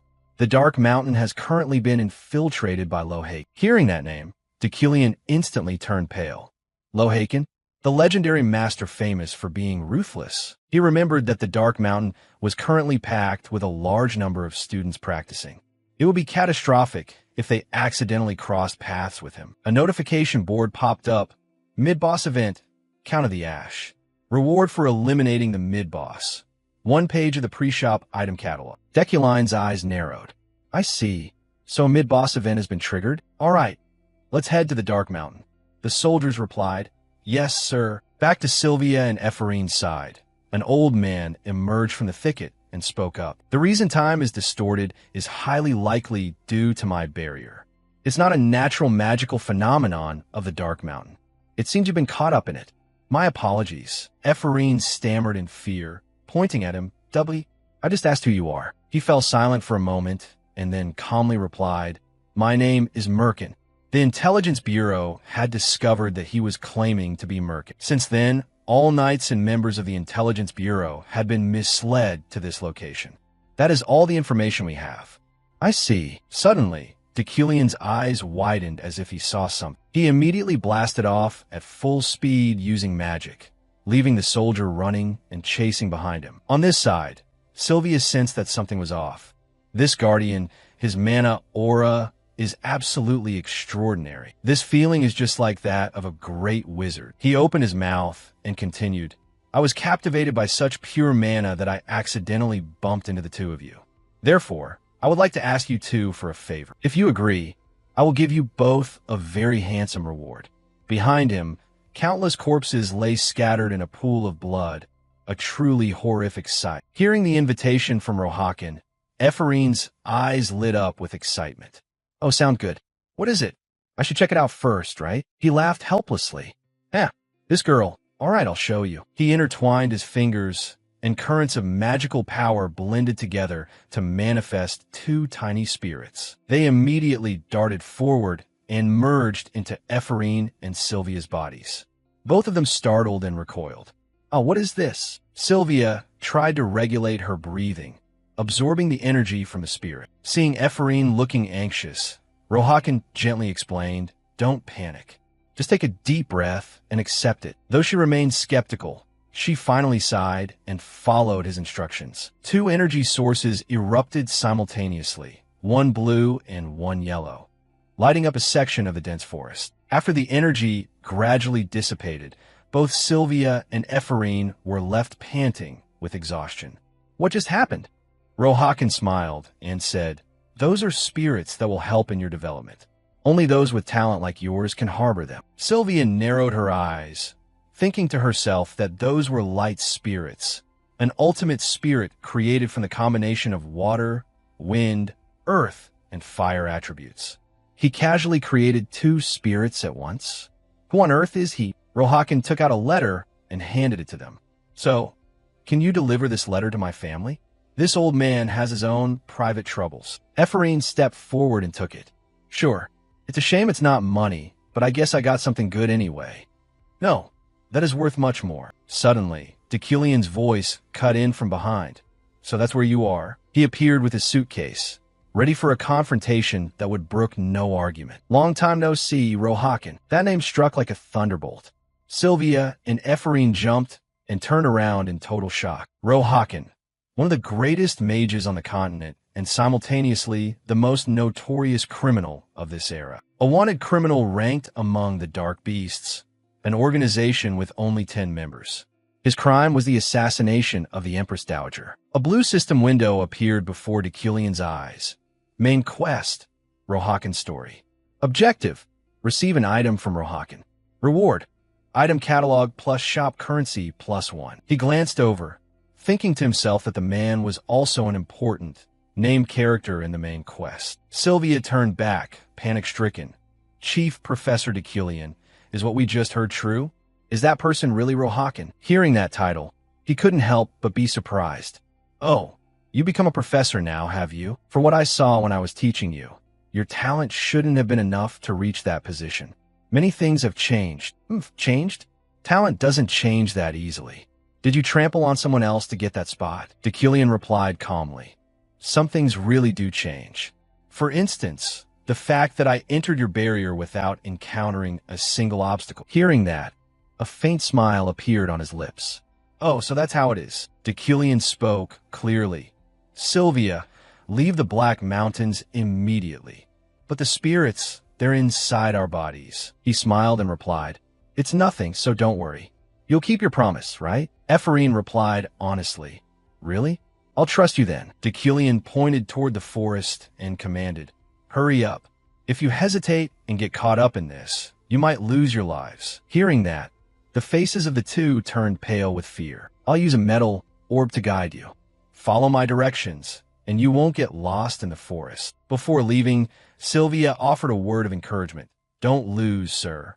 Just go. Decilion tightened his grip on his staff, his eyes focused completely. Countless shards of magical steel floated around him, while Rohakan remained as calm as if they were nothing. And then he suddenly said, There are 157 people hiding in the barrier. 23 are trying to dispel it. 37 are using force to break out. The east, south, and north are already surrounded, and the Imperial Knights are gathering their forces. Rohakan calmly asked, Are you trying to stall for time? No matter how many people come, they won't be able to help you. I have already buried many intelligence agents. I don't want to kill any more. Decilion replied seriously. I never intended to lose from the start. So what do you plan to do? Because I'm not going to fight. His response took the man by surprise. What? Decilion continued. Did you come here to destroy the temple? Head northwest.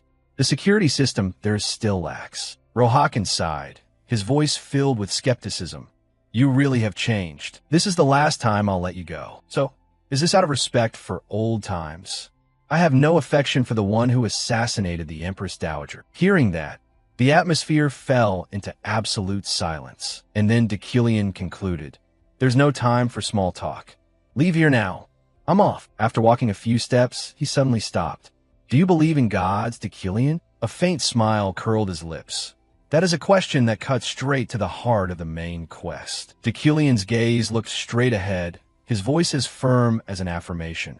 I only believe in myself. Rohakan looked at him, calculating in his mind, and then he smiled as if satisfied.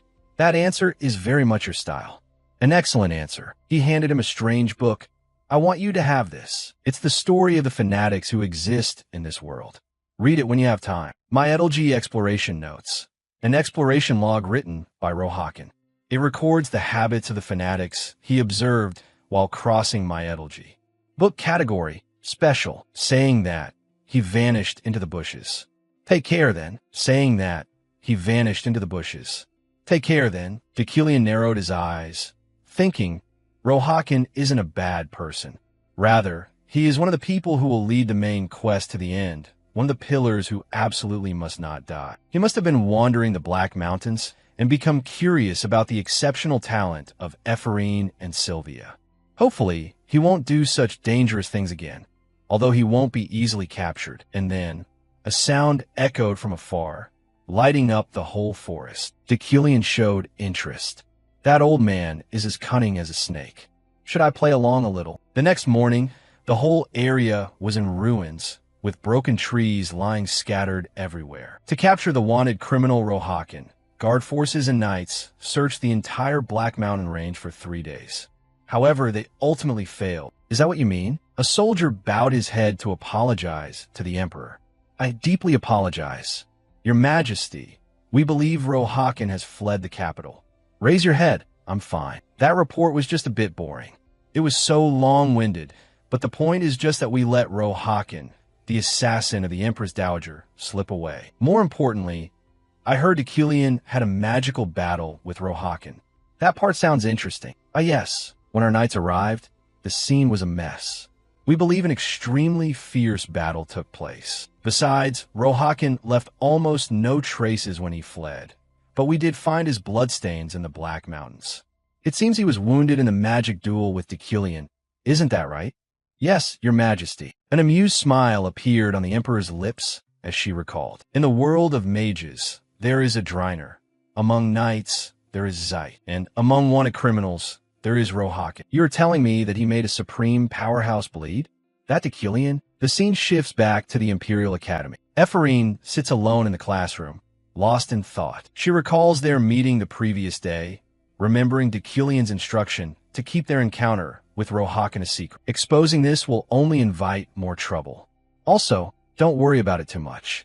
Once you've made a promise, you just have to keep it. That commitment must be referring to the deal with Rohakan, she realizes, as Deucalion surely overheard their entire conversation at the time. But for what she's learned, this Rohakan guy is an exceptionally dangerous criminal. For a professor to ask her to keep her word to someone like that seems utterly absurd. Or perhaps not. On the contrary, because it's Deucalion, it somehow makes perfect sense. It's highly compatible and fitting for the criminal underworld. Regardless, she needs to focus on the lecture for now, though she has no idea what kind of bizarre stunt Deucalion is about to pull next. As she opens the door, an astonishing sight leaves her frozen in place. Before her lies a vast, empty courtyard. The door simply opens directly into it. She walks slowly and whispers, "This classroom space is set up exactly like the Imperial Academy. What kind of content is he planning to teach today?" When she turns around, the door slowly vanishes. A sudden announcement rings out throughout the space. The clock has struck 3, and the lecture officially begins. If you're not present on time, your eligibility to participate will naturally be revoked. Today's lesson is exceptionally important and will count directly toward your grade. So please pay close attention. Main topic, practical combat réponse. The entire session will take place in a real combat format. You had best prepare yourselves mentally. Practical combat, you say. You're currently standing inside an illusion barrier. You are trapped within this barrier, and your task is to find a way out. The maximum time allowed is 3 hours. Magic beasts will also appear inside the barrier. Treat this as a true battle for survival. Should you face imminent danger as you would in real life, you will be eliminated immediately. That is all. Good luck to you all. Ephraim mutters to herself in curiosity. What kind of classroom design have you come up with, Deucalion? Even just hearing about it gives her goosebumps. Suddenly, a noise grabs her attention. What was that sound? I should go over there and check it out. At the same time, Deucalion is elsewhere, quietly reading the book gifted to him by Rohakan. To contend with the looming threats to the magic tower, improving the rookie's capabilities is an absolute necessity. In particular, those 2 children must fulfill their roles perfectly. He suddenly pauses and says, "Let's see if they have the ability to reach this point." Ephraim runs to where the noise came from, but all she finds is a doll lying on the ground. What on earth is going on? She picks up the teddy bear and exclaims, "Someone's already been eliminated right at the start. So this is what it looks like when you're out." While lost in thought, a menacing growl suddenly jolts her awake. She turns around to see magic beasts approaching. Are those wild dogs? The beast shrieks and leaps at her, but its body is sliced in 2 by a wind spell in the blink of an eye. Before it can even react, the monster's body collapses to the ground, dying in its own spreading pool of blood. Ephraim stares at it and declares, "Bring it on if you want a piece of me." But no sooner has the words left her mouth than retribution arrives. Countless other wolves are watching from the rooftop behind her, every single one of them radiating killing intent. Huh?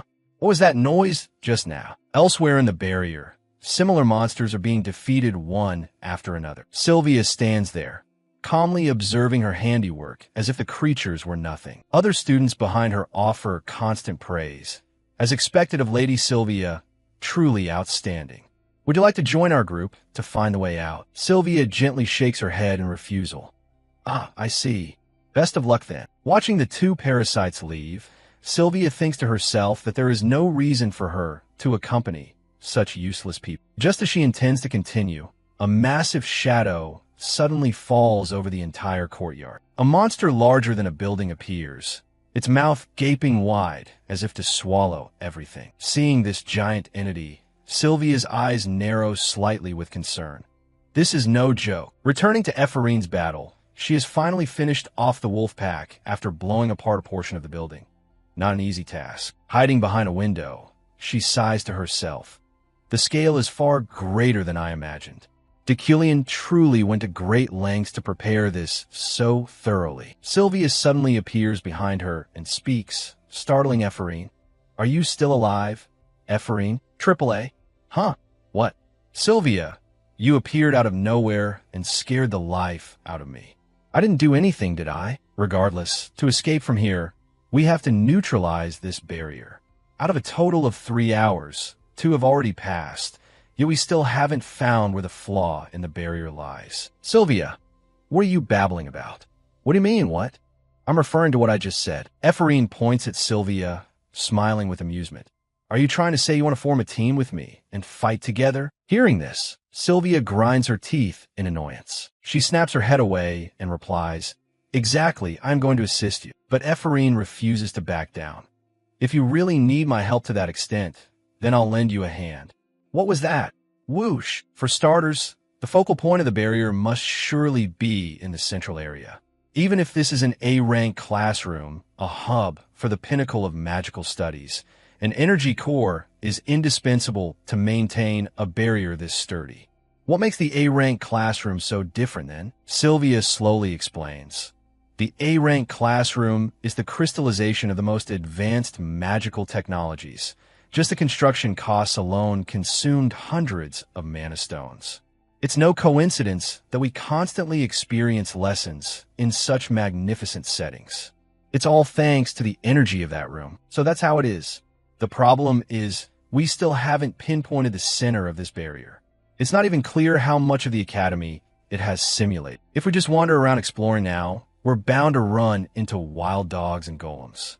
Since there are very few people left, the enemy will definitely concentrate all their strength to surround us, and that won't be easy to handle. What about those bats over there? Ephorine points up at the sky and says, they've been flying around in circles since a while ago, but they have no intention of diving down to attack us. Realizing this, Sylvia immediately exerts her magic. She connects it to the bats hovering in the air, using them as a mobile eye to observe the surroundings. Building the student cafeteria, and even dormitory number 1. Their responsibility isn't combat, it's reconnaissance. If that's the case, there must be a hub at the center of that movement network to receive information. Saying that, Ephorine immediately realizes the destination we need to go to is the gymnasium, right? Sylvia is momentarily surprised, then smiles happily and says, looks like you become a little less stupid lately. What did you just say? Anyway, that location is certainly where the core of this barrier is contained. Footsteps suddenly echo in the room. Sylvia walks up in front of him and says, I found the focal point of the barrier, Professor Deculion. He remains uninterested and continues reading his book. As expected, you've managed to make it this far, Sylvia. However, the deciding condition is that you must break this barrier. Yes, I understand. Hearing this, Deculion closes the book and replies, if that's the case, then proceed and see if you can do it. Immediately, countless monsters appear behind him, a pack of wolves and several giant golems.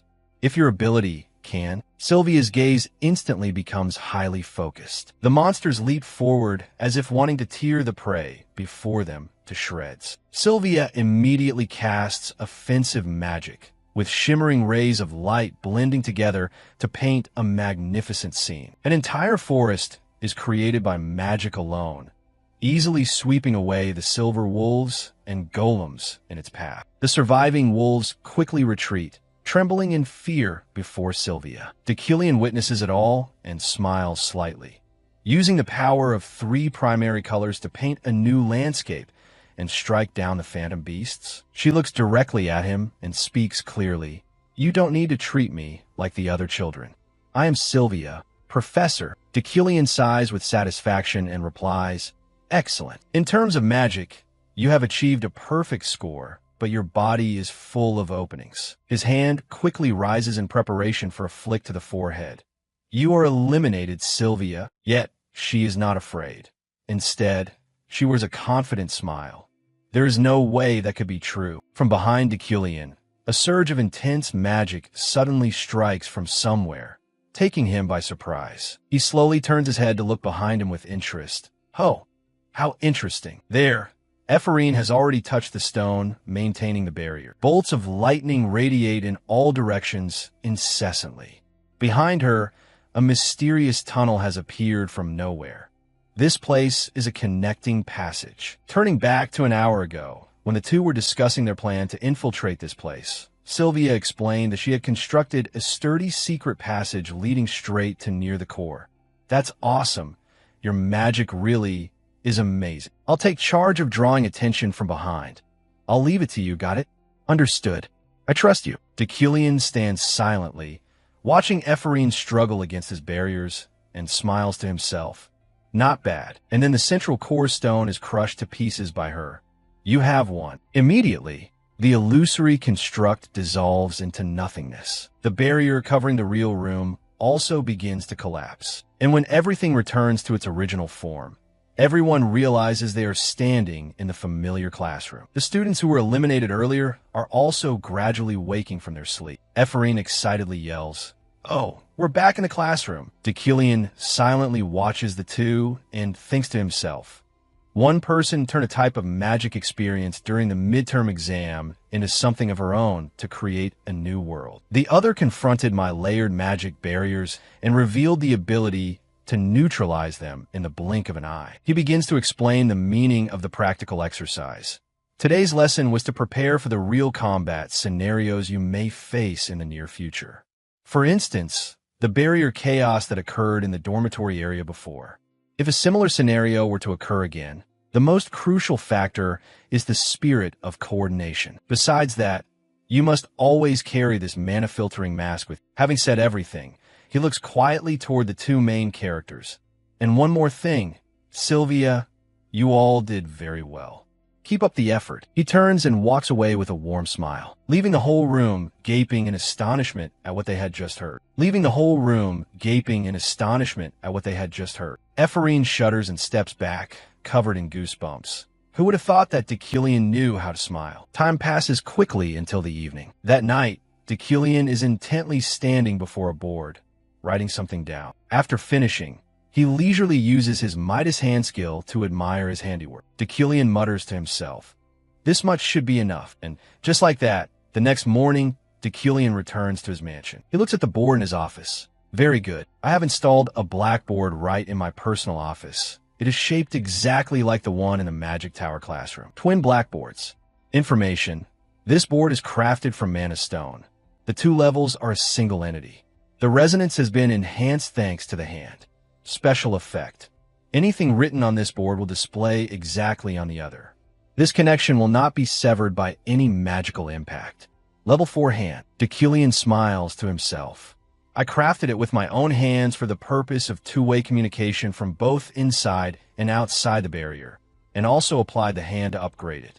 It's perfectly timed, as the confrontation with the parasitic Baron is also about to take place. All of this is to prepare for the parasitic Baron Tancho event. Baron Tancho is, quite literally, a pile of ash without a fixed shape.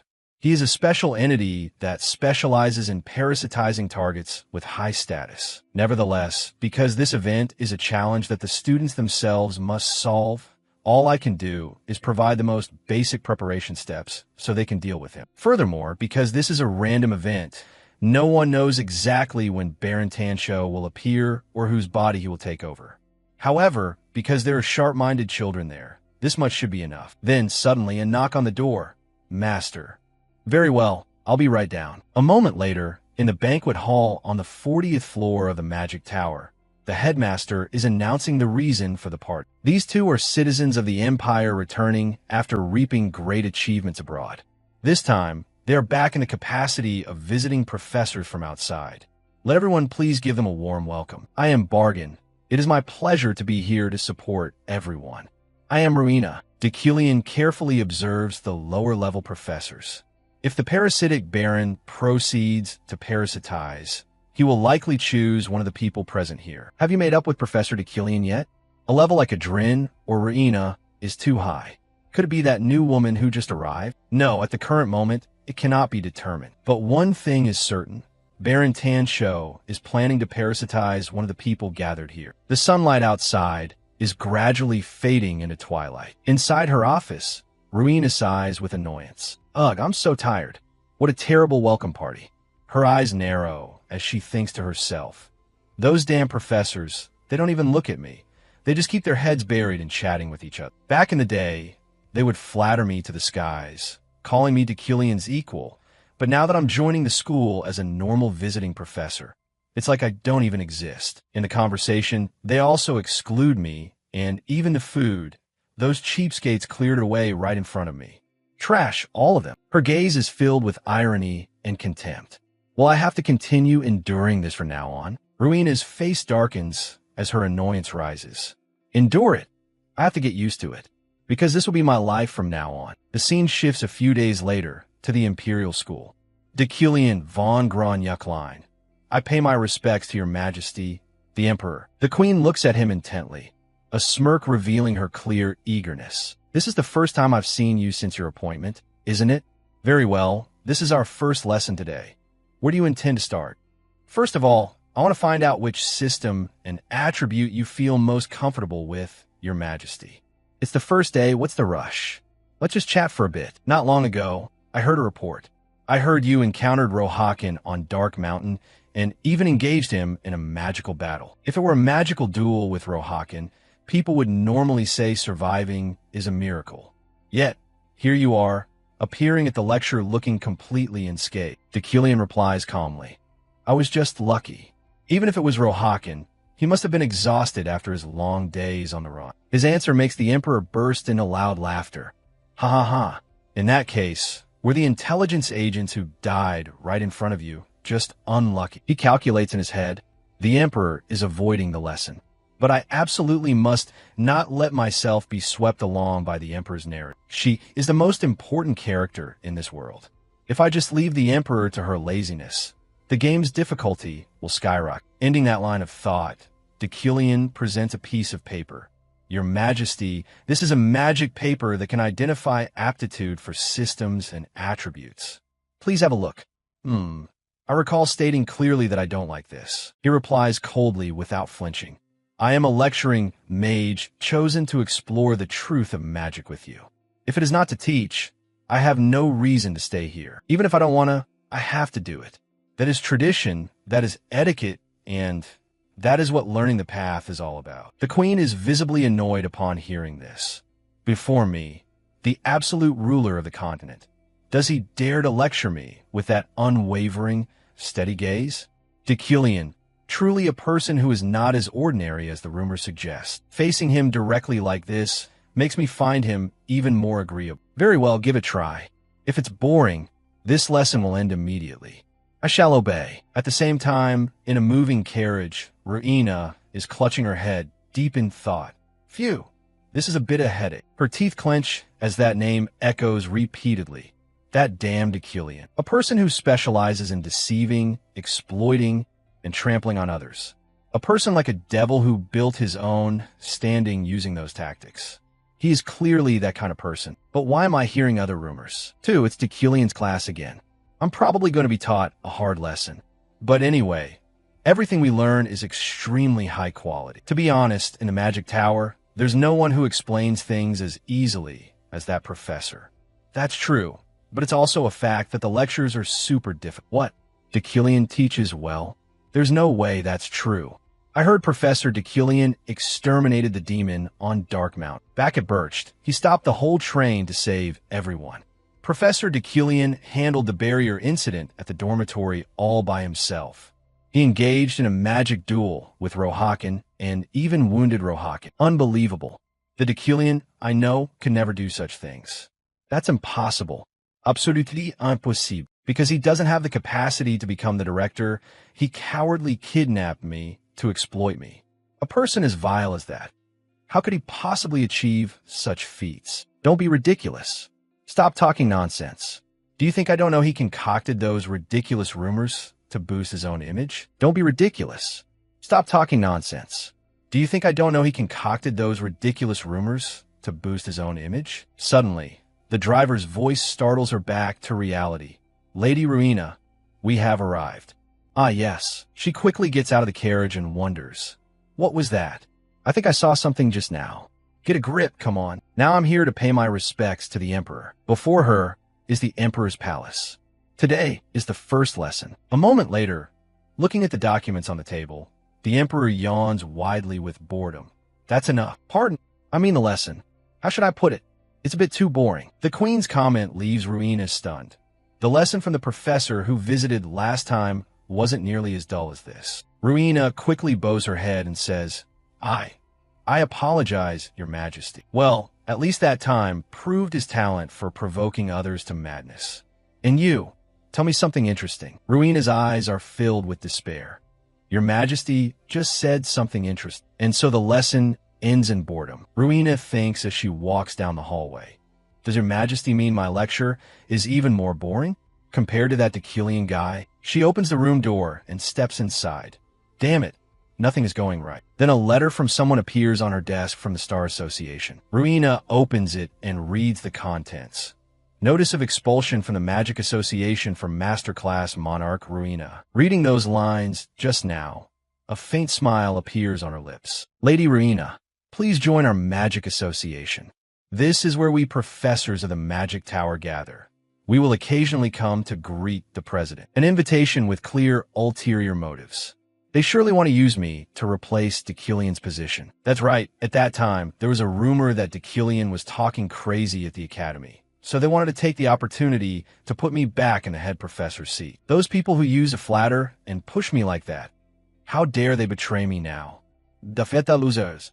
And now they dare to discard me like this? Failures. You are a defeated loser. Ha, a defeated loser. You're just a failure. Interesting, truly interesting. Then she crushes the paper, her teeth clenching in anger. You bastards. Don't you dare drive me crazy. When they needed to use me, they were so sweet. You pieces of trash, I will have my revenge. I will kill every one of you. The dark energy from before now flares up violently and consumes her body. It pours out like a flash flood, sweeping everything away in its path. I will never forgive you. The scene shifts to the 20th floor, the self-study room. Sylvia and Ephraim are sitting and explaining magic exercises. For this magic spot, I think changing it like this would be better. No, it's not certain that would be the case. Sylvia, stop being so nitpicky without reason. Another student brings in a giant basket of bread. Everyone, stop and eat something. Oh, thanks, buddy. How? Is the big assignment progressing?